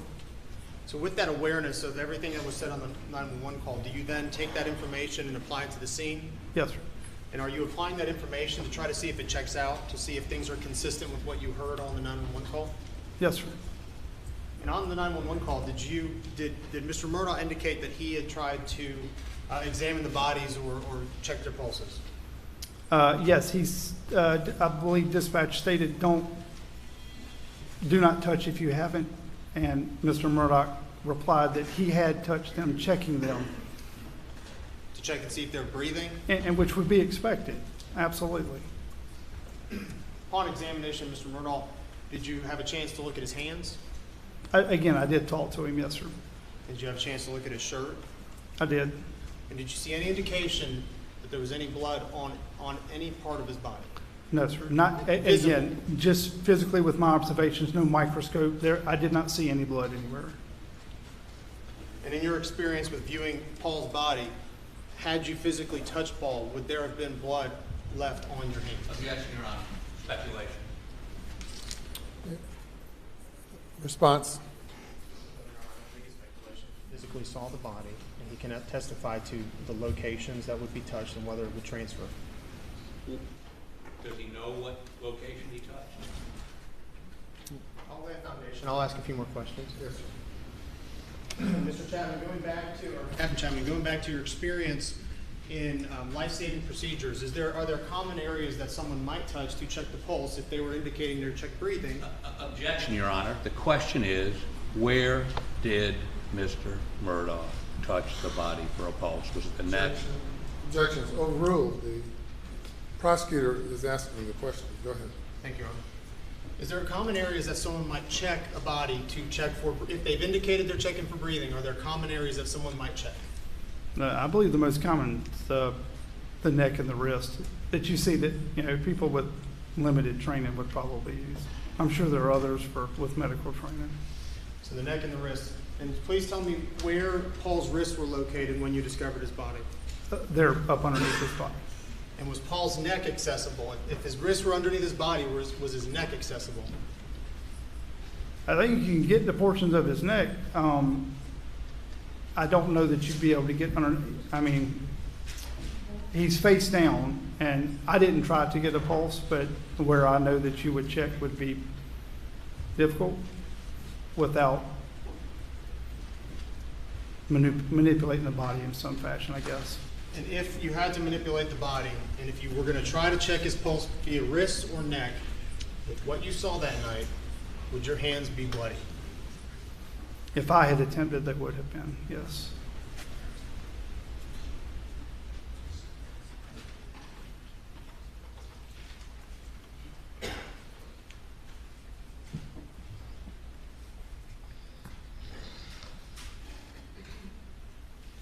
to ask you another investigative point that you observed. Did Mr. Murdaugh in the 911 call indicate he was going to retrieve a firearm? Yes, sir. That actually came out while I was en route as a caution from the dispatcher, but it was also present on the call when I monitored the call. Having listened to the phone call, having listened to the 911 tape, what was your reaction, or what was the cue that you were fixated on as it relates to the retrieval of the firearm? What is going through your head at that point? Well, that he's scared. I mean, that he believes there may be somebody there that possibly whoever he believes hurt them may come back and hurt him. And sure, that's your estimation, right? That's what you're thinking was going That's on. what I was thinking, yeah. I mean, and that's what I believe pretty much anybody would think if he was there present with them and got spooked. And because I believe the verbiage on the 911 is, he states, I'm going to get a gun that I don't feel safe.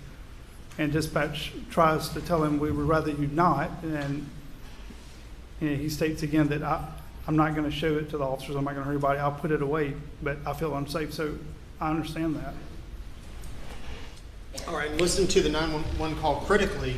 What then did you observe towards the end after retrieving a firearm that you would cue on to in your investigative process?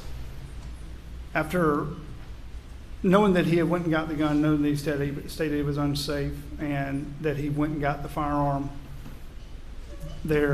when he came back, as soon as he got back to the scene, the only thing I believe that was odd from that point was that he wanted to separate the call or cancel the call to call family prior to anyone's arrival.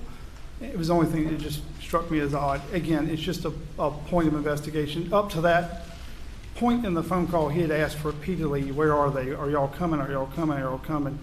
I'm not safe. I'm going to go get a gun. And then when he got back to the scene, are y'all here yet? How far out are they? And then it was, I need to call my family, and the phone disconnected. And when we refer to the scene is obviously, does that uncover part of what was, fenced off with crime scene tape? Does that, when we're referring to a scene? That would have been the primary scene, yes, sir.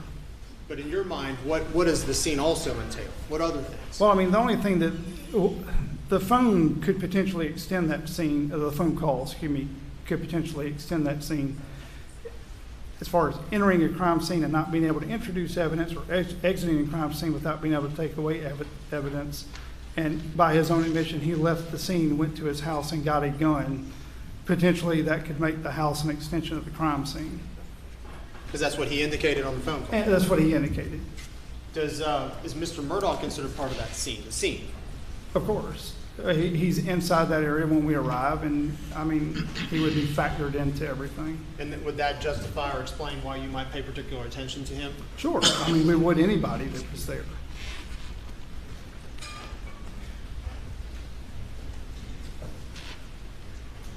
Now and I'm asking you this again, I know you've answered, but you've had a chance to review the body-worn camera from both Deputy Green and McDowell, correct?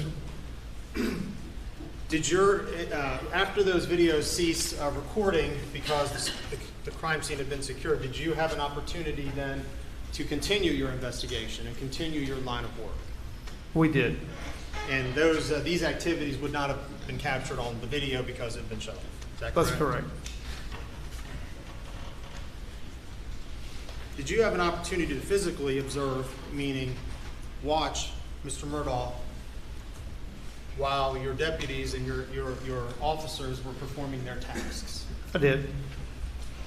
What were a couple of the things that you noticed that stuck out to you when physically observing Mr. Murdaugh and how he was either behaving or what he was doing?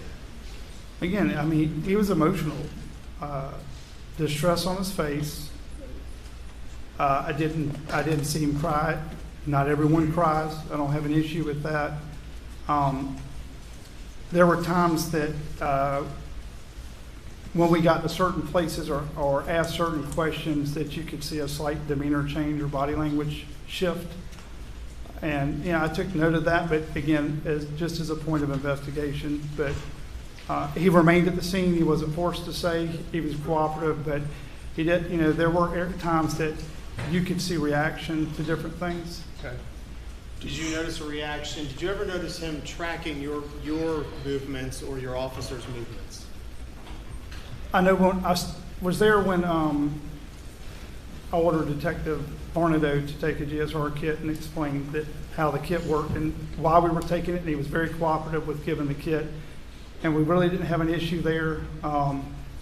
Later, was looking at some, I wouldn't call them tire tracks, I'd call them tire impressions because there's no dirt there, it's just grass, but we noticed there was quite a bit of tire impressions that ran around the back side of the hangar. And we'll get to the tire tracks in a second.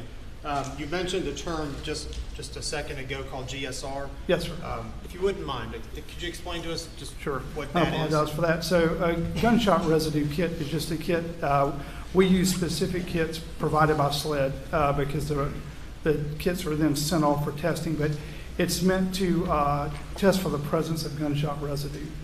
They're very non-invasive. They have little ampules. You open up a sterile kit, put a set of gloves on, open the kit up, and you'll dab one of the sterile collectors around on the front and back of the hand of an individual, package those up, tape it off, seal it, date it, time it, case number, and then that's eventually sent off to SLED. We were asked, I spoke earlier and said the only thing that my detectives physically collected prior to SLED's crime scene's arrival was that GSR kit. It was done by us because there is a time limit on those. And you can't always wait. I know everybody sometimes thinks it's, well, why don't we just wait and do all this tomorrow? But GSR has a 6-hour limit on it. So we had to collect that night, and we did so. And that's what I was referring to when I say GSR, is a gunshot residue test kit. And Captain Chapman, related to the GSR retrieval, I know you mentioned that time limit, the expiring time limit. Is it your understanding that time, does that time limit refer to humans or just things in general, objects in general? That refers to when we collect a GSR sample from an individual. That is our restriction from the SLED lab, is that it has to be collected within 6 hours of the estimated time of firing the weapon. And again, that kit's, I mean, it's just as much for any type of exculpatory as it is conviction. We use it a lot of times to exonerate someone as much as we would to convict. Going back to Mr. Murdaugh's observations that you had of him, did he appear to fixate on one body or the other that were there?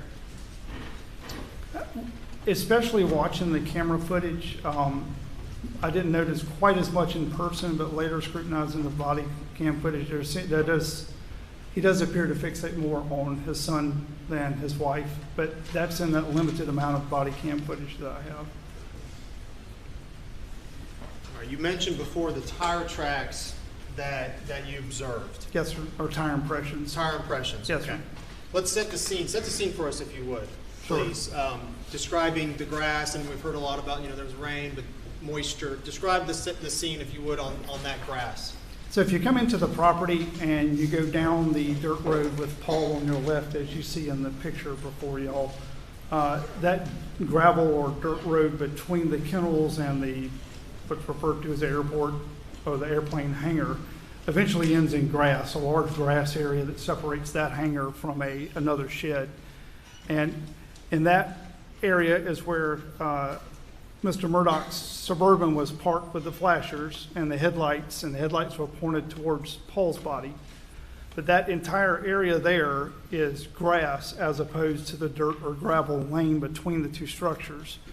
And there's some very obvious, at that time, impressions in the grass, but they're not tracks like you think of that we could cast a track out of dirt, but you can't cast an impression that's in laid over wet grass from the dew. I mean, you're not going to be able to do anything with that other than to document it. And I did notice them, and I actually asked Mr. Murdaugh if he could tell me, because I was unaware of the body cam footage at the time. Could you tell me what direction you came from? And he told me that He pointed and said he had come from the residence and pulled up here, turned around and went back the same route, confirming that the tracks around his vehicle, the Suburban, were his. And he said there should be 2 sets from where I arrived the first time, left and got the gun and came back. And I asked about the other sets that you could see. And there was one in particular that appeared to come close to Maggie's body, possibly. You had to have the light just right. And it just happened to be that I noticed it looking at the ground in front of Mr. Murdaugh's vehicle because the lights were shining on Paul that you could see that. So the tire tracks, did you and Detective Rutland spend some time trying to, or attempting to identify where those tracks could have come from? We did try to follow them. One thing that started to bother me was that we didn't have a vehicle. We were trying to figure out how Maggie and Paul got to the kennels. It's a pretty substantial distance from the residence to the kennels, the property, and I don't know an exact, but I'm guessing, probably 1,000 yards from the kennels to the house. And it's 10 o'clock at night, so I don't know what time they got there, but it's a pretty long walk, especially if you're planning on walking back in the dark. And did they drive a vehicle? Did they drive a four-wheeler or a UTV or whatever, a golf cart? But we see Mr. Murdaugh's vehicle, and because he left it as instructed where it was. But we were trying to determine if any of these other tracks lined up with the position of any other vehicles that were on the property. There was a UTV with a flat tire. There was another a half-ton pickup in the shed across the grass portion from the hangar. I was thinking maybe those tracks would line up, or the impressions that were in the grass would line up with that vehicle. Did they appear to line up with They either did of those not. vehicles? They did not.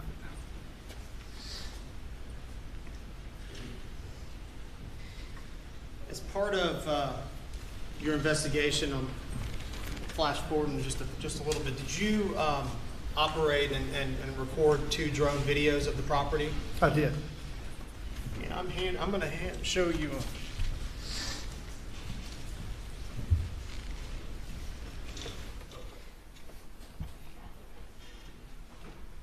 I hand you what's been marked as State's Exhibit 187 and 188. Briefly take a look at those 2 videos, DVDs if you would, and let me know if you recognize them.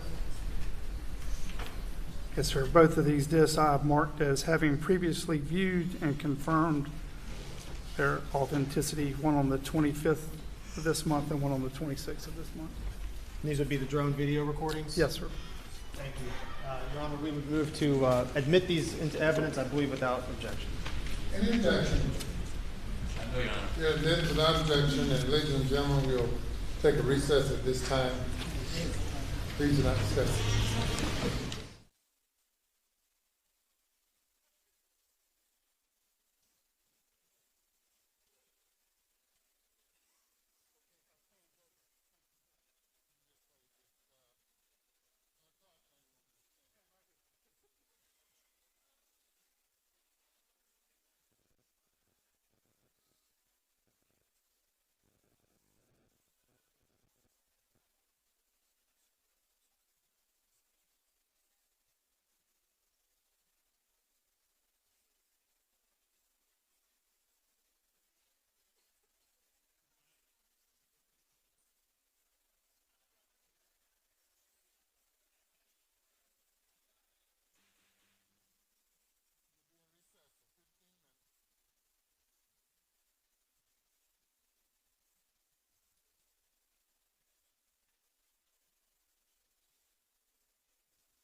May bring the jury.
All of the jurors are present. All right, thank you. You may proceed.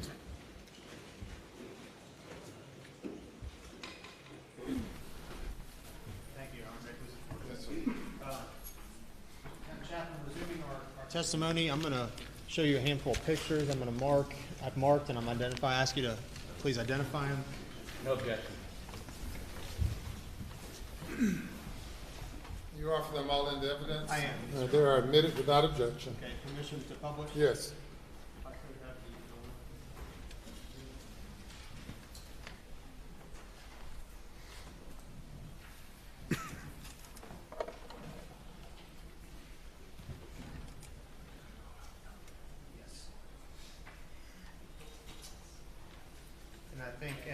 Your Honor, I think we already established that the drone footage has been placed into evidence, and I would request permission to play that first, and then I'll go to the pictures.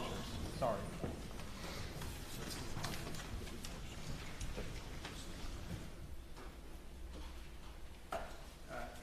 Captain Chapman, as we were discussing earlier, you did describe the process of what you did with the drones and why you would have surveilled the area.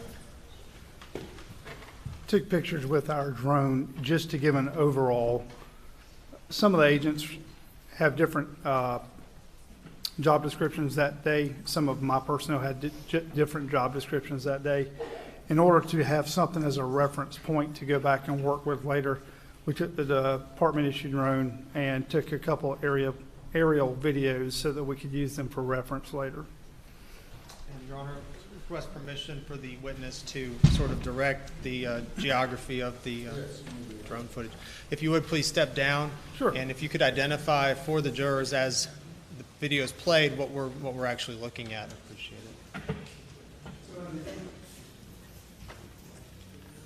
In the image currently, what we see is the main house, the Murdaugh residence. And left of that structure would be, between the trees would be the main driveway that comes out. all right. If you could identify that on the video, the driveway that you're referring to. I'll show you here, then I'll walk up. Yes, sir. So this would be the main structure and the main driveway that comes out from it with the trees. Ladies and gentlemen, the main structure, a residential structure, and the driveway, the main driveway that comes away from it with the trees. All right, and now looking down the road a bit, Captain Chapman, this road that veers to the left or turns left, what is that road? So that would have been the route that was described by Mr. Murdaugh as how he left his residence and came to the dog kennels, coming up the road with the planted trees, making a left here, ladies and gentlemen, there. And if you play the video a little farther, that road ends at the incident location with the dog kennels. And if you would, please describe for us what we're actually looking at with this dog kennel area, identifying the structures and the entry point for the road, the main mailbox area. Absolutely. So this would be the area coming from the main residence. When we arrived on scene that night, or when, at least when I arrived, Right here, positioned with the headlights facing down this way, would have been Mr. Murdaugh's vehicle. You keep hearing reference of the airplane hangar or the main shed. That would have been the large structure here. The dog kennels are the smaller one you see in the background that run perpendicular, and the driveway goes out to the road. Do I need to show you, ladies and gentlemen, here? Was everyone able to see? Please do. Just go through what these structures are. So again, the roadway coming from the main residence. Here you have what's been referred to as the hangar. Mr. Murdaugh's vehicle is parked in this general area here with the headlight shining down this direction. This is the dog kennels. This is the large grass area that we were referring to when we're talking about the tire impressions in the dew. And this is a separate structure that sits off to the side. And where would the entry point for the Moselle Road be on this just still shot? Following straight down between the hangar and the dog kennels, going all the way through the tree line, the Moselle Road entrance would be back here. All right, I'm going to just play it one time without stopping.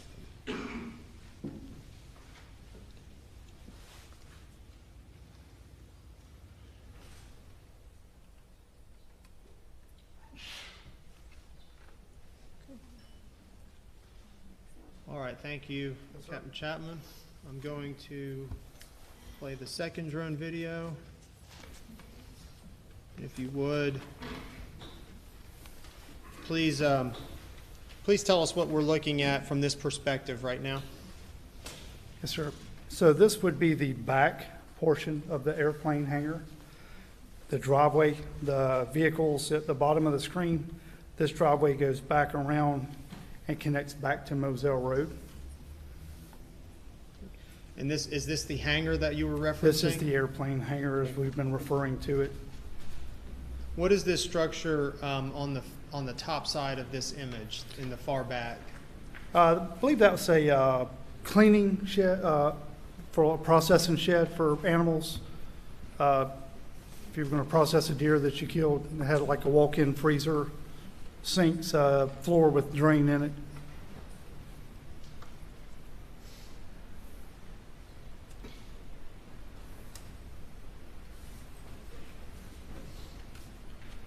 All right, describe to us what we're looking at from this perspective, if you would. Certainly. So if you came in the Moselle entrance, which was the entrance that we were dispatched to, the 4147, and you turned by the mailbox off of Moselle Road and you came in the dirt driveway, you would be coming up between the two structures. You have your airport or airplane hangar on your right with the red tin roof, the dog kennel on your left. That was the vehicle that Mr. Murdaugh was driving when, at least he said he was driving when I arrived on scene. At the time, the flashers were flat. I believe they actually still are in the drone video. The hazard lights are on all the way back from where dispatch initially advised him to cut them on for arrival. The large shed in the background out there is just simply another tractor shed. And Captain Chapman, would you identify where the body of Paul Murdaugh was located when you arrived on Yes, sir. this picture? So the dog kennels on the left of your screen, ladies and gentlemen, if you were to look towards the end of that structure, right where the gravel and the roof line are, and then step back approximately 5-6 feet, that would have been the location of Paul's body. And where would Maggie's body have been located? And Maggie's body would have been just beyond the roof line of the red airplane hangar on the side closest to the Suburban. The trajectory of the vehicle that Mr. Murdaugh was operating and actually left parked there, where would his headlights have been directed to? As it sits now, which I believe is the same it was when I arrived on scene, the headlights were pointed on Paul's body. And this structure just past the white roof, which is identified as the kennels, what's that run structure there? I believe that was like a chicken coop or a chicken pen.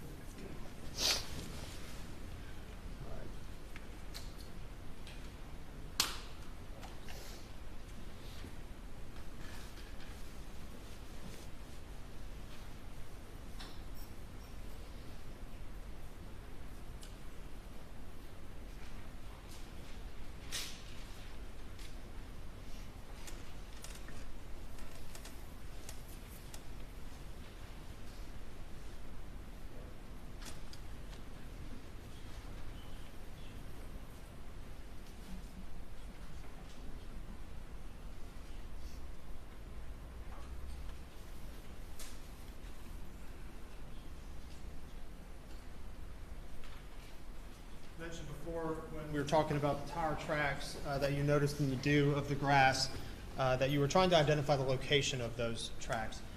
As part of your investigation in conjunction with Detective Rutland, did you identify this black truck that we see pictured here? We did. Was the black truck, did any of the tracks line up to that black truck? No, sir. That's what got us back to that location looking at the tire impressions, was that we were trying to determine if that was the vehicle we believe that Paul may have driven to the kennels. And did you check the truck to see if it was physically warm to the touch or had been turned on? It was not.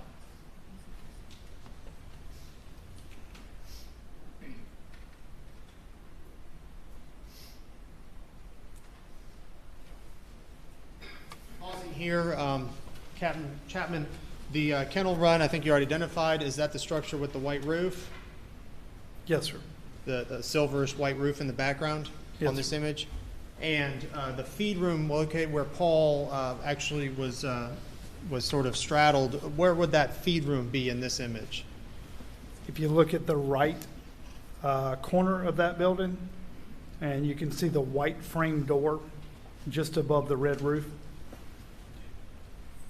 that would be the area of the feed room. And with the court's permission, I'd ask the witness to identify that on the screen, if you would. Thank you, Your Honor. Ladies and gentlemen, this would have been the area of the feed room here. This would have been the area of the feed room here. And while you're there, Captain Chapman, would you please identify in this angle where Maggie Murdaugh would have been located? Yes, sir. Maggie was in this area here. Here.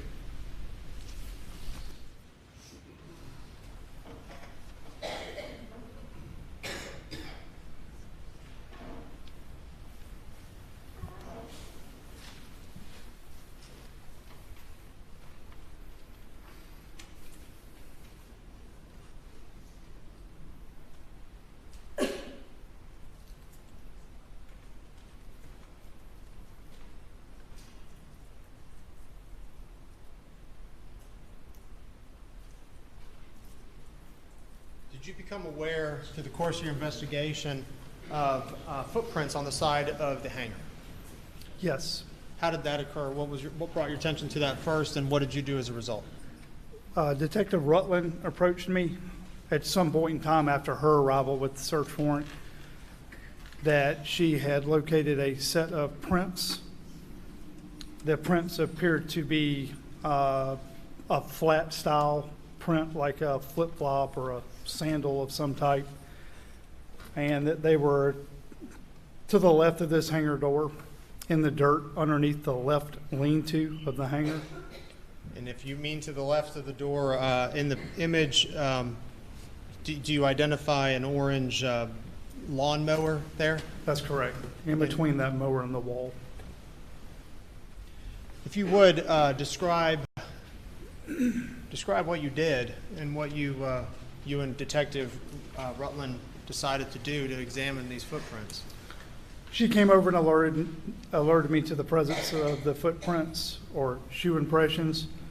I went over with her. We started at the side of the hangar here that you see in the image by the orange mower. At that particular point, you could only see those sets of tracks or shoe impressions in the dirt.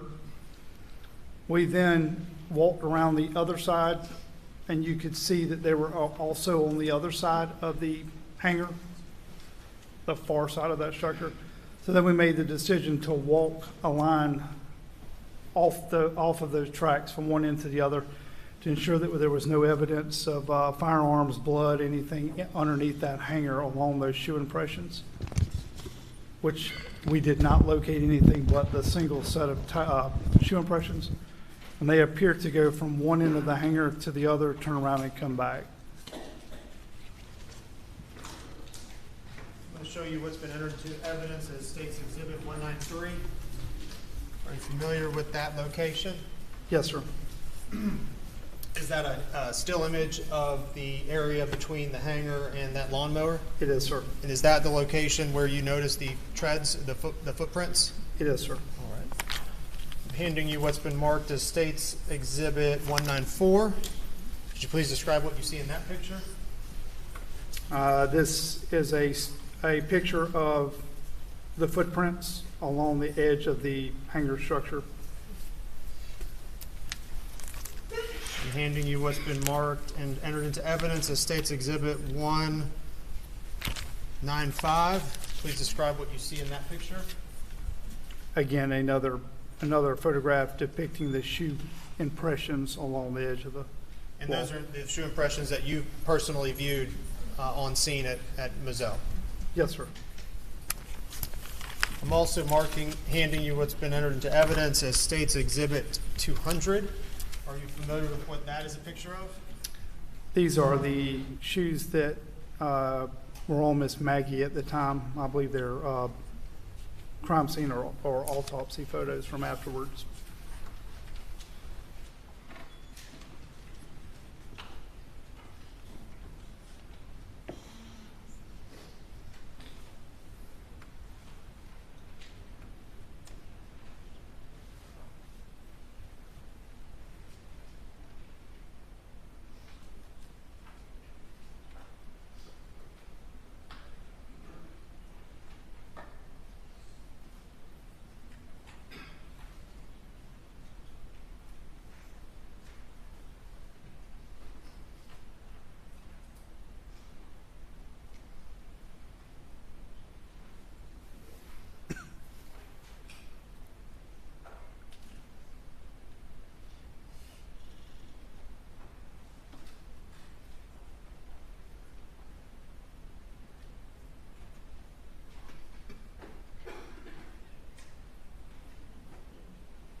Rear view of the car operated by Mr. Murdaugh that night. Is that accurate? Yes, sir. And are those headlines directly aligned with where Paul's body would have been laid? Yes, sir. And from this perspective, where was Maggie's body located? Close to the front of the Green Ranger to the left of the vehicle. And from which direction did Mr. Murdaugh indicate he drove to the scene from? Which direction would that have come from? Bottom right-hand corner of the picture that you're seeing now.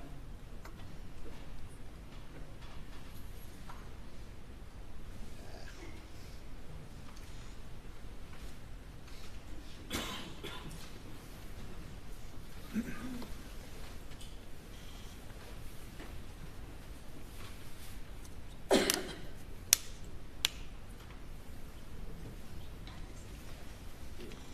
could switch to.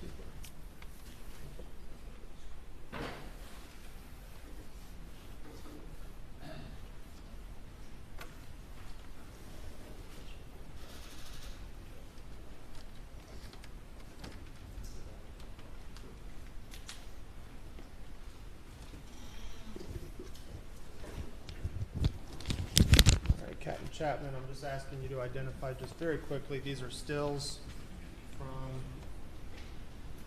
the video feed. What does that show? That's the dirt road between the hangar and the dog kennels. Okay, that would be State's Exhibit 192. This is State's Exhibit 191. And what does that show? That's the, like we said, a cleaning shed, processing shed for animals, had a walk-in freezer, floor with a drain in it. I'm showing you State's Exhibit 190. What is that image of? Looks like the area, the first two kennels closest to the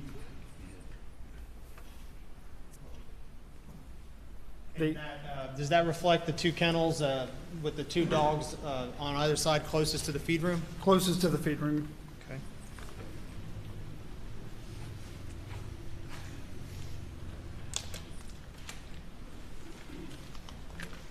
And I'm showing you what's marked as State's Exhibit 189.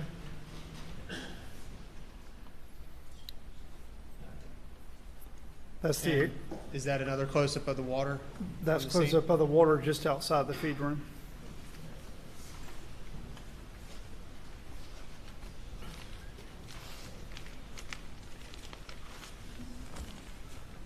And I'm referring to the pictures we just reviewed. This would be State's Exhibit 193.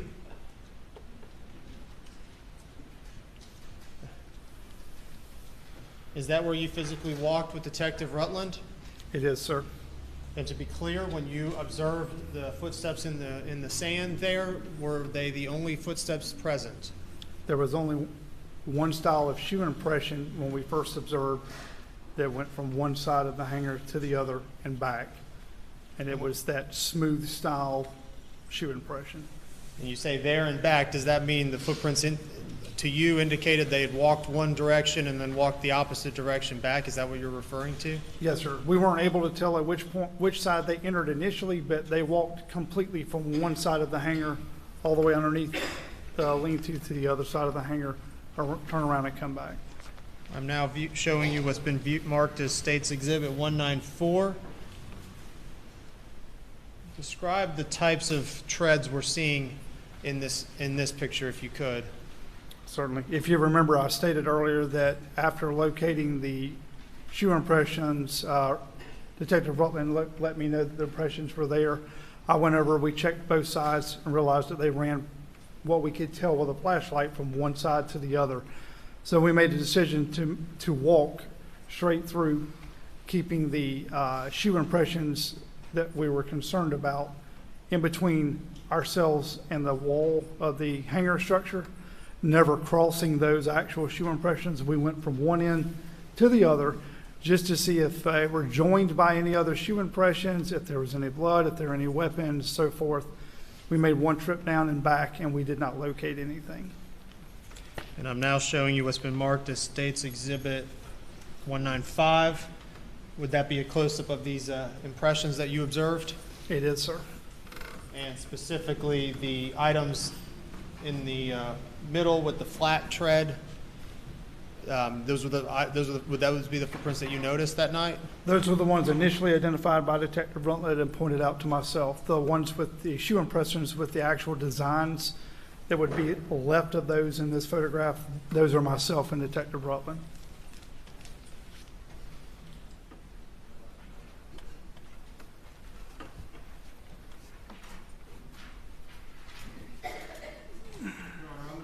Publish what's been marked as and entered into evidence as State's Exhibit 196 and 197. These are images of sensitive nature, have the cover sheet. I've advised counsel and our table to obscure the monitors. Showing you what's been marked and entered into evidence as State's Exhibit 196. Are you familiar with what this is an image of? Yes, sir. What does this show? That's the lower portion of victim Maggie's body. And specifically referring to the lower portion of her body, but her footwear. Are these the footwear that you observed on her that evening? Those are they appear to be an accurate reflection of what she was wearing the night I was there. Were you able to compare the general size and shape of those foot treads to the ones that you personally observed on the side of that hanger? General impression. They are similar in nature and design and size. There were no measurements physically taken by myself or Detective Rutland. Thank you.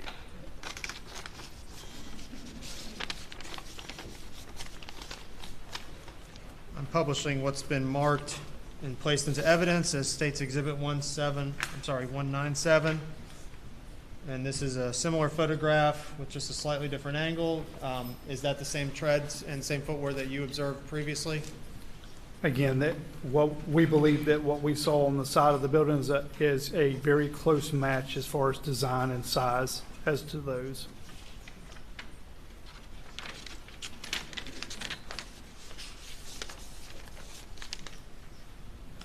I'm showing you now what's been marked and placed into evidence as State's Exhibit 200. Are you familiar with that? I know you already described it, but tell us again what we're looking at. Again, those were the shoes that were removed from victim Maggie's body at the scene, and the ones that we were visibly comparing the shoe impressions to. Thank you. Okay. Let me turn the lights on.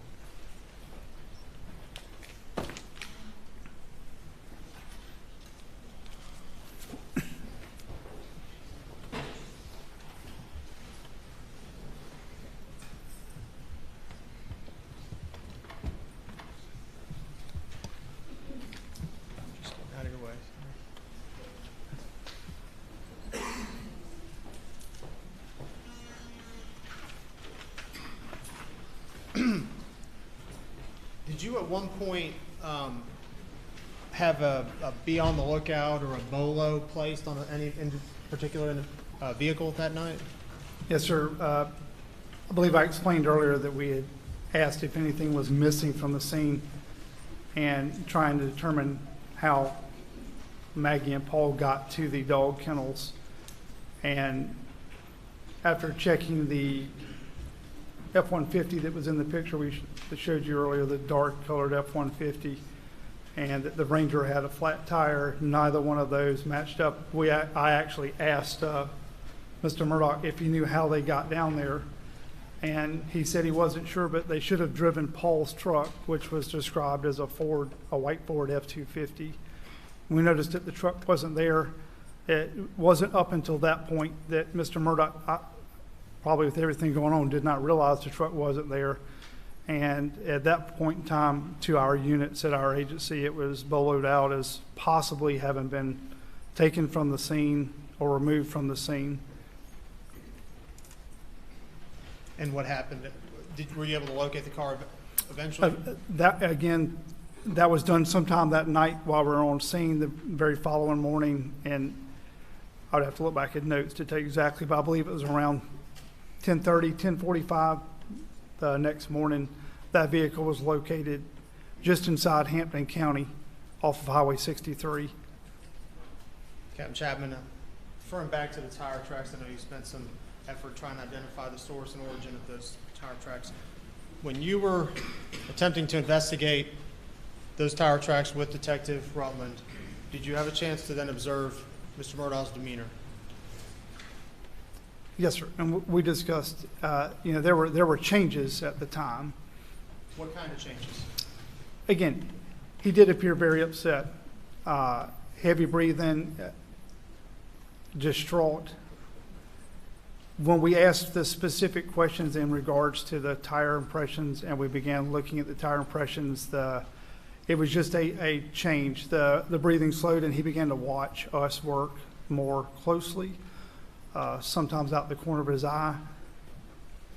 And after we moved away from that area with the tire impressions, the demeanor change returned back to upset. Beg the court's indulgence.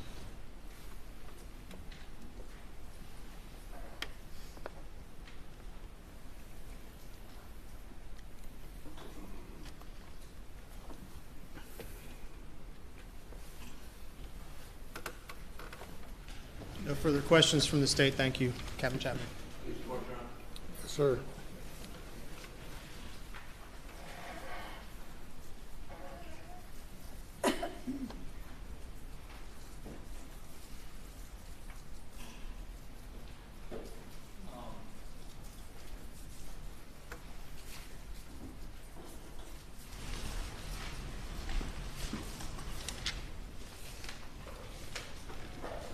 Captain, my name is Dick Harpoogan. I don't think we've met before. No, sir. I represent Alex Murdaugh. And let me ask you a couple questions. One, and let me deal with these in a different order. But you indicated that if Mr. Murdaugh had taken the pulse of tried to take the pulse of his dead son on his neck, or his wrists were under him, did he indicate to you he had tried to roll his son over? To me, no, sir. Okay. He did not. Okay, tried to move him at all. Secondly, if he did get blood on his fingers or hands, were you aware that there was blood found on his shorts? I was not, sir. Again, I was asked only about my visible observations and just did not see anything at the time. Right, nothing on his shirt that No, would sir. indicate. Okay. And I was unaware that anything was found. But you're not saying that you didn't see anything that would confirm, but he didn't smear That's blood on correct. himself. Right. That is correct. But you're not saying that you have evidence he didn't try to check the pulse of his dead son? I am not. No, sir. Okay.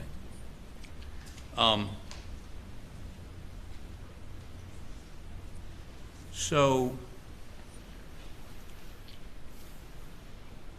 and I think you indicated that his his demeanor was consistent with somebody who had just found his wife and son butchered? His demeanor upon my arrival and initial conversation with him was someone who was upset. Okay, now let's talk. Just a moment ago, you said something about when you started looking at the tire tracks on the grass, in the grass. It was a change of demeanor, yes, sir. Well, a change of demeanor that perhaps he thought you had some evidence that would point to the killer of his wife and child? Are you asking me if that was the change? Was the demeanor consistent with that? It was simply a change in demeanor. Right. And could it be? Yes. Sure, it absolutely could be. It was just a noted change in demeanor. His interest Exactly. perked up. Right. Yes, sir.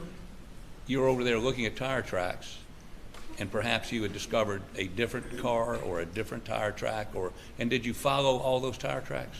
We attempted to follow out everything we could. As I mentioned earlier, it was just impressions, dew impressions, wet impressions, not actual tracks. Did you take pictures? By the time that we did that, the rain started and SLED's crime scene was arrived. Again, we were rushing against the weather.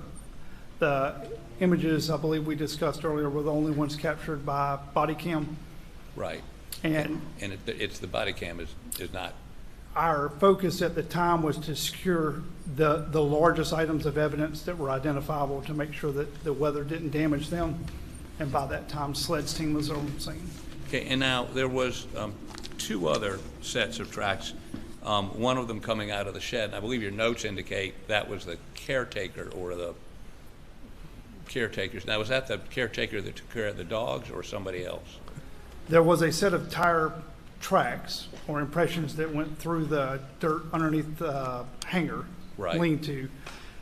Initially, we didn't know whose they were, what vehicle had left those tracks. In the drone footage, you can actually see the agent still processing those. Believed that later, I was told that they matched the tire tracks of someone that came to take care of the dogs. Okay. Now, we heard from the fire chief a little while ago. Were you here in the courtroom when he No, testified? sir, I was not. Okay. He indicated that there were, on the road that led out to the Moselle Highway, you know where I'm talking about? Yes, sir. You know, could we put the drone?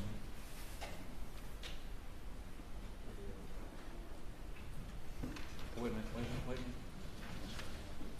You do that?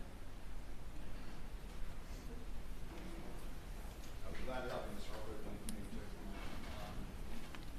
Email. Overview of the house and kennel. What now? Overview of the house and kennel. I think I like this second. Well, no, go ahead and give me the first one. It may be in there.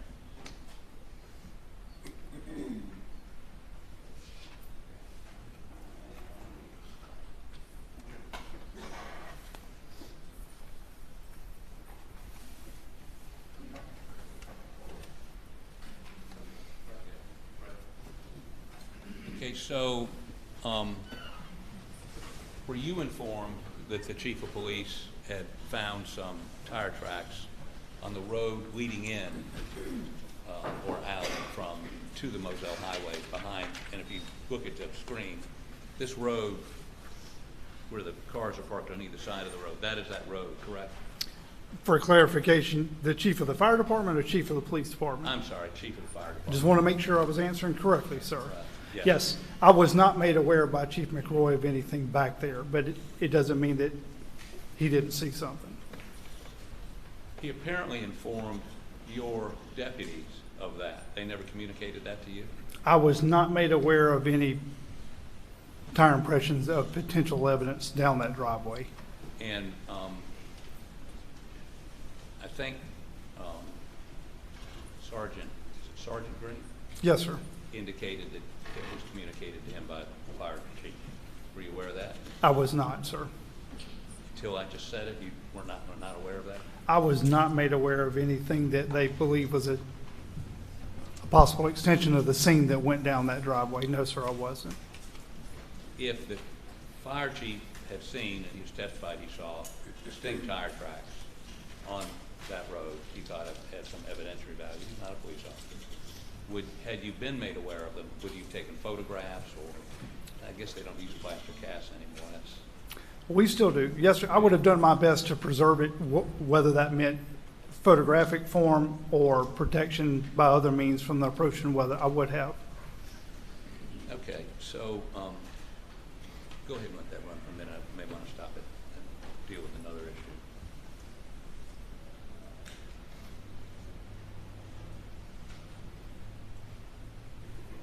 Okay, stop it right there. Okay, yeah, right there's good. Now, if you'll watch where I'm pointing to. Yes, sir. These are the dog. That's the dog shed right there, right? That is correct, sir. And right around in here would have been where Paul's body was. Close to the end of that structure, Right. yes, sir. And Maggie's body would have been on which side of Alex's car? The end of the red roof on the driver's side. Right. Now, are you aware that he discovered the bodies, called 911, drove back up to the house, and then came back down? From listening to his statement and from the 911 call, I was aware of it. And Yes, y'all, I mean, he went and got a shotgun, came back. Yes, sir. And the shotgun was there, which sort of corroborates his statement, right? I was made aware of that, yes, sir. That Sergeant Green took the shotgun from him upon his arrival and secured it. And you can also hear the seatbelt dinging going on as he drives away, can you not? You can hear that in the background of the 911 call. Right. So this is where he came back, not necessarily when he pulled up to begin with, correct? My understanding that is the way the vehicle was when he returned. And the initial officers arrived on scene. Right. So you don't know where the car was positioned. We first came down and discovered Maggie's body and Paul's body, correct? My knowledge to it would be limited to his description of having taken a very similar route back to the house. Right. But close but not exact, yes, sir. Now, what is this green hedge or whatever? If I'm not mistaken, it was a grapevine, but the structure on the other side of it, a chicken coop. Okay. And you remember how tall that grapevine was? I don't know exactly, but looking at the image, it's fairly tall. 10 feet? I would say at least. At least. Now, if you were at the house, looking down this way, there's some pine trees between this area and the house? There are, sir. And then there's, if you're trying to look at the dog pens, there's obviously a 10-foot at least, what'd you call it? The kennels? No, the vine. Grapevines? Grapevine. Yes, sir. 10 feet tall. So you could not see from the house the dog kennel because of the pine trees and the grapevine, correct? I would venture to say you could not see the position of Paul or Maggie's body from the house. At night? At night. Right. And this is not a well-lit area down there, is it? I don't recall it being extremely well lit, no, sir. There was some artificial light, but I wouldn't call it extremely well lit. Okay. So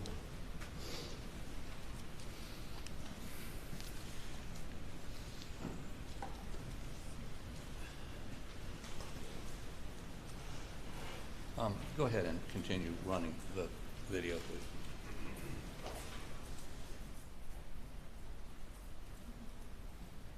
And this was done the next morning? Yes, sir. Okay. Keep going.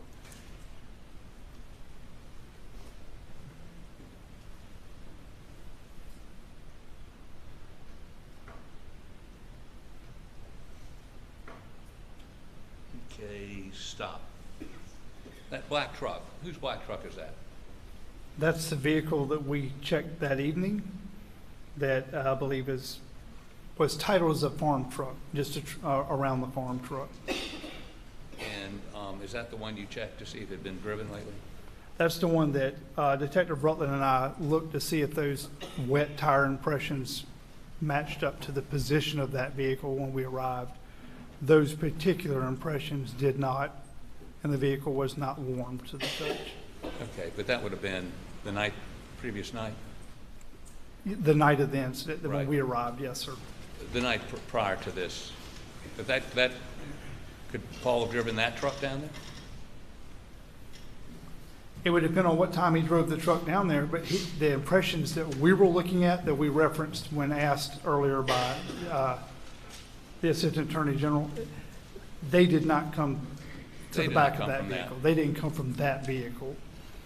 Did he drive that vehicle to the scene? I can't tell you that, yes or no, but the impressions that she and I were looking at did not match the position of that vehicle. Right. Yes, sir. But Paul earlier could have driven that down there. He could. It's very feasible he could have driven anything out there that night or earlier in that day, but just not that vehicle for those particular set of impressions. Okay, go ahead.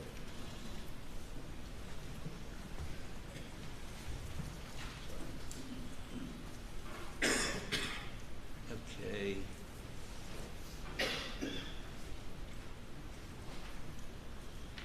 Back that up just a little bit, please.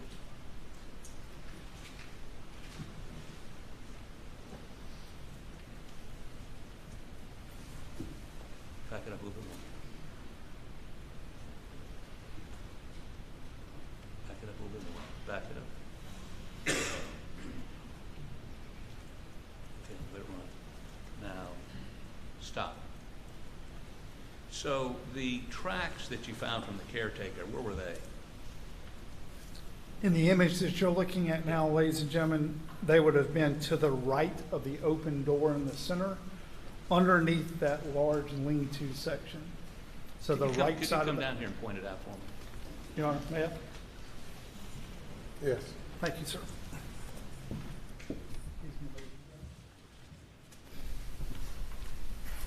This section here, you can actually see the agent's feet there where she's still actually processing. Okay. Were there any other tire tracks? Any other tire tracks? Go ahead and take it. Thank you, sir. That y'all processed other than those tire tracks? To my knowledge, that was the only set that they actually, I believe the only set that they actually processed. By then, the only one left that wasn't damaged by weather as well. Okay. Go ahead.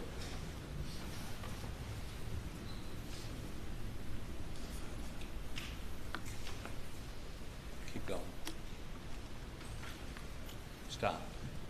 So, and this road here goes out to Moselle Highway, right? If you were to take the right T there Yep. by the silver trucks, Yep. if you took the right, that would go out to Moselle Road. The left just loops around the airplane hangar. Okay. And if the fire chief had indicated there were tire impressions back here in the dirt, he would have taken pictures or gotten plaster casts or something, right? If I had been made aware that there was something there that someone thought may possibly be evidence, I would have done my best to secure it, but I was not made aware of any of that. Thank you. Yes, sir. Keep going.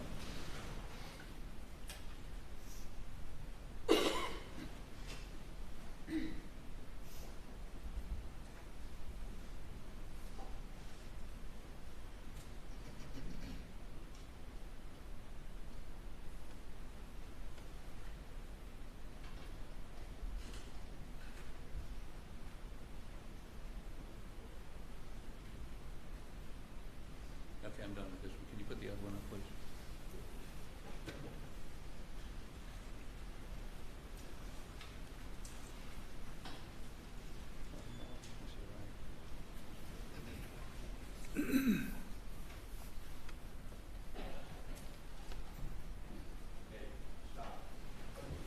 That's the main house, the white building there. Yes, sir. The Murdaugh residence. Keep going. While that's running, you would come down that driveway, take a left at that road, stop. And that if you kept going straight, you'd hit the Moselle Highway, right? If you continued straight out the driveway with the planted trees on either side, that would be a separate entrance from the The farm entrance. Right. It would have been the main entrance to the residence itself, off of Moselle Road. Right, the main entrance to come to the residence. That's correct. If you're going to the residence, you'd come in that entrance. That is If correct. you're going down to the dog pens, that area, the farm area, you take the entrance with the I would assume so. the post office box on it. Okay, go ahead.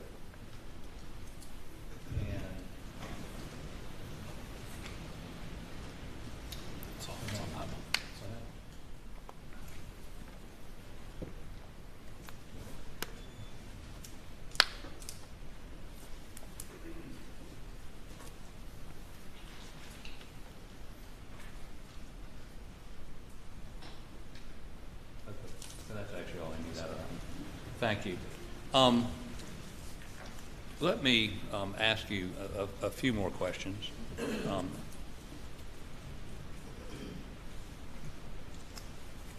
could see.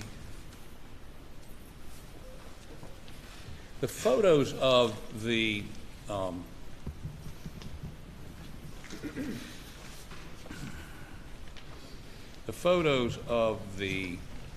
footwear, I think the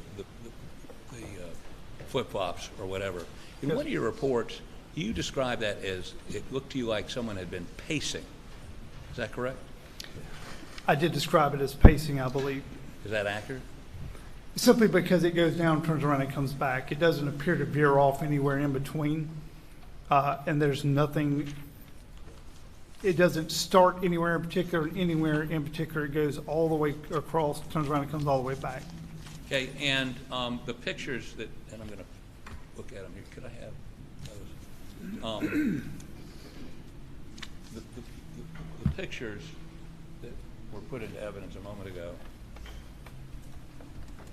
Can I use the Elmo, please?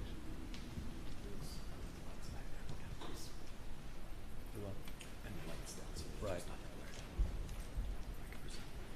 Okay. Okay. I can't see this. Huh.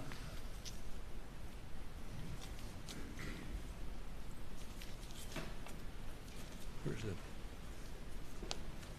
Is that more? So there's two. No, let me see. Yeah, that's what I'm looking for.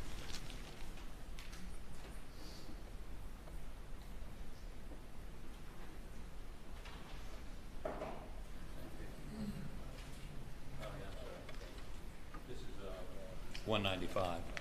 See, are there other pictures in?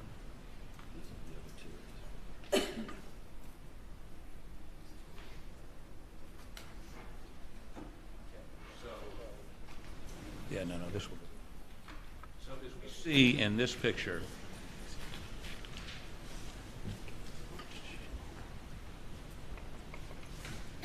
there you go. Yeah, that's good. We see these flat marks, right? That would be the flip-flops? The impressions we were following, yes, sir. Yes. So they're like right here and here and here, and in some instances, these look like, actually we blew one up and it's got an REI symbol in the middle of them. And they're, in at least one instance, over the flip-flop. Who's that? The only prints that I'm aware of that we could see that night without blowing anything up was the image of the flat shoe wear that you see, and then what Detective Rutland and myself were wearing when we crossed through. Well, were you wearing, that's fine, but, I mean, is this y'all? Would you have walked over there or here? Presumably so, because those images weren't there prior to us walking through. I don't remember exactly what shoe style Detective Rutland was wearing and myself, but. So, let me put this one up. Like this, okay. Again, you can see the pattern of flip-flops, but you also see these patterned boots or shoes over the flip-flops. Are you telling me those were not there the night before, or you couldn't see them? No, sir. What I'm telling you is when Detective Rutland and I first observed those impressions, it was nothing but a smooth, small, flip-flop style impression. Went down from one end, all across underneath the hanger, all the way to the other, turned around and came back, which is the reason that I referenced it as being a pace. Had it simply crossed underneath, I would have just said crossed underneath. But those were the only impressions. Then she and I walked down the shed, keeping those shoe impressions between us and the wall without stepping on them. So those are not, I'm sorry. But we did not photograph them. That information from that point was relayed to crime scene because we had not done any photographs at all at that point. We were waiting on crime scene. So anything else that came through after that would presumably be crime scene that would have come and taken a look at the impressions, not us. I'm trying to get two issues. First issue, Sir. Were those patterned shoe prints there the night before when you walked through? The only print there were the flat, smooth ones. So those, I'm not trying to belabor it. I'm sorry. So those pattern prints came after you saw them the night before? Correct. The Okay. only impressions were the flat, smooth Okay. ones. And you left and turned it over to SLED to process the scene? While we were there, again, that was at some point in time while we were there that evening. I didn't leave until like 10 o'clock the next morning. At some point in time, that information was relayed so that they could photograph it. And I don't know whose prints those are. I would assume that they would have been agents that came down behind us and photographed or collected or did whatever. So we were talking about crime scene integrity earlier. Yes, sir. Those aren't your footprints, correct? The ones that are, there is a set that would be myself and Detective Rutland's, But but not they're the not ones- going to cross over Right, any they're of not, them. the That's prints that correct. cross over, they're not your prints. No, sir. If it crossed over one of theirs, it's not mine. Okay. Who took this picture, do you know? I do not know. But it was taken, you think, the next day? It was taken relatively soon afterwards because it still shows the smooth prints. So it was either taken upon daylight, because again, we didn't leave until like 10 o'clock. Right. So I don't actually know. So is this best practices to walk over evidence before you photograph it? Can't say that because it wasn't myself or my detective that did that. I'm just saying, you've If they were doing so while processing or while collecting, then and inadvertently stepped on one, it's okay because they have other ones to use. But, I'm sure that you would have to probably ask the person that stepped on them and took the photographs. If one of your detectives had done this, you would not be happy, correct? I wouldn't be happy, no, sir. Okay. Not unless it was done after it was processed and for a reason. Well, these are the crime scene photographs taken by, we think, SLED, or Solicitor Duffy Stone took some pictures the next day. Sure. One of some agency other than yours, but certainly nobody ought to be walking across this stuff, right?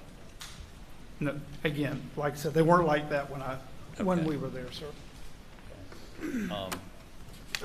Let me then go to one of the other pictures you were showing a moment ago.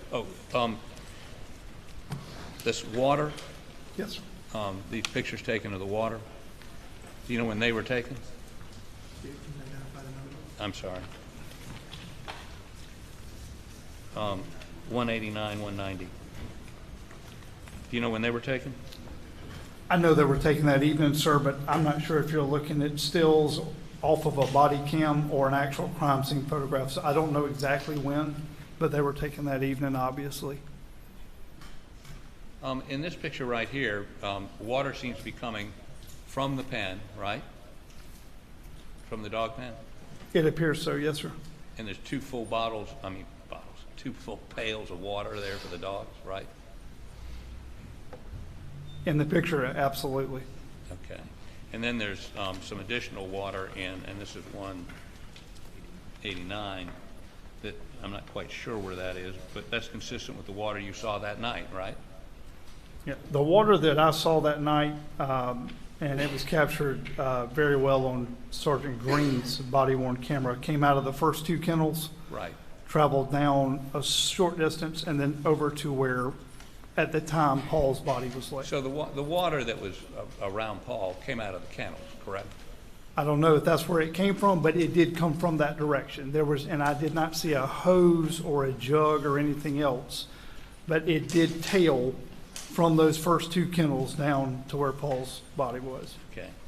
Now let me, where's the body pictures? Oh, there you go. So, this is an item under seal. 196.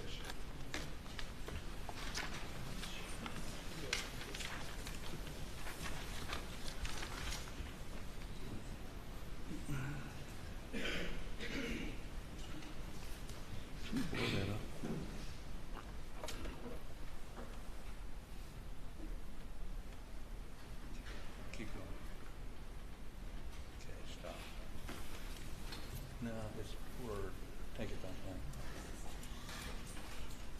Okay, a little bit more. Take it back down a little more. Okay, stop. This was introduced to show what shoes she had on, right?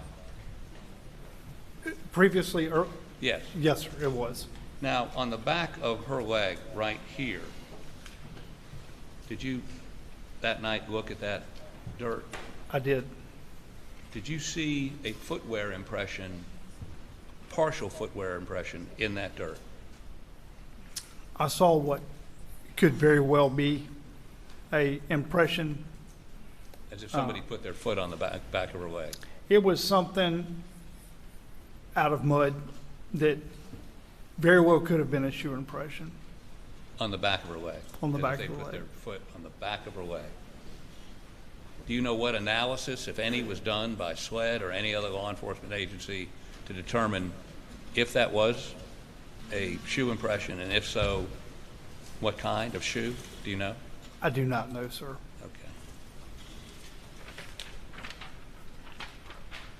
Thank you. You can turn the lights on, and I'll turn. How do I turn this on? Like that. Okay. Okay.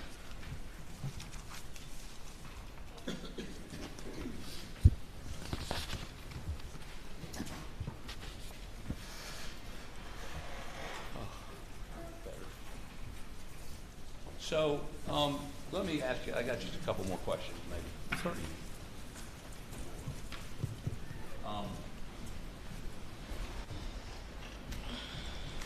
So,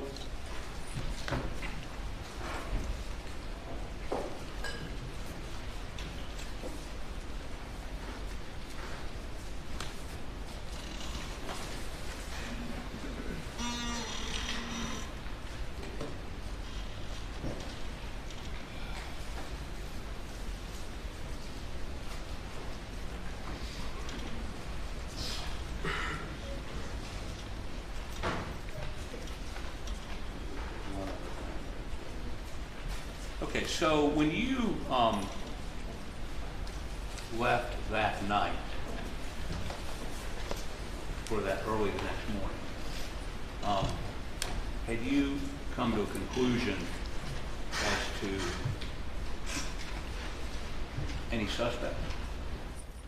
Had I come, no, sir.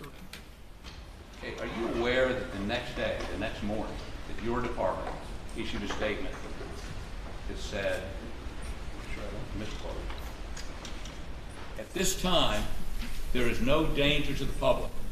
If information is received that dictates otherwise, we immediately notify the public. Are you aware of that? The Charleston County Sheriff's Office issued that. Charleston County Sheriff's Department, yes. I'm unaware, no, sir. Let me hand this article up to you from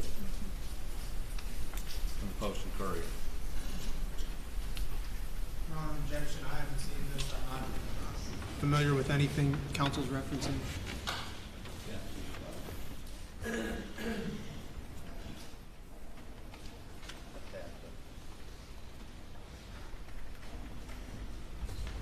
Now let's stand for a moment.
Okay.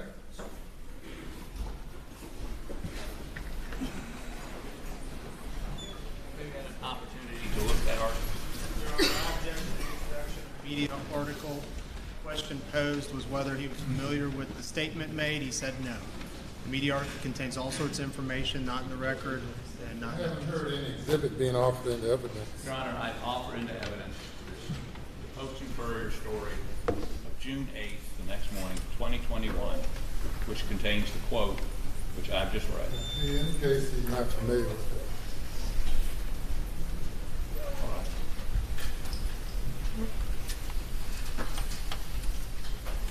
So, was there a danger to the public the next morning? Were you afraid some serial killer was out there with a shotgun and AR type weapon? I can't effectively answer whether or not there's a danger to the public when I don't have all the pieces to the puzzle. I am fairly certain that statement wasn't issued by us, and the reason I can state that is because we were not primary, and it is a big no-no for us to issue anything when we're not the primary body. So where that information came from, I'm unaware, and it was never asked for me to approve to send to the sheriff. It would have never came from us. Okay, if that such statement had run, as it did in the Post-Courier on the 8th, would the Sheriff's Department have pushed back on that and said that's not accurate? There'd be a subsequent story I haven't seen? I wouldn't have, I can't state that. The only thing I could tell you that when I left that morning, I didn't have any information that proved one thing or the other. So when you left that morning, was Alec Murdaugh a suspect in the killing of his wife and son? When I left that morning, I wasn't the primary investigator. Who was? That would have been SLED. So you gave the whole case went to SLED? The whole case went to SLED. We were an assisting body at that time. And you were never consulted after that by SLED? I was not consulted in the sense that anything was provided to me. We have assisted. I have stored vehicles. I have stored property for them. I have stood by while they executed search warrants. But it was not in a manner in which the information or knowledge they had on the case was shared with me. It was the exact opposite. On the night of the murders, did your department obtain a search warrant? We did, sir. For all the property, the house, all of it? It was obtained for the entire 1,700-acre property. Including the house? Including the house. And was that executed? It was executed beginning at the dog kennels at the primary scene. Right. But did you go to the house? I did not. Did your department? We did not. Who actually executed the search warrant? The search warrant was provided that evening to crime scene, which is standard protocol. When they come, they're going to ask for it. We have to show it. SLED's crime scene. Okay. It was given to them, and we stayed, myself and several of my detectives. Several were sent home so they could come in the next morning. And we stayed and assisted. I didn't leave till 9 or 10 o'clock the next morning. Did you go into the residence? But no, sir. The drone footage that you saw was the last thing I did at that scene that morning, and then I left and went home. What about that night? When was a search warrant executed that night? After that incident there, or that search warrant was executed, I did come back later that day and did a walk around of the property that we've been discussing all afternoon. Right. I have never been to the main house. Never been in? I have not been in the main house. Not during this incident or any other incident. Did someone from your department go in the main house? Not that I'm aware of. It wouldn't have been, not as an investigator. Let's put that. None of my detectives went over there under my direction. So you gave the search warrant to SLED, to crime scene people? Yes, sir. That gave them the authority to go in the house, correct? It was signed off on to cover the 1,700 acres. Right, but I'm specifically talking about the residence. Any structure on that. They could have gone in the residence. They could have taken all his clothes to check if they wanted, right? They could have. I don't know that they didn't. Well, we're going to talk about that later on. They could have. You're familiar with trace evidence. Many cases where they check showers or the sinks to see if there's trace evidence of blood, right? Am I? Yes, sir. Yes.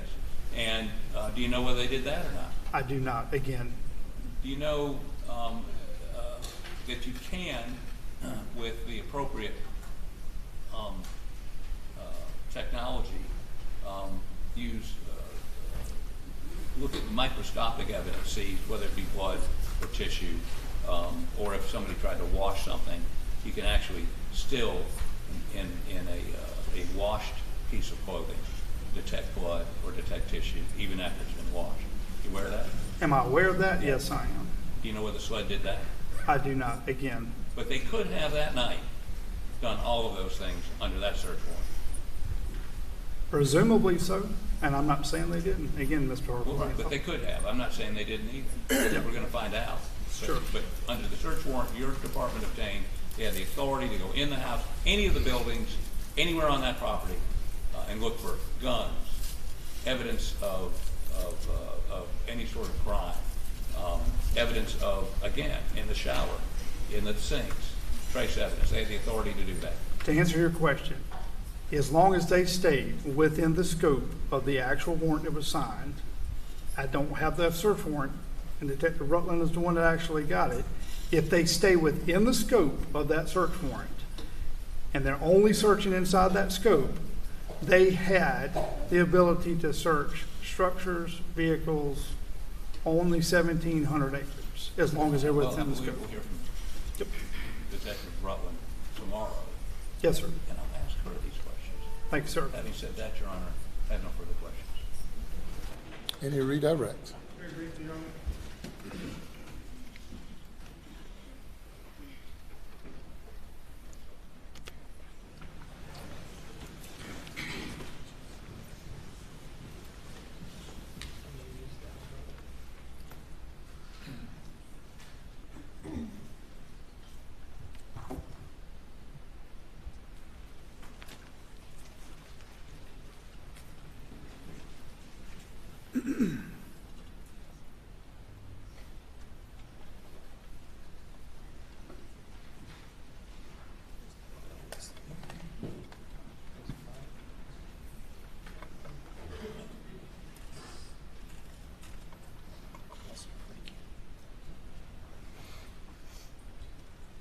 Captain Chapman, the footsteps that you noticed, I know we've been through quite a bit of it, but counsel raised this issue. The path you followed, were they consistent with someone who, with a person who started back beyond this area, and then where did they go from there? I'm asking where they went. Where did they originate? Where did they go to? And where did they end? Objection. Sustained as to the form of the question. Thank you. If you could, please explain to us where in your estimation, having traced the tracks, where they originated from, where they ultimately went to, and where they ended up. The shoe impressions crossed completely from one side all the way to the other, with the building to the right, going down, coming back the opposite direction. The only reason I can say that we're fairly certain that it started from the grass side and went through, turned around, and came back is because we never saw any impressions similar to that running beyond the airport hangar on the back side. In the location, where in reference to where these footprints ended, ultimately, and where Maggie's body was located, how did that line up? Describe that how they lined up.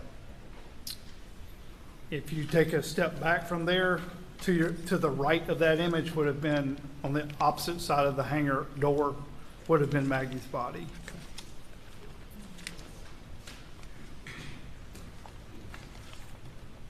Referencing State's Exhibit 190.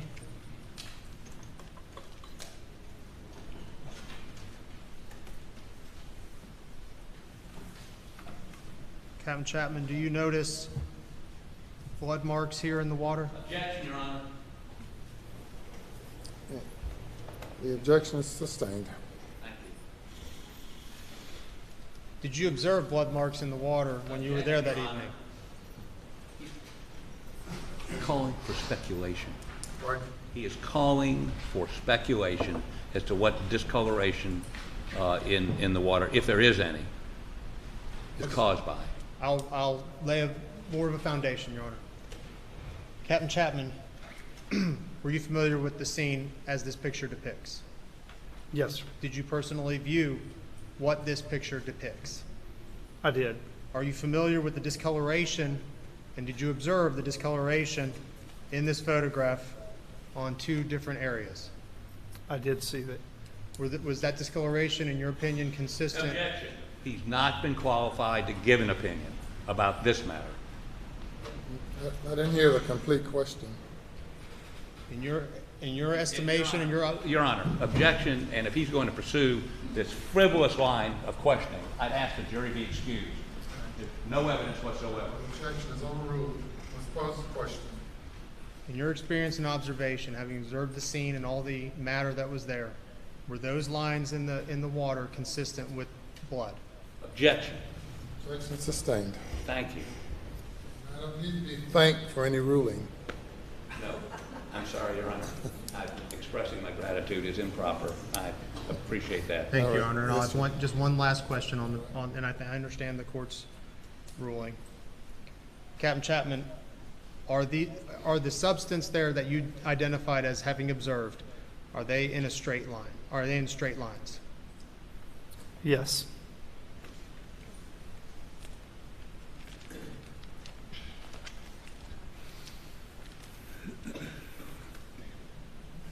Thank the court's indulgence. I'd like to make a motion to strike his questions about blood from the record and the jury be instructed to disregard those questions. I've informed the jury that they're to disregard any question when I sustain the objection.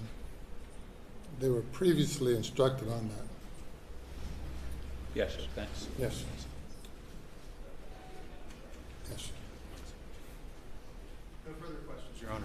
Any further No, Your Honor. cross-examination? Thank you, sir. You may step down. If you'll turn the lights up, please.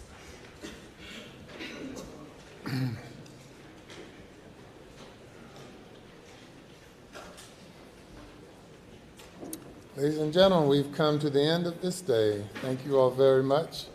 We'll resume at 9:30 tomorrow morning.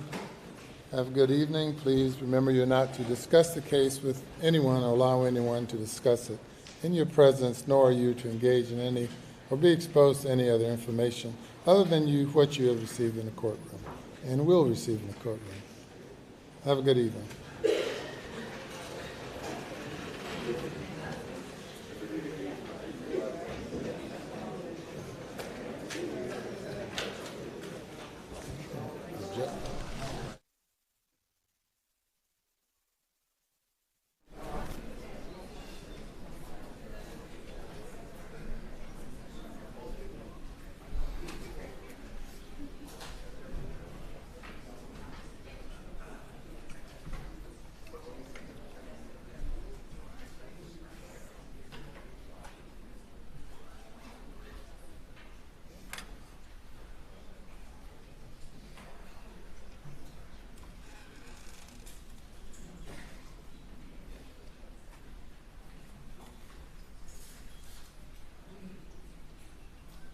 Anything else before we leave for the day? All right, we're in recess till 9:30 tomorrow morning.